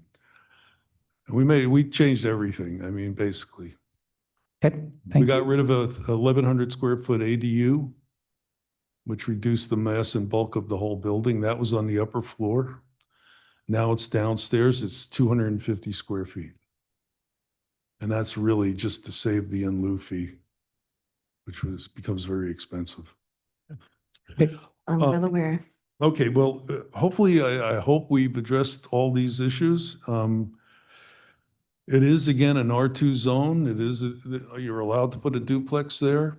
There is a sheet in there that shows an aerial of how dense this area really is. I don't think we're out of context with the density. There are some 3,500 square foot houses up at the top of the street. And then also at our site meeting, there was a suggestion to obscure the 3 bathroom windows also that face the Miller home, which that's the drawing right there. Now, I'm not sure how we sent those to Nancy today, those 3 sheets. It's interesting that it's there because I have them here also. And that's it. I have nothing else to say, but I'd be happy to answer any questions. Okay, thanks. Now it's time for you to speak, sir. You're welcome to come to the podium. You have 3 minutes. So exhausted. I'm sorry, guys. I might. Oh, no, so it's, I did. no. Give it to Paul, please. Yeah, I have hi, I'm Lou Adler, 266 Viejo Street, and I'm exhausted. I am the spokesman for the neighborhood because the people who are mostly affected, other than the Millers, they'll talk in a moment. We did take a survey, -5 to +5. And that's why I said I would give the architect a 2 for the change. So that's why we didn't need to talk about it. It was definitely a change. However, I just can't understand how Bill or Mr. Rodriguez can say it's compatible with the neighborhood. I mean, it's not compatible. It's totally different. So it's not compatible with the neighborhood. There's privacy concerns, and this is a straw vote we took. and the view equity impact. So I mean, it's a huge negative impact on the neighborhood. And I just can't conceive that you guys have already made the contention it's compatible with the neighborhood. I just listened to 4 hours worth of stuff you guys talked about with all of these other houses. And this one is clearly doesn't fit within the comments you've made before. It just doesn't make sense to me how you possibly could think this fits with the neighborhood. I'm sorry. Let me leave it at that, but that's my position. Thank you. Just so you understand, we haven't made a decision yet. We do that during deliberations. It sounded like somebody. No, I'm sorry, sir. No one's made a decision yet. Next speaker. Looks like I'm it. I'm Mark Miller. I live next door on the northern boundary. I think you've all been out there. First off, I appreciate the effort that the architect has gone to. There've been a lot of changes. We noticed just from the stakes going up and the lines, they are different. The only problem that we have that impacts us well, a lot of things impact us, but the one major thing I'm seeing, and I didn't realize until I think after I met with you and you left, was the wall that's going to be there. The plans don't detail, because I know there's only a few drawings on the website. They don't detail the retaining wall that runs the length. The problem that I'm looking, and maybe it's already been addressed, I don't know, that it'll basically turn our backyard into a lake when it rains. And maybe that could be mitigated with changing, leveling out our yard. The problem I see is next to my house, I've got a under-house access, a crawl space that's about 4 feet high. And I would not be able to fill that area. So I'd be looking at a retaining wall that sticks out, let's say 2 feet roughly from the existing grade. And there's nowhere for the water to drain. It would just basically be a pool next to there. So whatever, again, I haven't seen detailed plans, so whatever can be done to whatever you guys decide with regard to this house now or in the future with these plans, I just want to make sure that there's some provision that the problem that's going to get created by this wall is addressed with regard to water runoff. So. Can I ask you a question? Yeah. How is it draining now? Is it just going on to It just the go- it just applicant's goes property? downhill. Yes. Yeah, it's kind of your responsibility to drain your own property and not have it go on to the neighbor, but I appreciate the problem. Yeah, and if that's just a matter of putting a swale on there or something like that, fine. I'm assuming that the wall is built as a retaining wall and not as just a wall. All right, like thank next you. to my house. So. I just was wondering how you were draining it now. Yeah. All right, back to the, any other speakers? Seeing none, it goes back to, huh? Are you going to speak? Let Bob have his 3 minutes. Oh, Okay, no. okay. Do you want to speak? Yeah, I don't want to discourage you from speaking. If you would like to speak, you're more than welcome. Okay, now you're putting pressure on her to speak. Okay, I'm gonna close, return it. Oh, come on. And I'll be very quick. Okay, I live next door. Join the and party. speak into the microphone. You can bring it down. There you go. I'm still concerned about privacy. And that's my biggest concern. And I don't know, really. You're closer to PCH then? Another one uphill. What Are you address are you? uphill or downhill? I live with my husband. Oh, okay, so you're a Miller. Okay, I get it. You and I haven't met. And so I still have grave concerns about privacy. And I don't know exactly how to address that with the architect, because I haven't spoken, but we do appreciate the fact that it's toned down a bit, but it's still pretty imposing and overwhelming for us. So that's one of my biggest concerns. So Thank you. that's it. Thank you. Okay, back to you, Mr. McGraw. You have 3 minutes. I'll start with the last. Actually, there's the 3 windows that I mentioned that would be obscured are 2x2s. They start at 5 feet. They're in. These are on the second floor On a second. facing the Millers? Okay, we're looking. at- And then there are 2 windows to the sides of one of the bedrooms in the back. And that would look into basically the backyard.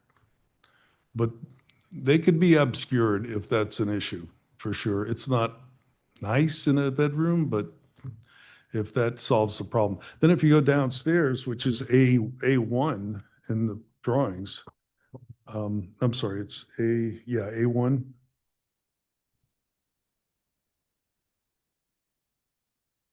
We have one window in the ADU that's over the sink. And there's no windows on the first floor at all. There's a little patio that's off of the ADU in the back. But here's where the wall comes in. What we've done is, because we had to lower the slab, it's going to be a slab on the first floor. We've lowered it 2 feet. We have to put a wall that goes 2 feet. Existing grade to our new grade where we're going to put the slab. It's not a retaining wall because, as you know, as engineer, if it's under 3 feet, it doesn't really have to retain anything, but we could more than easily put in drainage if that would help, subsurface, subterranean drainage. Then on top of that, and it's explained in the landscape plan, there's a lot of, I understand how, it gets confusing. There's a lot of information. We put a 6-foot fence on top of that too. And the guy in my office talked with Mr. Miller this morning. I think he tried to explain it to him that it would be 6 foot at his surface, his existing grade, but it can't be any more than 8 feet on our side. I think that's the description of a fence on a property line. So, and we'd be happy to work out whatever the Millers would like on that fence, what it looks like. 8 feet. So That's 6. that's about it. I'm not sure the first gentleman that spoke whether he has the right 3Ds. If I didn't do any changes, boy, I must really be living in an illusion. We'll judge the Okay, thing. thank You don't you. need to say that, Mr. For the Miller. applicant. go ahead. Doesn't a drainage plan, isn't that a requirement? Yes, we do. We have civil drawings in our set. Yeah, but that's drainage on your property. Right. So I was going to follow up. What drainage are you proposing to protect the Miller's property? Nothing. Yeah. But like I said, we could add subterranean perforated drains along the inside of our 2-foot wall.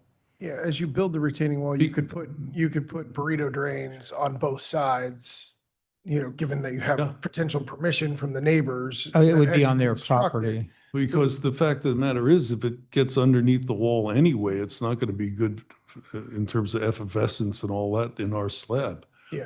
So that's easily done and probably to the advantage of the probably new owner of this property. Would that be kind of what waterproofing a foundation would mitigate? Yeah, it has to be waterproofed. I mean, it has to be on gravel and on sand, and then it has visqueen or what they use new products now. But I don't think it's going to puddle up on the Miller property. I can't imagine how that's going to happen. But there's a solution, certainly. I'm not good at it. I think our civil engineer could. Any other questions? Just see if he put anything over there. They'll probably put some relief on that wall and a burrito wrap with some drain pockets. I imagine that'll come up during building and safety review. I love having a contractor on the board. But, and also it's not, Contractor and a it's not in the applicant's interest to have water leaning, sitting against his wall, his retaining wall. You can have all the waterproofing you want. And if you have sitting water, it will deteriorate it. It'll get, if you look at sheet GD2, the civil engineering, he's placed drainages in the area between the building and the wall with the fence on top of it. Makes sense. Okay, I think I'm not worried. I had a question. I guess it's with that, where you're proposing kind of that 2-foot riser to retain the dirt. I think the neighbor's asking that the concrete portion be 4 feet and then the fence only be 4 feet. 4 feet. On top of that. Would you be willing to make it a 4-foot retaining wall? Sure. And do the proper? Could we stay to 3 so we don't have to engineer it?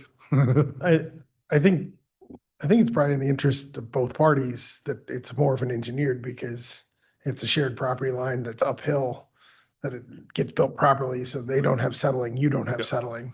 It's a True. bit much since you're doing that. Well, I mean, Okay, yeah, if we're not retaining over 3 feet, it's not, doesn't have to be engineered, so we could do that. Basically, it'd be a concrete wall that could go up another 2 feet above the miller's Above grade. existing grade there. And So- then the fence on top of it would only be 4 feet. And then they can apply a For your bereavement 6 foot. drain up against it and fill it, Sure. fill against it. I to think that flatten out. makes a lot of sense. You're willing to, Okay. okay, good. Yep. Okay. It would so also improve condition that, and then privacy. I guess the second one was, I had asked you about the tree in the front, the Yeah. big pine. Right. It was acknowledged in the drawings that it was to be removed, but the intent of the landscape plan was basically to keep Yeah. it. Yeah. Where did that He- get He redlined? had it correct on L or A2, he's calling it, excuse me, I'm sorry. On L2, he had it correct on L2, but he had it to be removed on L1. And I have that here. We've amended that. Is this both pine trees or just the one? There's, the big one's going to stay. but Yeah, the- I talked to you about that. Are you willing to have it removed? Well, if you look at the petition by the neighbors, they wanted the tree there. So we're more than, That tree is a fire danger. well, that's the other point I have to make, and I've told. It various violates defensible space law too, in my view. Yeah, 2022 California Residential Code would not allow that tree to be there. Now, whether they could make us take it down as part of our construction documents and permit, I'm not Well, it may really be sure. up to us, so that'll be something to Yeah, deliberate. they won't be able to get fire insurance either with that tree. Oh, you gotta remove, there's no way that Plus, we tree have- can yeah. remain, but we're getting into We have deliberations. to Any trim other, it back anyway, 10 feet from the existing house. yeah, it's crazy. So in the proposal, it's to try to keep the tree Yes. currently. Okay, that's all. Any other questions? Okay, with that, close the public hearing. Who wants to begin? I would like to take a moment to look at the lighting Here, and the gardening. Why for don't I start? landscape. Because no one else is going to speak up. I think this is rather simple. I appreciate what you've done. I also like the house a lot more, particularly now that it looks like one house and not two that are stuck together. I think that it has been reduced. Would I like to see more reduction? Yes. But I walk the neighborhood, I look at the area, it's an R2, there's a lot of big homes in that portion of the North Laguna. I think that it is neighborhood compatible. The design, articulation, and integrity, it's a much better design than what they had before. And I like your addition of the wood material for the whole downstairs. It brings the house together. Would I like to see more articulation? Bob, I've seen more articulation on your projects than that one. But does it meet the standard for design articulation? Yes. With respect to landscaping, I'm just going to be very candid to everybody. I'm not going to approve this project with both those with one pine tree remaining. It's a fire danger. It scares the heck out of me. We got some pine trees on Astor that shouldn't be there. So the more we can remove pine trees, the better. And since it's subject to landscaping plan, that would be a condition for approval from me. Otherwise, I don't see any view equity issues. I think the back upper stairs windows all need to be glazed for the privacy of the Millers. They're already going to get a big building there because that's kind of the nature of the development of old homes. It's already two-story. This is just a bigger one, although less big than it was before. For those reasons, I can support the project with the conditions that I've described and what Louis described about the fence. I think that covers my points. Yeah, I'll take it from here. I'll take the hand off the baton. And I can concur with Chair's assessment. I was ready to continue this project to a later date with the recommendations, but seeing the design change with the materials, it's corrected the integrity, the articulation, the materials change, corrected the appearance of mass and scale. And like the chair said, would we like this to be smaller in size? Yes, but it meets the minimal criteria for mass and scale and articulation and integrity. Neighborhood compatibility, I believe it's neighborhood compatible with the current with the design that I saw before, the material change, I claimed it to be another project that should be in CDM or Newport. But with your materials change, I no longer feel that way. With the tree, I agree with the chair. The tree needs to go. Maybe think about, I won't make it a condition of approval this evening, but plant maybe an olive tree or a strawberry tree. We've seen those at the front of the street side. Okay. There's a lot of options that you have. Yeah, with that, I can approve this project. I was not ready to approve it going into this evening, but yeah, I'm ready to go. Thank you. Okay, I can follow up. I think it was very choiceful for you guys to pull the first drawing. It was not compatible by a long shot, and I really appreciate the efforts to reimagine this because it does tone it down.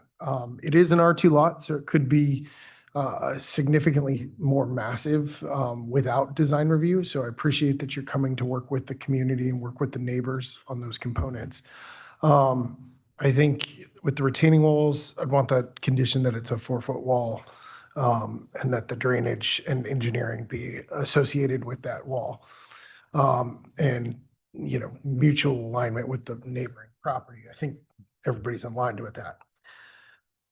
As far as the existing tree, the tree in the original discussions with the neighbors was to be kept, and as much as I try to save historical mature trees, as that's part of the guidelines, if it is to be removed by the body, I can go along with it, but I do want to see a significant tree be placed in that spot as you would be afforded it, given that it's appropriate distance from the structure, just a better one.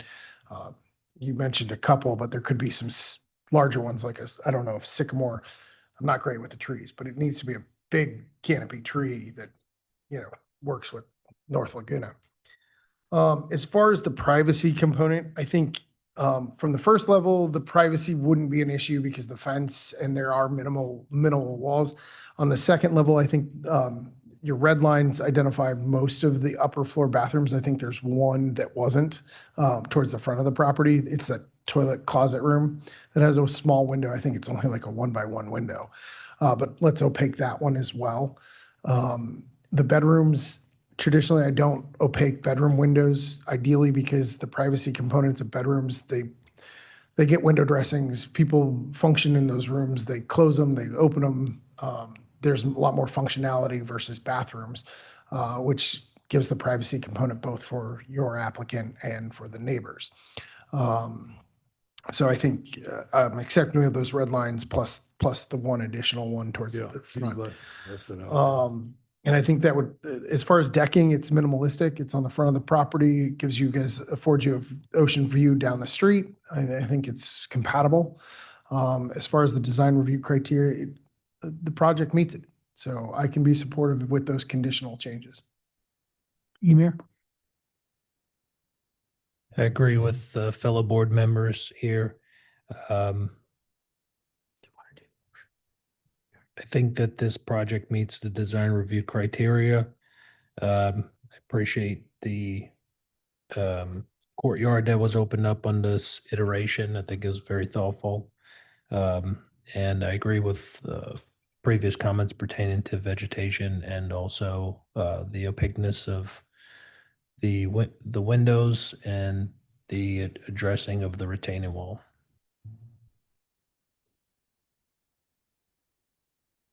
That's finished. I'll go.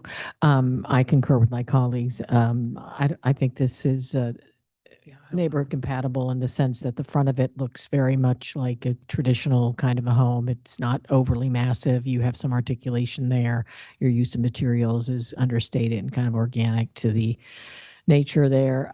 This is R2, and this is what happens. We had the same thing on La Brea. And in this case, at least you're not blocking views in any substantial way. La Brea, we had a complete blockage, and that was kind of unfortunate. So I think that you've reached design review criteria. I don't think you have to glaze the bedroom windows upstairs. I concur with I think Louis, Mr. Board Member. Just the Wild- bathrooms. Oh, yeah. Yeah, just the bathrooms. Yeah, exactly. I don't think any of them will be a big issue, but if bathrooms are the way to go, then that's fine. I agree with the tree. I think we should probably call that out tonight, what that tree is going to be. I think that we'll have Louis volunteer to do the motion and we make it a, Okay, I think, a perfect. condition. Sorry, I was Yeah. dozing off. It has to be an approved tree too. Right, right. Okay. But we're going to condition it on a tree, we'll I've got get the it. language. He's got some idea. Sorry, Okay. sorry to butt in, but go ahead, MJ. Sorry. That's it. I think that's neighbor compatibility, mass and scale, articulation, privacy, view equity. I think you've reached all the majors and it's good to go. One thing I wanted to add was when we were talking about design material, we're talking about the presented elevations tonight, the 3D renderings, and I think that needs to be a document because the ones in the file are slightly different. But yeah, we're all in agreement that Right. that we want the Have you siding. you've submitted those to the city, right? So we're going to refer to those in the To motion. Nancy Sear, yeah. Okay. Okay. But if you like, I could just change that DD package, which went through zoning and. No, Oh, if you have I the have it here. page, the pages showing the new material on the front. Maybe we just mark it. The red lines, Exhibit 1. if you can leave the red lines with Sure. Bill. Yeah. Yeah. And I'll maybe hand them to Bill, and as we make the motion, we'll just verify with Bill that he's got those conditions and changes understood, if that's okay. Okay, Does that Louis, make sense, Bill? Okay. You want to make the motion? All right, so I'll move item number 5.12 at 239 Viejo Street, that the board adopts resolution 25-0274, approving design review 25-0274, and coastal development permit 25-0275 for the property located at 239 Viejo Street, finding said action exempt pursuant to CEQA section 15303, with, and that the board adopts the following conditions, that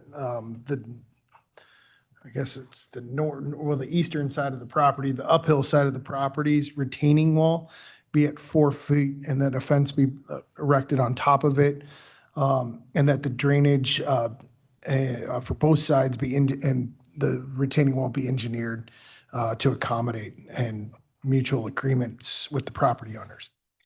That the trees, the pine trees be removed from the landscape plan, and that the one tree that was in the plans to be remained in the uppermost corner of the lot be replaced with a sizable, significant tree to be identified by the applicant and verified by staff and what the replacement is, and that the landscape plan be updated to reflect that current design and staff to verify.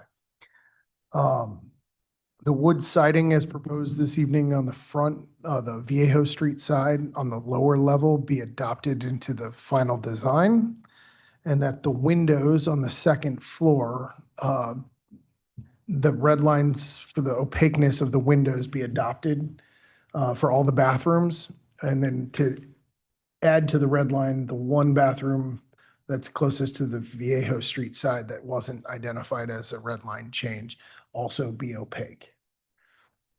I think that covers it. Okay, I have one requested modification. You said that the drainage is subject to mutual agreement with the neighbor. There's always a problem. They might not agree. So I would do it to, I would leave it to staff to determine if there is a dispute, and I would just have that resolution qualification. I'll amend that comment into that. With that, I'll second. Call the roll, please. Board Member Balta? Yes. Board Member Coveney? Yes. Board Member Weil? Yes. Chair Pro Tem Gannon? Yes. Chair Gibbs? Yes. Motion has been approved 5-0. Okay, thank you. Thank you. We have one more item, gang. It should be quick. Actually, my wife raised the idea of whether it would be kind of educational to to people who come to our hearings and watch them at home. Most people kind of sign off about halfway through, and particularly if it gets kind of boring with the early ones. And she's thinking that maybe put a controversial one, or at least one that had discussion, not one that's going to take an hour that has 10 people, but I choose the order in consultation with Bill a week before. And I raised it with Bill, and he thought it was kind of a good idea. I think it's kind of a good idea, but I wanted to hear what you guys think. You know, it's like putting a short, the short street one, maybe not quite so contentious, but one where everyone sees kind of what we do in resolving, kind of tougher issues. Well, I'm a member of the Screen Actors Guild. Will you have to pay me for this now? You betcha. Never mind. They would have to. What do you think about like putting one kind of interesting one up front? Define interesting. One that's not quick, one that's kind of interesting, like Cress, like. If the chair wishes to alter the agenda order, I think it's well within the chair's right. I think historically, at the beginning of the meetings, you usually have a lot more people. So it can either draw interest in what we do, or it can also draw a lot of boredom for the public. But if the chair wishes to decide to move a couple forward that are more challenging, I think you're more than willing to try it. I think my tenure on the board, it's been more beneficial to clear The quickies. The quickies. It's been more beneficial because people want to go to dinner, they want to get out of here, they want to, especially on the easier ones, there's an expectation that they show up on time.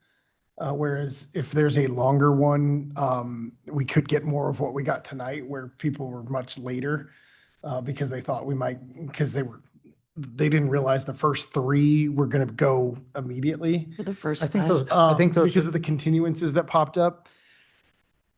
You can try it. But I want to hear what you guys think. So what do you think, Jess? You've been on the board Yeah. second longest. I feel like it's midnight right now. So my sweet spot is 6:37. So anything that's interesting, as the viewers declare, would be beneficial for Do it this- earlier on. to do it earlier. She But, brings up Jay- a very good point that the later we go and if they get more difficult, the harder it is to kind of, for us, I think, to be super articulate, or maybe just me. So if we do the more difficult ones at the beginning a little bit, you kind of you help us and you help perhaps the audience of, Well, we have a few does warm-ups. that make sense? I like that. And, it kind of gets her blood going, to be, anyway, Emir, what's your thoughts? I think it sounds great, Chair. Yeah. But I think in the perspective, I think it's the chair's role to decide how the flow of the meeting goes, and I want to keep it that way. But if you want to shuffle some stuff up and give it a go. Let's see how it goes. Viewership and advertising. Yeah, just so long as when I do it, you don't throw pins or. Hey, I have friends up in LA that watch this stuff, so I I'm have, sure they'll my appreciate whole it. family's watching this. The one caution is that sometimes if you do bring something forward and it is a full night, you can get a lot more commentary because the house is full. Where people will chime in that really weren't planning to chime in. No, if there's going to be a lot of people talking, they're going in at the end because that gets brutal for everybody waiting. So, all right. Oh, we need to adjourn. We have to adjourn, Chair. October 23rd. What? You need to adjourn to We need an October adjournment. 23rd. We're adjourning to October 25. Third, 23. October did. 23. He- what, was it 3? That's 20. October 23. It's our DRB Halloween. 2025. So That we adjourn. if anyone wishes to wear Halloween, I will be coming back in my pumpkin out jacket.